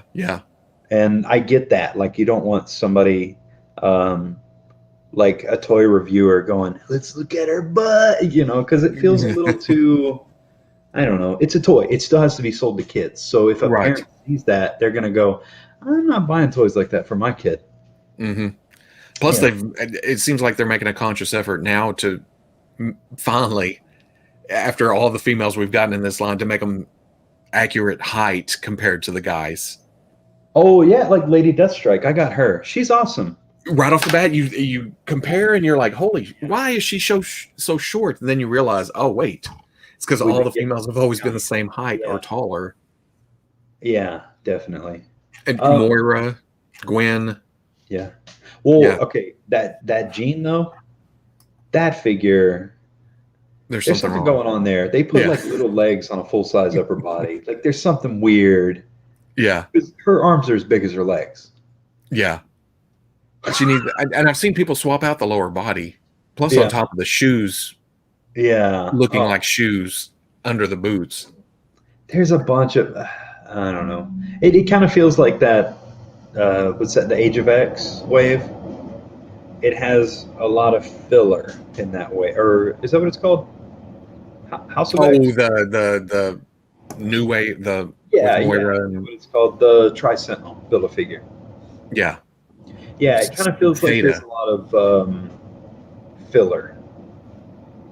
It seemed like let's get all the basic X-Men out there again in different looks. I don't think I put any of those up. Like, none of them went on display with my X-Men. But I've also kind of minimized a lot of my X-Men stuff where I kind of look at it like, which X-Men are my definitives? You know, which ones, like, even now, if I had the John Byrne, the Iron Fist Sabretooth, Hmm. like, if I had that Sabretooth instead of the Jim Lee one, he'd be up there. You know? Yeah, so you don't have the 2-pack one from way back in the day? Was that Toy Biz? I do, but he always had one leg that was longer than the others. Yeah, You would go to My- pose him, and he'd fall Yeah. over. they were. That's a good looking body, except for the ball Yeah. joints, you know. Yeah. But yeah, they need to go back and do that first appearance Sabretooth again. That also, he had the movable fingers that were kind of, yeah. Yeah, but that It was a never- Toy Biz thing at the time. Didn't know any better. Yeah. Yeah, The problem was that you would see them, and they always had to be side by side because of the Mhm. hinge. So you couldn't get a gesture out of the hand, and they would always look like that. my favorites were the flat palms, but they could move like this, and they'd be like, "Oh, make a fist." This What is does that not a do? fist. Like what? He's like just doing this like the whole Uh-huh. time. I Uh-huh. can't see. Too bright. Yeah, I never want to go back to, especially after dealing with them again with the Fortnite figures. Yeah, Mhm. articulated fingers aren't really. So have you dipped out of the Fortnite stuff, or are you still buying them at random? Got them all. Oh no. Well, So you don't. But that's not. All right. This is. I can't bring myself. Like, I see a lot of stuff and I go, I love this. Mhm. A good example are like the Halo figures. I think it's the same company, right? Jazwares, yeah. Yeah. So I like Halo. I played a lot of Halo when I was younger, and I bought the Master Chief out of those. And he's okay. But I stop myself. I go, I don't think I need any more of these. I don't have to. Yeah. Like, that sort of like self-control, but also Self-control. What? yeah. Yeah. I guess with the Fortnite stuff, there's so many of them I see that I'm like, it looks really cool. But I know now I did buy when that line first started, and there was the one that looked like Firefly. I think he's called Havoc. Yeah. Havoc. I bought that figure so quick because my brain was like, that's Firefly. Mhm. He has the same bandolier across his chest. He had a backpack with tools in it. Like, Bombs. yeah, Yeah. that's Firefly. There's no. And then we finally got Firefly in the black classified, and I go, I don't know who that is. Because it's the classic look, and now GI Joe is in Fortnite. So what do they do with Havoc? They go surprise, and he takes his mask off, and he has another mask on. I don't know how that works with old characters, because I think every season they kind of flip things around. So they introduce new ones. Yeah, but Snake Eyes is straight up in Fortnite. So and Hasbro's not making a Fortnite version of Snake Eyes. They're just re-releasing the classified. With kind of Fortnite colors. Okay. I figured they would at least updated like the hands and feet, maybe the head. Kind They're giving them Fortnite weapons, but no. Well, you know how it goes. They get, Yeah. and then they turn around and do the Commando Snake Eyes with Timber. So, what are they going to try and like convince Disney to put Star Wars characters in Fortnite? Or is that already a thing? Star Wars is already in Fortnite. Oh, see, I don't know any. Yeah, It's and not because until I hear kids go, "Oh, that's Darth Vader from Fortnite," that I'm like, "Oh, what have they done?" yeah, I haven't dug too much in it. I think Star Wars is in there because I think one of the characters has kind of Mandalorian armor add-ons that you can do, Huh. and Cool. and with Hasbro having Fortnite now, I don't know if they'll do Star Wars Fortnite. But I think the big question is, can Hasbro do DC characters that are in Fortnite? Oh, And I doubt they can. That's yeah. because I was with Jazwares that was always asking them that question. It was like, well, we don't have a license. We only have a license for Fortnite. So I was told the reason companies are able to do certain stuff like that, same thing with like Mezco, is because they can license out individual characters as opposed to an entire license. Hmm. So like Mezco was doing a bunch of Wolverines. They didn't have the rights to or other X-Men. They had Wolverine and then what other characters they picked, you know. Oh, I don't know how that would work on Mezco's side if they have the Marvel license. I've never Yeah. heard it split up like that. I was told something like that. I wasn't sure if it was like a thing or not. But you would think if you have the Fortnite license and it appears in Fortnite and it's licensed to Fortnite, you could do the that. John Wick, you know. Yeah, they couldn't do John Wick because, or that's what Jazzware said. We can't do John Wick because that's a different license. Right. Well, because you would think McFarlane with the Fortnite license would do some DC stuff in that. Oh, but they couldn't double dip like that. McFarlane's weird though. Not talk weird. Yeah. I mean, McFarlane as a company, the whole toy section. It's hard to. Yeah. It seems like if the toy line isn't doing what they think it should, they'll just. Well, we're done with that. Nice Yeah. try. Go on to Right. something else. There are so many questionable decisions that I mean we're outside looking in. So like we Mhm. see if I mean look at like DC collectibles like the Icons line. Mm-hmm. And it's just absolute travesty that we didn't get that Etrigan, right? And Like and any- Rooster and Beetle, yeah. See?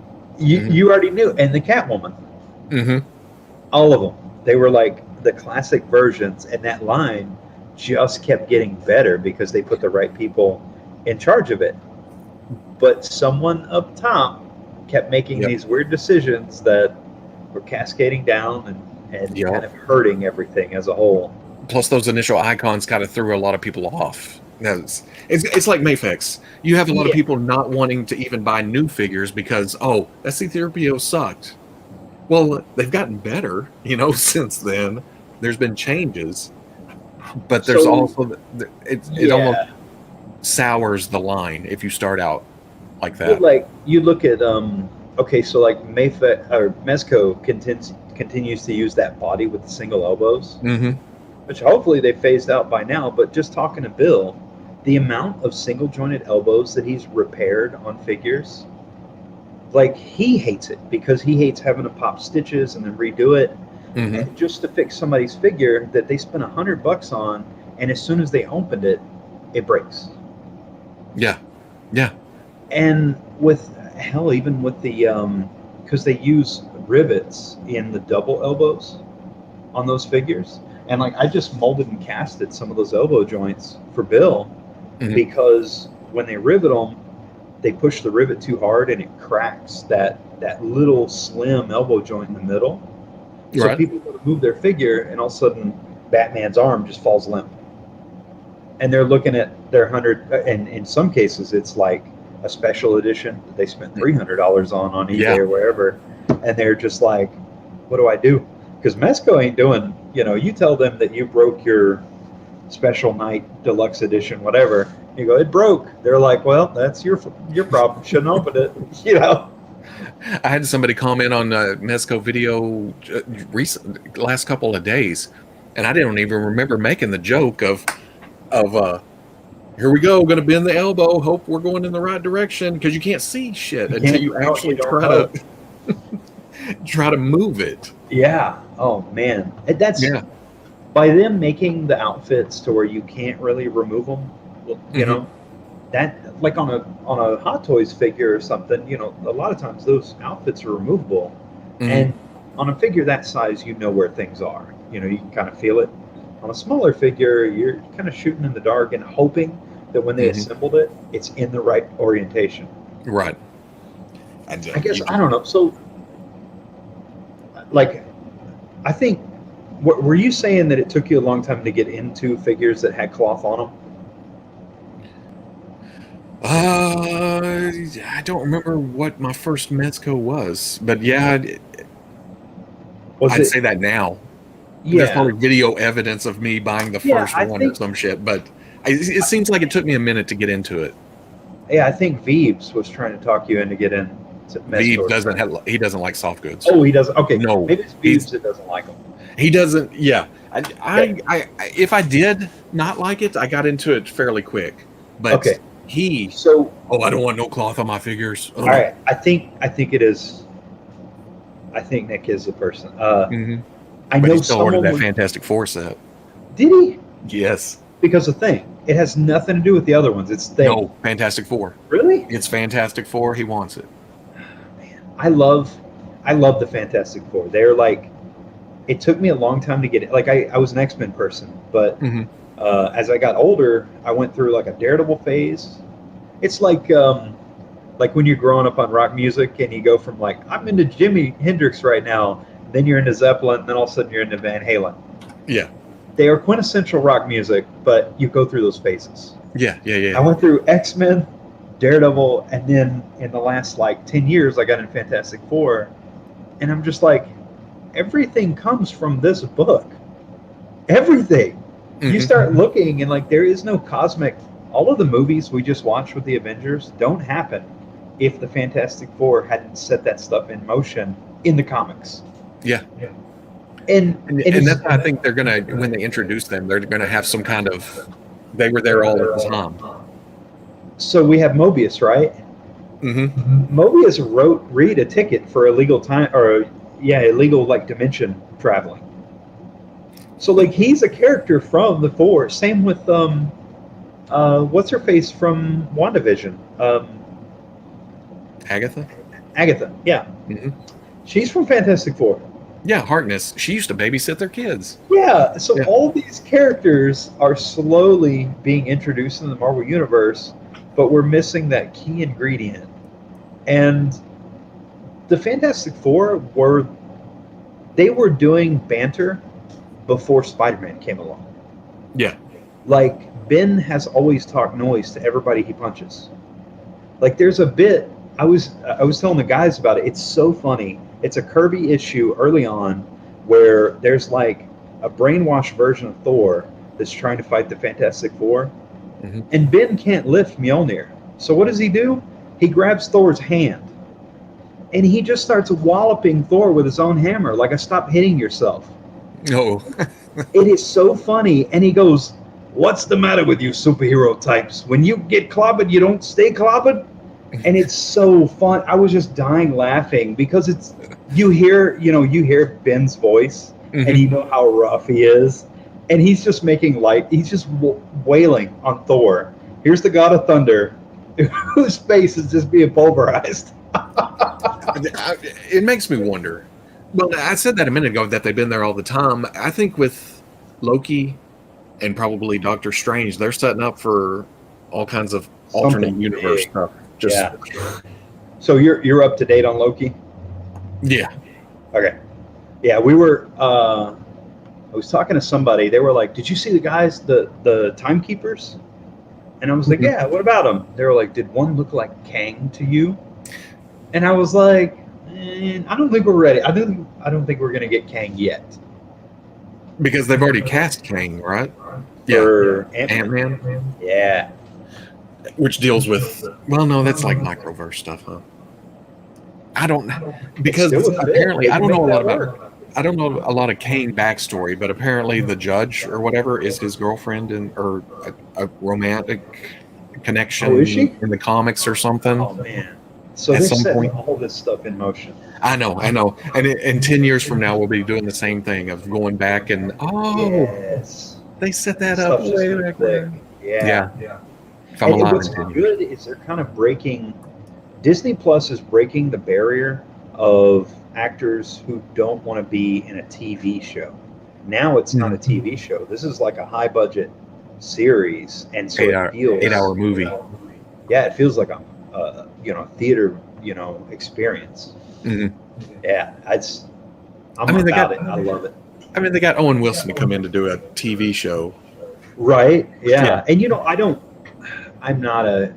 I'm one of those people that I'm like, I like the brother better. Luke. So Luke Wilson, yeah, I like, but I have a soft spot for Idiocracy. So I like the other brother, and I was like, oh no, not that guy. Wow. Yeah, and then here he is, and I like him all of a sudden. Disney is so good at doing that. They'll take somebody who, because I wasn't a huge fan of Paul Rudd, Yeah. and then I went into Ant-Man and left the theaters going, he's fantastic. When they casted, what's his face to be Rocket? Bradley Cooper. Bradley Cooper. I was like, what are you doing? That's a terrible casting choice. Then you see it. You'd never choose him out. You'd never pick him out. Never. Doing that And voice. he does such a good job. Mm-hmm. Or Vin Diesel. Yeah. Wow. Yeah. Yeah. But at least he did all his lines in every language possible. That's right. So, I mean, I have a lot of faith in them bringing in the X-Men and stuff. Yeah. And Fantastic Four. And I need the four in the Marvel Universe because they're so important. I need Adam to show up. Adam Warlock. Oh, yeah. Well, they've been setting that up for years, right? We still don't have him, and he was a huge part of Infinity War. Mm-hmm. Yeah. And Surfer. Yeah. Oh, yeah. Yeah. That's another thing. Like, so there's so much stuff that was in the, our Infinity War and Endgame movies that we were missing and we didn't know. Well, we knew because we read comics, but there was stuff that was missing that, you talk to somebody casual. Like, I can talk to my parents and they're like, yeah, we watched that Endgame movie. That was fun. And I'm like, yeah, too bad the Surfer wasn't in it. And then have to explain that whole bit to my father, Yeah. Like, well, here we go. My dad watched Endgame and was like, who are all these people? Because he didn't watch all the other movies. He watched some. He likes Ant-Man and he likes Guardians of the Galaxy, but Black Panther and the Doctor Strange, and it's like he didn't know. He's just like, I got lost. It's like your mother going, when does Wonder Woman show up? And you're like, no, my mom's pretty on point with it though. She's watched all of them. She's like, he hasn't watched all of them. Yeah. Oh, okay. That is too funny. That's. What's he got? Oh yeah. Thought Evans was a weird choice for Captain America back in the day because I'm only familiar with him from FF. And then he killed it. Mm-hmm. So good. Yeah. I still think First Avenger is my favorite Marvel. Really? Yeah. Do you like Joe Johnston, that director? I don't know. When you said that, I was like, is he the director? I don't. He did Rocketeer. Oh, did he do Rocketeer? Yeah. It has that same kind of like. It's perfect. It's like the perfect setup, and you don't. Like when they were like, we've got Joe Johnston doing this movie, I was like, oh, this is going to be so good. And my favorite moment isn't even Captain America. It's him jumping on the grenade. That's really with the shield or with his helmet. Yeah, with his helmet. Get away before they even make him Captain America. I'm like, that's straight up Captain America. That's right. That's perfect. Yeah, man. I think all the Cap movies are like they are the gold. That's the standard for all the other Marvels. If they're up to that. Yeah. Where like with Thor, I don't feel like they got it right till the third one. Yeah, right. I don't think I've ever rewatched Dark World. Yeah. I've seen the first one a couple times, and he does kind of have that, not comedy, but kind of that fish out of water type thing. They make him kind of an airhead, which he's kind of that way in like Norse mythology too. Yeah. Like, because I read a bunch of the Eddas, and it's interesting how many of those Eddas are funny. Like you're reading stories from 1,000 years ago, and some of them are hilarious. I don't know if I could pick and I see the complaints of Ragnarok kind of going to Guardians of the Galaxy humor with it. But it's because I think my brother was talking about that's not Thor. He's not a. Oh, that and I'm like, great. But he's almost, because of that fish out of water, he has his own outlook on everything. Well, even the Kirby Thor, like those old books, Mm-hmm. Thor's kind of boring. You're waiting to see what Loki or Odin does in those books, Mm-hmm. because they're the ones who kind of deal out the consequences or make things happen. Thor just shows up and hits people. Yeah. I like Ragnarok, but I like the comedy infused with the funnies. Yep. Plus, Oh man, oh 6:30. shit. What's it? Oh, we got 6. All right, we ready to call it? Yeah, I mean, if you are, 4 hours. I usually go 2 on Sunday. Yeah. Oh shit! Hey, that's good. But no, it's all good. I appreciate everybody coming by, listening to us yak about everything. Yeah, we're geeking out. Yeah. So I appreciate you coming by, and I apologize for such short notice. What I messaged you last night. Okay, I made it work. Yeah. But yeah, everybody. I don't think anybody knows what they're not used to these going this long. 1 more hour. Oh man, no, I gotta go find some dinner. I haven't eaten today. That's exactly. I looked down at the time and I was like, wait, I am hungry. What's going on? Yeah. But tomorrow night, Monday Foosh Live. I'll be back here 9:00 Central, and then we'll go from there after that. And if you ever want to come back, you're more than welcome. Down. Yeah. I'll come But, harass you. I'm gonna awkwardly find this button again because I always forget how to do this. But I'll talk to everybody. I'll see everybody later, and appreciate it.